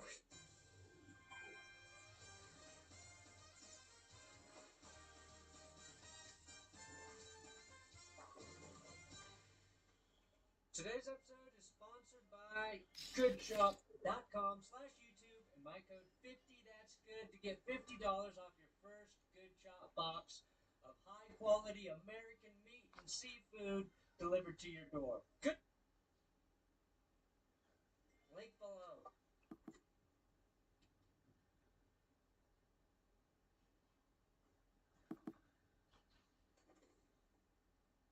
The new rules of baseball, shout out Bill Maher, were intended to speed up the game, and they were successful. And games that would routinely go 3+ hours now clock in around an average of 2 hours and 40 minutes. That plus an excellent postseason a year ago, and it feels like baseball's gotten its groove back for the first time in a long time. Shout out Stella. You can't be serious. And maybe that will all get erased, and we'll have a lockout in 2027 because the Dodgers spend more than the defense department on its roster. Oh, the Dodgers! But we'll cross that bridge when we come to it. For now, baseball is still tweaking, and starting this season, 2026, we got a big new change to the game. The automated ball strike system, better known as ABS, which is a major shift in how baseball is officiated, moving away from human estimation toward high precision math and physics, all the shit you slept through in community college. At the heart of the ABS technology is the Hawkeye camera system. MLB ballparks use about a dozen of these cameras to monitor everything on the field, from strikes to fouls to the thread counts of the nicotine pouches MLB players are shoving in their lips. There are 5 cameras dedicated specifically to the flight of the ball. These cameras record at 300 frames per second, allowing the system to track the exact velocity, spin, and path of the pitch with pinpoint accuracy. Most importantly, they provide sellable ad space for play reviews. Guys, if I sell 1 million bags of Fuck the Refs coffee, I will pay to be the sponsor on the ABS review. A strike getting corrected by Fuck the Refs coffee? The baseball, though, is not tracked with the chip like they've put into footballs in the NFL, because do you know how freaking expensive that would be to chip all the baseballs they go through in an average game? It takes 6,000 baseballs just to play one game. 2 forests are destroyed just to make enough baseballs to finish a game. I think the most significant change under ABS is how the strike zone is defined. Historically, umpires had to judge a zone based on a hitter's stance, which meant the target could shift if a player crouched or moved. ABS removes this subjectivity by using a mathematical formula based on a player's measured height from spring training. The top of the zone is set at 53.5% of the hitter's height, while the bottom sits at 27%. This ensures that while a taller player like Aaron Judge has a larger physical strike zone, that a shorter player like Jose Altuve, both are treated with the exact same proportional consistency. That means the antics of this little rascal from the Little League World Series would not stand up to ABS scrutiny. Furthermore, although the rule book describes the zones as 3-dimensional space, the ABS uses a 2-dimensional plane at the midpoint of the plate to ensure the calls feel natural to the players. In practice, the ABS operates as a challenge system rather than total replacement for the home plate umpire. The umpire still calls the game, but the pitcher, catcher, or batter can trigger a digital review if they disagree. Imagine giving a wide receiver the power to challenge his own catch. I'm not sure the world is ready for that kind of drama. In fact, I would pay money to get Antonio Brown put back into the NFL just so I could watch a crazy person challenge plays through the course of a game. Maybe we need to just call it Middle Black. I know he's got a concussion, but let's get him back out there, see if he challenges something crazy. Keep the game moving in baseball and prevent dugout interference. The player involved must signal for the challenge within 2 seconds, usually a quick tap of their helmet. Each team is allowed 2 incorrect challenges per game. As long as they are right, they keep their challenge. But once they lose 2, they can no longer contest the call. It's a little bit like the NFL challenges, but how they should be, in that you can keep challenging until you're proven wrong. Personally, I think if you get enough challenges correct, the manager should be be able to throw out the umpire from the game. Give those bastards a little taste of their own medicine. Talk to me! Talk to me! The 2026 season is barely a few weeks in, but the new ABS challenge system is already separating the experts from the guessers. If there's one big takeaway, it's this. Trust your catcher. Guys like JT Realmuto and Dylan Dingler. Dingler? We shouldn't let that guy challenge anything. You're wrong, Dingler! You're wrong! I apologize. I am a child. JT and Dingler are absolute wizards at eyeing the strike zone, consistently overruling umpires with nearly 90% accuracy. It turns out that being crouched right over the plate gives you the best seat in the house for spotting a missed call, and teams like the Reds and Tigers are riding that edge to the top of the rankings. Dylan Dingler had a feel. On the flip side, pitchers might want to start checking in with their catchers before pointing at the dugout. The view from 60 feet away is clearly a lot tougher than it looks, as a huge chunk of pitchers are sitting at a 0% success rate. Even the game's best pitchers are finding out the hard way that a pitch they swore was a strike is actually a few inches off. So the Yankees by 2.1 inches.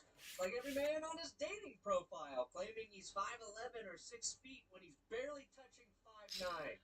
Meanwhile, superstars like Aaron Judge and Pete Alonso are proving to be pretty good at this so far. They don't challenge often, but when they do, they're almost always right. Like everything else in baseball, we'll get a better idea of all this when we get a much larger sample size. I can't stand when the sample size nerds try to take stuff away from us, though.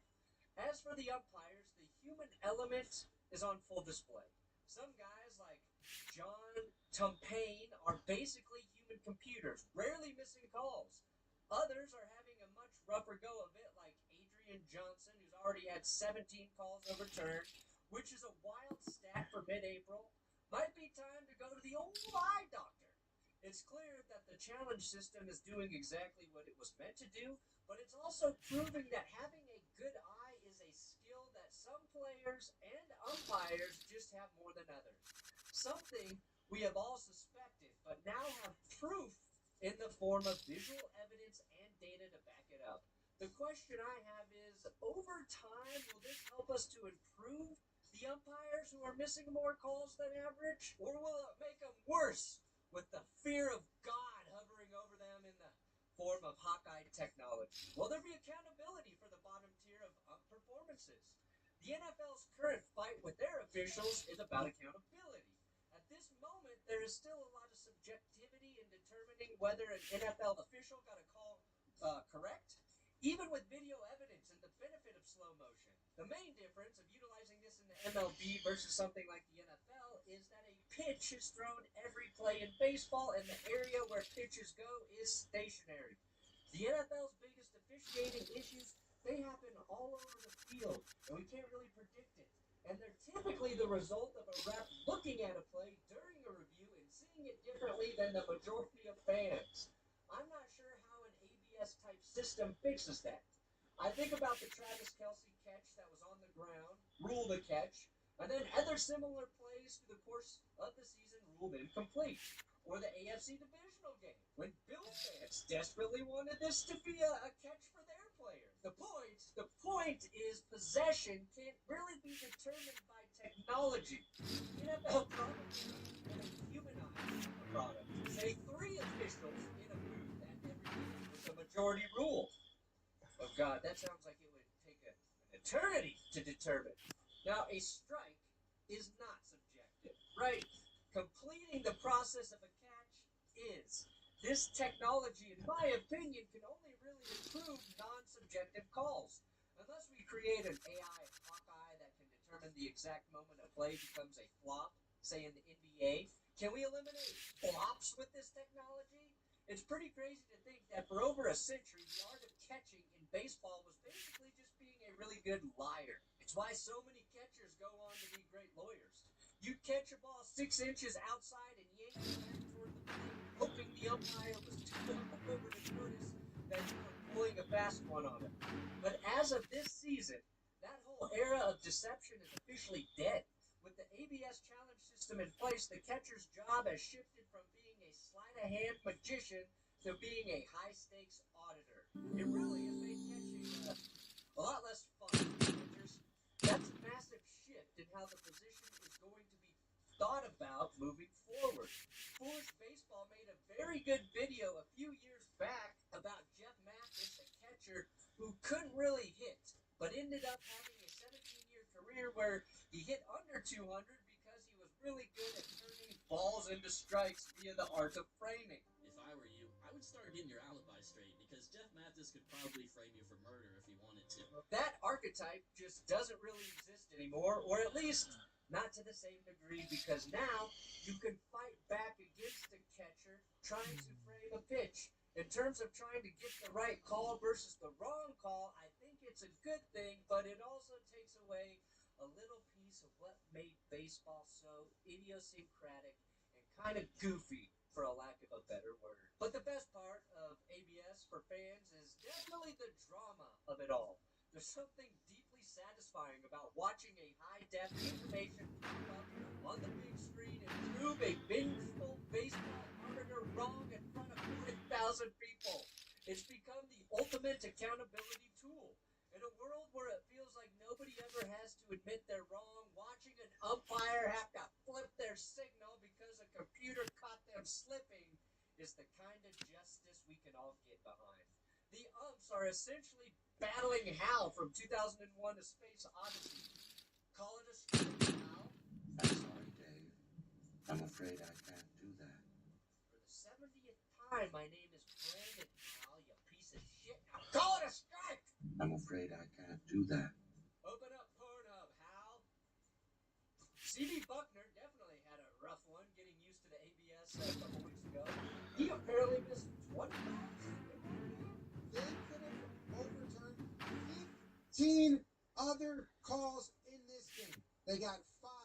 I do feel a little bit bad for the umpires here because they're under insane scrutiny all of a sudden, and you have to take your medicine in front of a bunch of fans who are actively cheering for you to be wrong.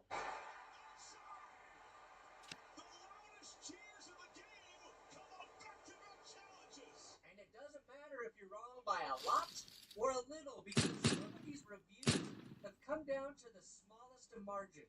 Guider Diaz thought it was on the corner. That's right. Not by much. Wow. Just catches that bottom corner. Which is okay as long as the process doesn't slow down the game, and it is just a little bit. We see it all the time, though, in the NFL, where a ball starts to make like a bobble in the process of completing a catch. A moment where in real time the play looks like a reception, but when slowed down by 10 times, 20 times, or 100 times, whatever the fuck they do, we question everything we know about the game we love. For me, that's the breaking point as to when technology becomes a detriment to the game. Right now, it appears to be mostly working in the MLB, but again, that's because it's used in a stationary part of the game. It's reliably consistent there, something we don't have in the NFL. More than anything, I think ABS has exposed that the umpires can be wrong. Like, really, really wrong. More often than we expected. Or maybe we did expect it, but it's just fun to see them called out. And you can wonder why we don't just leave everything up to ABS in this situation. So every pitch is called a ball or a strike with 100% accuracy. But I like that we have a balance between the human element and a more concrete ruling when the leverage is at the highest. I also like the strategy of when to use your challenges and the drama that's created by millimeters. I also like the miscommunication that is caused between some of the players. For example, Shohei Ohtani and his catcher, Will Smith. I just think Shohei was adjusting his cap here. It doesn't look like it was anything more than that if you zoom in. And then Smith, operating 60 feet away, seemed to misperceive it as a wanted challenge. It's kind of hilarious that we're talking about ultra-precise physics and high-tech cameras, and the way you call for the review is just touching your head. Something people do without thinking about all the time. Ben Rice on the Yankees also had the same thing happen to him. He accidentally called for a challenge when he was probably just trying to adjust his helmet. And Rice touched the top of his helmet. Now he's saying, I didn't challenge. He said, well, you touched the top of your helmet, so it's a challenge. But he did touch the top of his helmet. That's right down the middle. Seems like I went like this. Yep. I didn't tap. It's a stickler. I think the new way to trigger ABS should be flipping your middle finger to the umpire, because that's basically what you're doing already. It also cannot be mistaken for anything else. Fuck you. Fuck you. Yep, I'll get you that recommendation for the chiropractor. Thanks for reminding me. Fuck you. I mentioned how most of the rules that the MLB has adopted in the last few years have been in the service of making everything move more quickly. Well, ABS has been pretty popular, but it's actually having an adverse effect there. It's funny how baseball always seems to be playing a game of tug-of-war with the clock. Back in 2023, the pitch clock was the big hero, shaving nearly half an hour off games and getting us home in time for a late-night snack. But now that we've hit the 2026 season, the new ABS challenge system is starting to eat back into those games. We've seen the average game time creep up to 2 hours and 42 minutes so far, which is only about a 4-minute jump from last year, but enough to notice that the momentum is shifting a little bit again. As long as it stays in that range, I think it'll be all right. The irony is that while the actual challenge process is lightning fast, usually under 15 seconds, those little mini breaks really start to stack up through the course of a game. It's the price we're paying for wanting absolute truth on every 3-2 count. Even with the pitch clock keeping everyone moving, the theater of the challenge creates these tiny pauses in the action. Now, baseball hasn't reverted back to the boring old days of 3-hour marathons, but it's clear that perfection comes with a bit of a time tax. At the end of the day, I don't think 4 minutes is going to offset the benefit of the excitement and the satisfaction of knowing a high-leverage call was made correctly. In the NFL for the last few decades, we've had official reviews and challenges go on for way too long, completely disrupt the flow of the game, and still sometimes we don't feel like they're getting the call right. ABS is much quicker, it's exciting in and of itself, and it's irrefutable evidence. It's completely black and white. There's no such thing as a call getting confirmed or just standing. What it provides is transparency, and that's what the NFL lacks at times when we wait for the process of a reviewable play to be determined by the officials. What's gotten bad in the NFL is the broadcast crew speaking to the booth official about a play. I think it's clearly short. Yeah, definitely short. Then, listening to that booth official give us a concise answer to the ruling. Dino, looking at this, obviously it's short. We feel good about this being a catch. Well, I think that's the closer aspect of it. Don't see enough to change that part of it. Yeah. But if it does stay a catch, it's going to be first and goal at the 1. And then the official on the field ruling the complete opposite. After review, the ruling on the field, the touchdown stand. Wow. What? You rolled the touchdown stands, Dean? I'm speechless. We saw that multiple times in 2025. The NFL is using its command center in New York to help field officials get calls correct. I think they need to expand those efforts. It won't just be technology helping correct bad calls in the NFL, but an increased human effort as well. That's the big difference I see for implementation into the NFL. The UFL is getting it right. Pass interference. Defense. Is it the official? Any live ball action foul can be challenged. This is a phenomenal challenge. I like to call it. They show us the process the officials go through to determine the call, while that official is in the booth with the benefit of multiple camera angles, slow motion, all the things we see at home. And they walk us through their process of coming to their decision. This is the shot. I just don't feel this is enough. To me, that hand's already off at that point. We're going to reverse this and take the interference off. Now, there's always going to be moments where fans can't agree on a close pass interference call or what is a catch, but when we hear how a ref gets to their decision, it helps. Can it determine if a quarterback purposely underthrows a ball for pass interference? No, but we need to get there. I think the NFL is going to look at ABS, the success that it's been, and push for more instantaneous judgment from overhead. We've already seen the chain gang relegated to the sideline in favor of the virtual measurement system.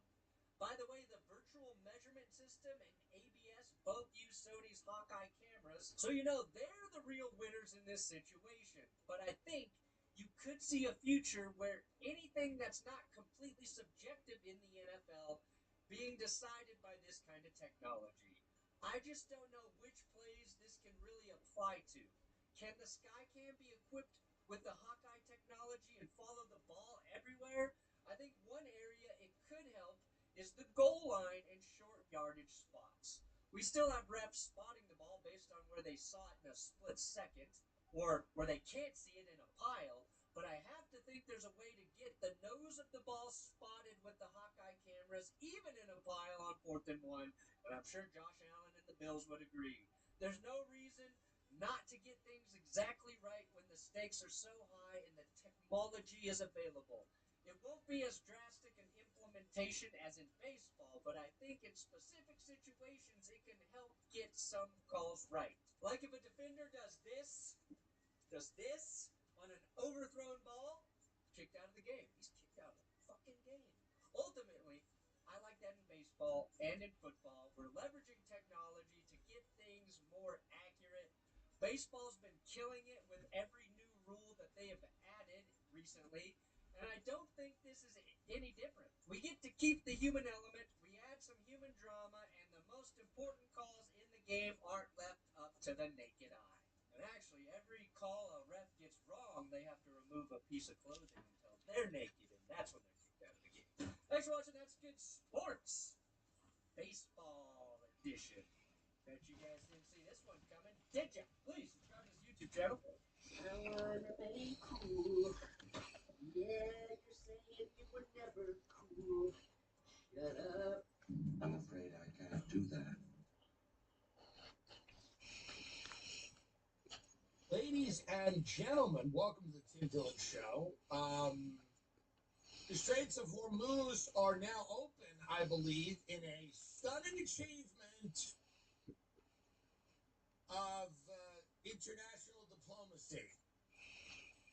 And we're still maybe or maybe not, I believe, doing a blockade, and then they might close again.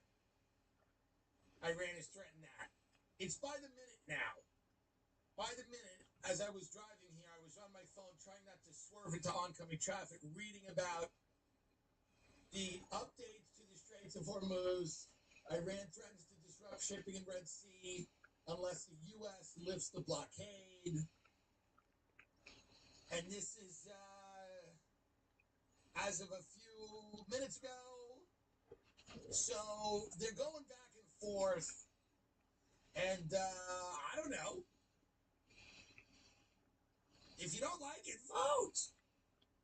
Well, and everyone's talking about the midterm. Well, the midterm. There's not going to be any midterms. Israel is going to nuke the midterms. There's no midterms out there. The fantasies you people have about these midterms are hilarious. There's no midterms. Israel's fully nuking the midterms.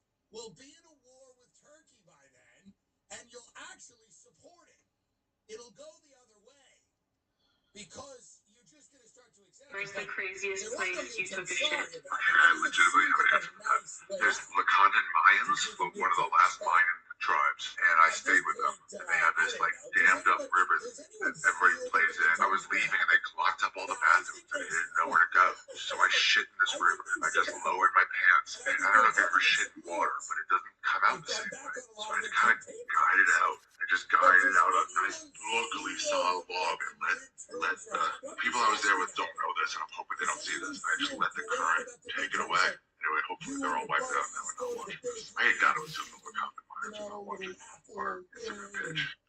You're like, I'm going to vote on the midterms. Does anyone feel like that's going to go on? I hope it does. By the way, I hope it does. We've all heard stories. But it just feels like by that time, what are we going to, about a year? Midterms are about a year? Well, I hope they happen, but Trump might go to Bibi and say, listen, here's the deal. You need to nuke the midterms. Like, we gotta figure this out. And Bibi is gonna understand that. Bibi's gonna go, listen. listen, the last thing I need is the Democrats to come in and then this guy to get impeached and convicted and removed. We're working here. We're doing work. We can't have these things. Now, say what you want about Israel, but here's the deal. They are invested in our country. They are. Israel's a friend that has chosen to take a keen interest in our activities. Some friends you have are very So casual. here's a 3-day period.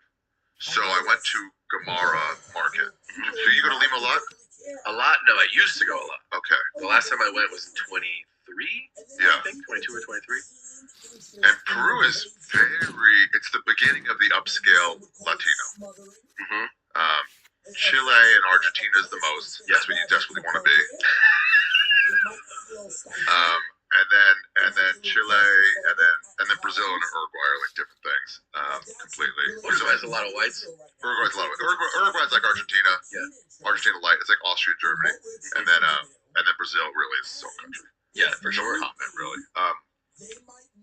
But Peru starts it, so you have like that. You have like Central, and you have like the super cool high-level coffee shops of the couple neighborhood. I don't know. I'm hoping that doesn't happen. People got mad at me on the press went wild about the assassination of the public. They're reporting it everywhere, and I'm like, well, number one, Joe Kent said it. He didn't say it was staged, but he said there's things about the assassination we don't know. And he said I wasn't allowed to investigate it. And he was like the deputy director of, he was the intelligence chief, the deputy czar of whatever the fuck these things are. And he was told you can't investigate it. Kash Patel's FBI said you're not allowed to continue to investigate the Butler shooting. Trump shut down the investigation. The administration shut it down. Kent was like, I was also blocked from investigating Charlie Kirk. Now, does Joe Kent want to run for political office? Obviously. Does he want to be the president? Yeah. Sure.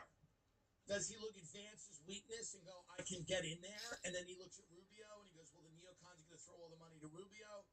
And Joe Kent goes, I got a sharp jaw. He's got that jaw. He's got that look-smacking jaw. Tell me Joe Kent doesn't look like clavicular his dad, like he grew up. Joe Kent, get up Joe Kent, and then get up clavicular. And Joe Kent, they look kind of similar. Like Joe Kent looks like the older version of clavicular because he has that jaw. Very shapely. What's the term for that? And why am I not saying it when someone has a real cut jaw like that? Well, anyway, Joe Kent, he looks like a guy that would be president, so he wants to be president. Now that's but does that mean that he's making it up? Does that mean Joe Kent's lying? I don't know. If he was lying, I feel like they would charge him with something, but he hasn't been charged with anything. So he's just coming out and he's saying these things, and then I on my show say what he said, they leave him out, and they come at me, and my whole thing is this, and I'm not gonna, I did it last week, so I'm not gonna talk about it. I'm just saying, if Trump said I staged my own assassination attempt, I would not be angry. I would laugh. It would bring back some levity into this fucking goddamn world. It would be fun and silly. And if he sat down with Barry Weiss on CBS or whoever, Tony Dokapol or whatever, and explained how he did this, we would be riveted and we would be back to fun. Back to fun. So everyone got mad at me for that. They're going to also get mad at me for the suggestion that Trump and Israel might nuke the midterms. But I'm just saying, I'm asking everyone out there, and these midterms, one never knows what could happen. We might be in another war. We might be in a one-year war, and it's going to be you know, it's going to get ugly out there. It's so bad, Sam Altman, this is how bad it is. Sam Altman is attacking himself. Sam Altman is paying employees to throw Molotov cocktails at his house. This is how you get ahead of it. Before the real Molotov cocktails come in, you have to pay someone to throw a few fake ones. And then Sam Altman came out and said, this is my husband, this is my baby. I love my family. Stop throwing Molotov cocktails at my house. Now, I don't know. Maybe someone threw a Molotov cocktail at his house. Whatever. And maybe his coder killed himself. I don't know. It's not my business. It's not my business. I see Sam Altman as a good example of a happy, gay, married man who's trying to open stargates around the world to communicate with aliens and build a super intelligent army to fight a global war. And if you don't see him like that, that's on you. They get 4 days before Trump's inauguration, the Wall Street Journal reported someone named Tanoon paid $500 million to the Trump family in exchange for a stake in its cryptocurrency company. The following day, Altman held a 25-minute call with Trump, during which they discussed announcing a version of Chipco, time so that Trump could take credit for it. On Trump's second day in office, Altman stood in the Roosevelt Room and announced Stargate, a $500 billion joint venture that aims to build a vast network of AI infrastructure across the U.S. The administration rescinded Biden's export restriction on AI technology. Altman and Trump traveled to the Saudi royal court to meet with Mohammed bin Salman. Around that time, the Saudis advertised the launch of a giant state-backed AI firm in the kingdom with billions to spend. A week later, Altman laid out a plan for Stargate to expand into the United Arab Emirates. The company plans to build a data center campus in Abu Dhabi, which is 7 times larger than Central Park, and consumes roughly as much electrical power as the city of Miami. The truth of this is a quote, "We're building portals from which we're genuinely summoning aliens," a former AI executive said. Now, maybe this is a joke, right? Like, as I'm reading this, I can imagine, like, some cunty tech executive saying something like this to some reporter, you know? Like, we're genuinely summoning aliens. But by the way, maybe it's not a joke, and so we don't know. Quote, "The portals currently exist in the United States and China, and Sam has added one in the Middle East." He went on. I just think it's widely important to get how scary that should be. It's the most reckless thing that has been done. Now, in the middle of summoning aliens, some guy throws a Molotov cocktail at this guy's house. And again, everyone should be against that if it happened. Do you understand? If it happened, you should be against it. And it probably happened. What do I know? I personally, if I was doing what Sam Altman was doing, I would throw a Molotov cocktail at my own house. I'm just telling you a strategy that I would employ. I would start doing things that made it seem like I was a sympathetic figure. But hey, Neurogum is one of my favorite things right now. I'm telling you right now, so many people feel unfocused during the day. And you need something. You don't want to keep just blasting caffeine. It feels like everyone's trying to constantly optimize their life from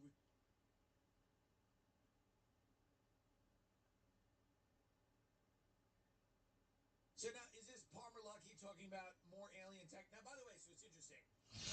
I was with a friend last night. We're in an old mall, seeing a film, and we're in this, like, I don't know, it looks like that new movie Backrooms that's coming out, that, about liminal spaces.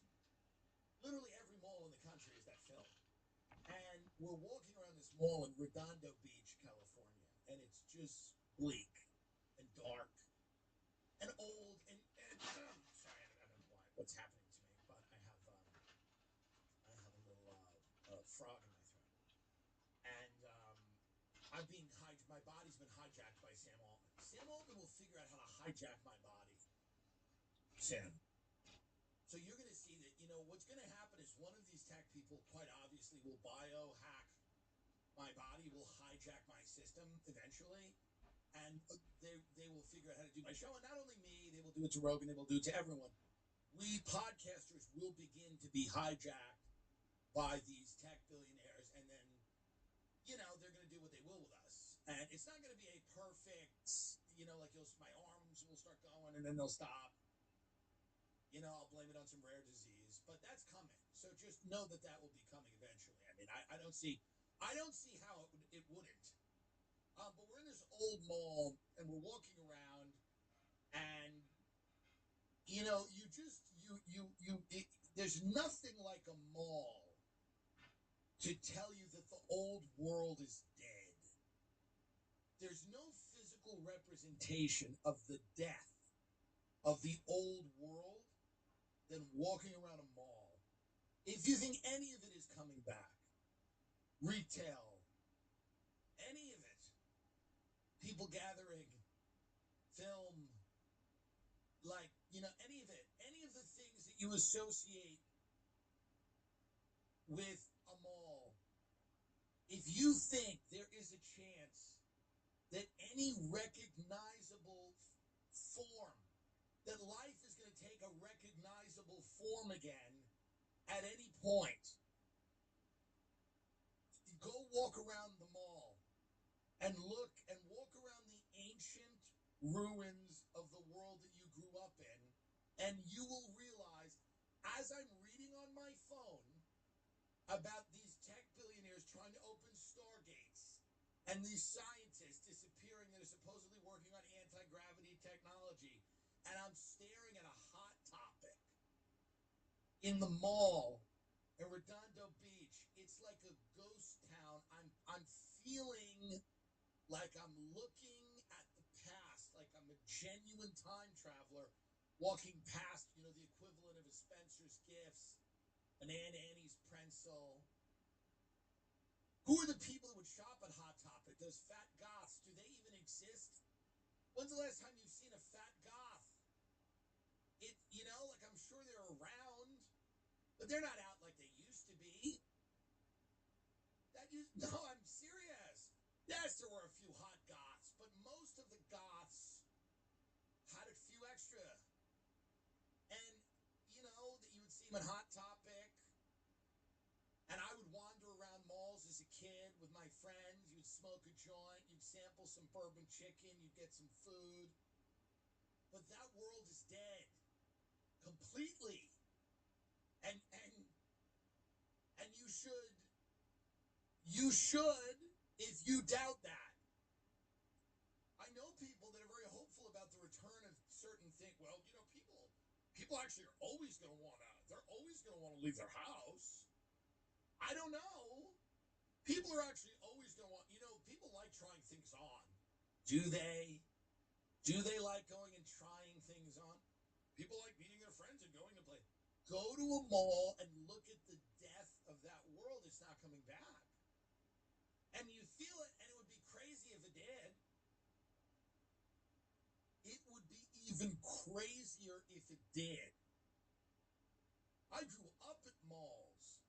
We loved malls. Carlin said it perfectly. It's America's two things, shopping and eating. It's the only two things that's like a religion.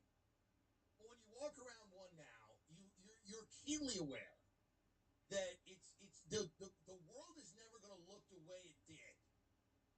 Drive around LA and everything is for lease, for lease, for lease.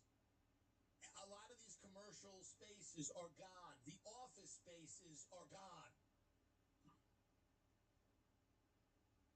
So what's going to happen to all of these? And by the way, that's Los Angeles, right? There's, obviously there's parts of it that thrive, and it's a very big city.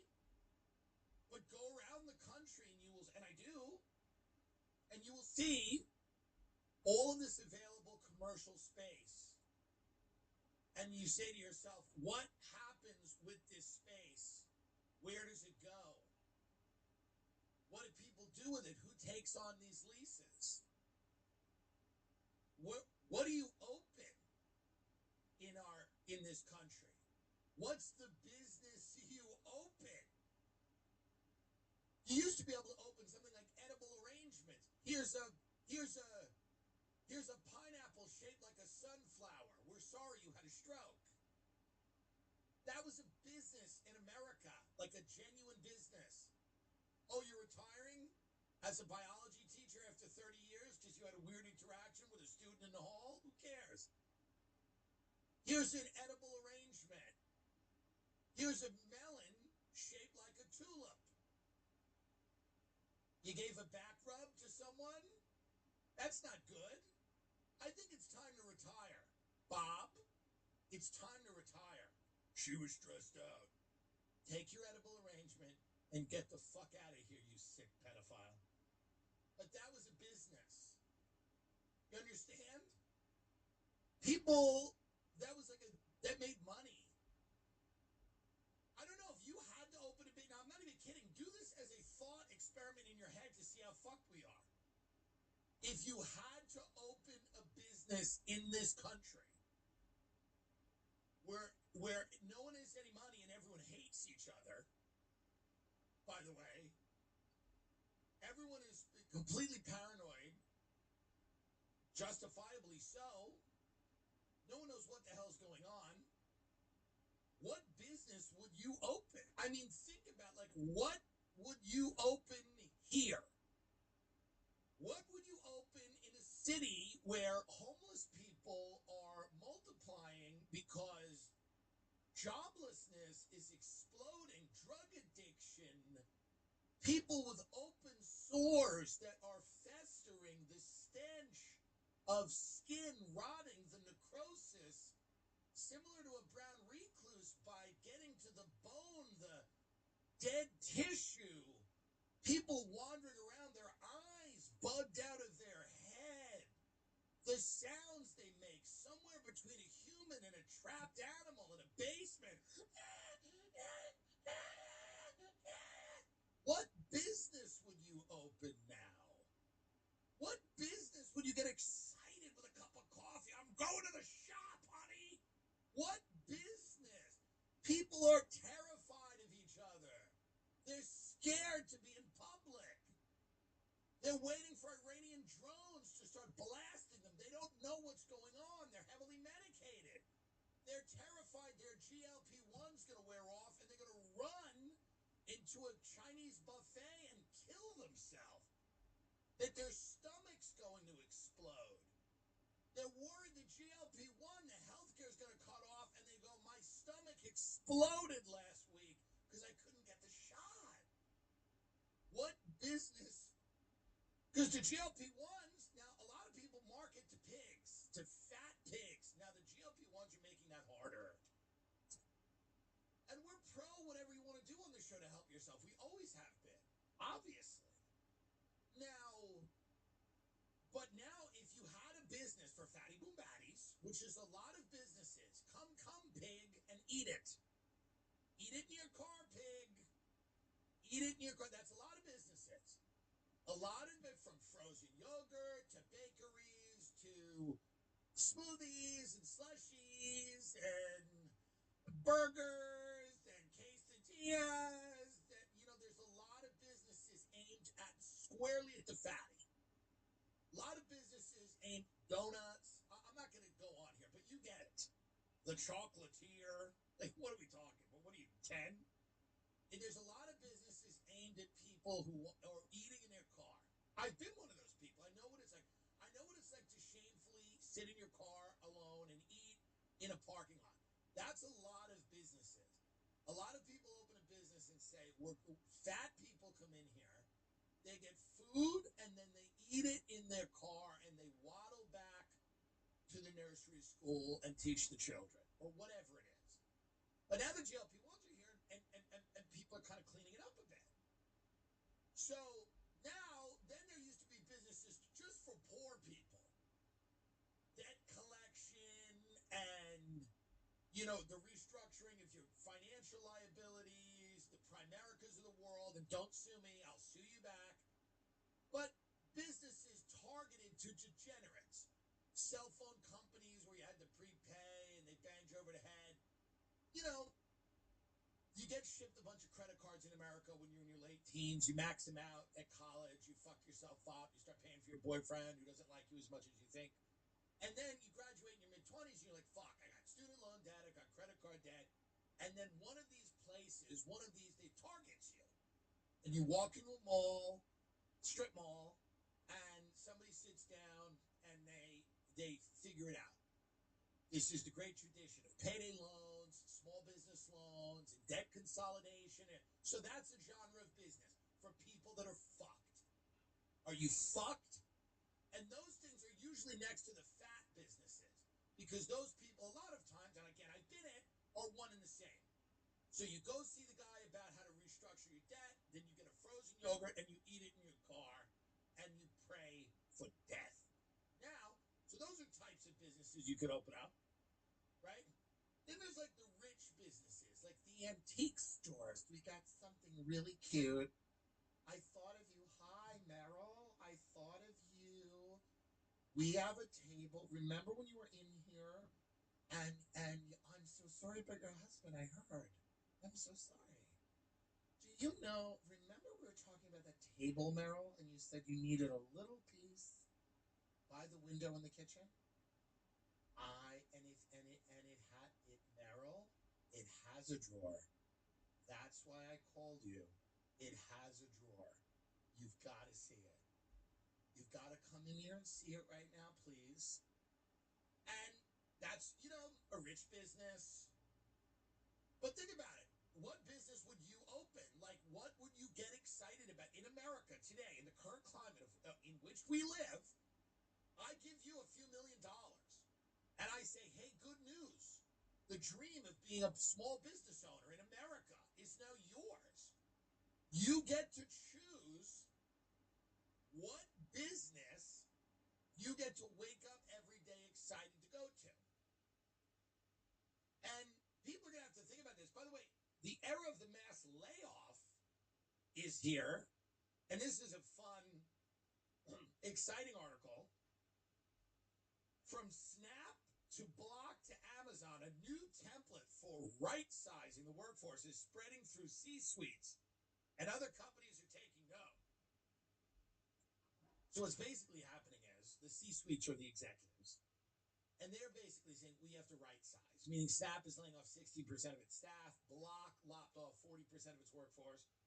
Oracle is shedding thousands of employees after Amazon cut about 30,000 in a matter of months. I think Oracle did that with one email. It was basically like to like 20 or 30,000 people that were like, everybody get out. Welcome to the era of the mega layoff. So this is the era of the mega layoff. You used to get laid off in a personal way. That's how bad things are. You used to get laid off in a personal way. Somebody would bring you into the thing. Into the office and go, listen, we're making changes around here. And I wish I could keep you. And I have been fighting to keep you, Nancy, because everyone loves you here. And we all know how hard you work, Nancy. We know how hard you work. Oh, please don't cry. Please don't cry. And then Nancy would go, I knew it was coming. I just didn't think it would be this soon. I didn't think it would be this soon. Because Cliff is, he's doing good. Because Cliff is Nancy's husband who shot a black child and is now under investigation. And they go, Nancy, we all support Cliff, and we know that child was wrong, in the wrong. But unfortunately, Nancy, you gotta go. Now you just get an email. You get a mass email, and they just tell you and everyone you know, pretty much, are fucked now. And this is gonna hurt. Like, here's what this is gonna hurt. You know those like outdoor malls that still have a little life in them with like a Jenny's ice cream and a poke bowl spot. And like, everybody's, back from Coachella, and they're talking about, you know, how good Bieber's set was. It was so cool. He went back old school. Like this is going to turn those places into Detroit. Those upwardly mobile, six-figure earning, kind of like normie core, Austin City limits, white Converse shoe wearing, New York City, Soho living, matcha drinking, you know, they are fucked. That breed of person is unfortunately now going to be turned into the type of person that I talked about earlier with the flesh-eating diseases and the schizophrenia. That's coming. Now, hopefully these people find a way to avoid that fate. I'm not rejoicing in that. I'm telling you that's what's happening. These types of people who are used to like traveling and going to places, these are the people that go to Thailand and they post photos of Thailand on their Instagram because they have the money to do that. They are in trouble now. They are in trouble. The people that think nothing of eating a ribeye for $125 and drinking a $27 glass of Cabernet are in trouble now. The people that think nothing of renting a weekend house in Montauk are in trouble now. They're in trouble now. The young professional is being hunted. The six-figure-a-year graduate of a fucking really good private school, maybe not an Ivy, but maybe, but a really good private school, a thing like a Vanderbilt, whatever. The people that move to New York, that move to Brooklyn, that get a job at the startup, that work in fintech are being hunted by the AI demon and Sam Altman. Sam Altman has released a demon to now hunt some of the people I do find pretty annoying, but I don't want them to end up falling off the grid and wandering around the streets with their children and living in tents.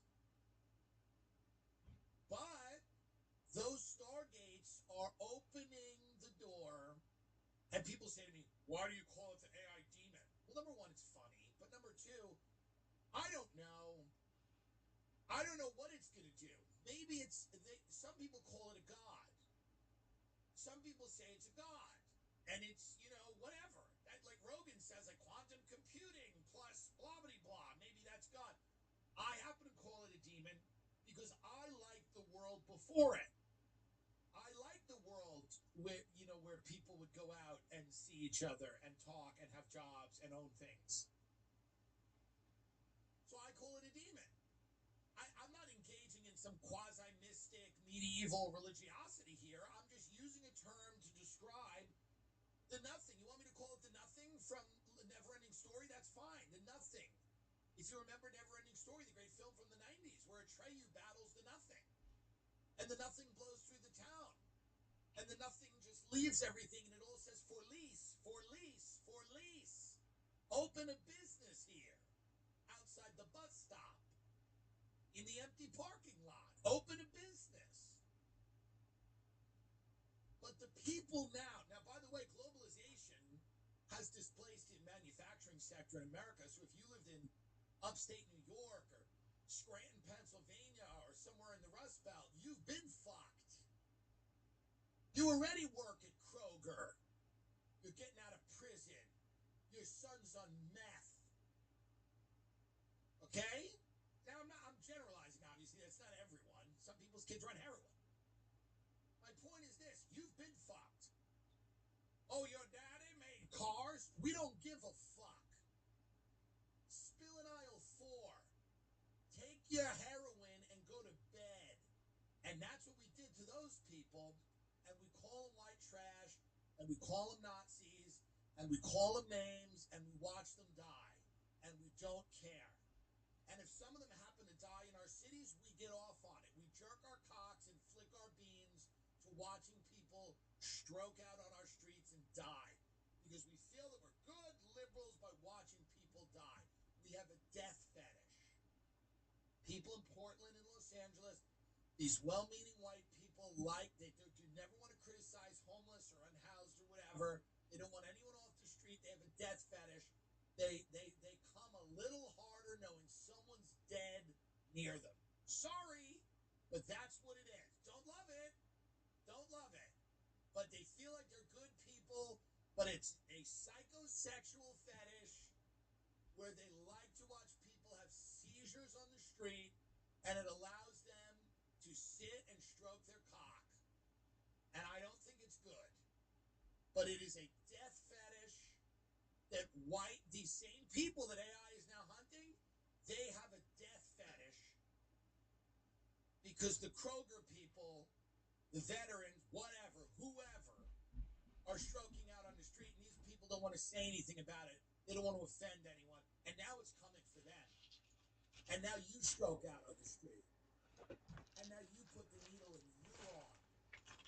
Savannah. How about that, Savannah? You worked at Oracle? Now you put the needle in your arm. Now you're a prostitute. Savannah, you used to work at Oracle, and you're a fucking whore now because you want to survive. Not so fun, is it? Speaking in hushed tones about, the need to be compassionate to people, even though you've never engaged in that personally. Civic duty, compassion. Where are they going to go, these homeless? We need to let them die outside of Trader Joe's. Where are they going to go? Well, you're going to join him now. You're going to join him, Savannah. You're going to join him. And I hope not. By the way, I hope not. I am not rejoicing in the idea of the young professionals in our country becoming homeless. I am not, but I am telling you, they are being hunted now.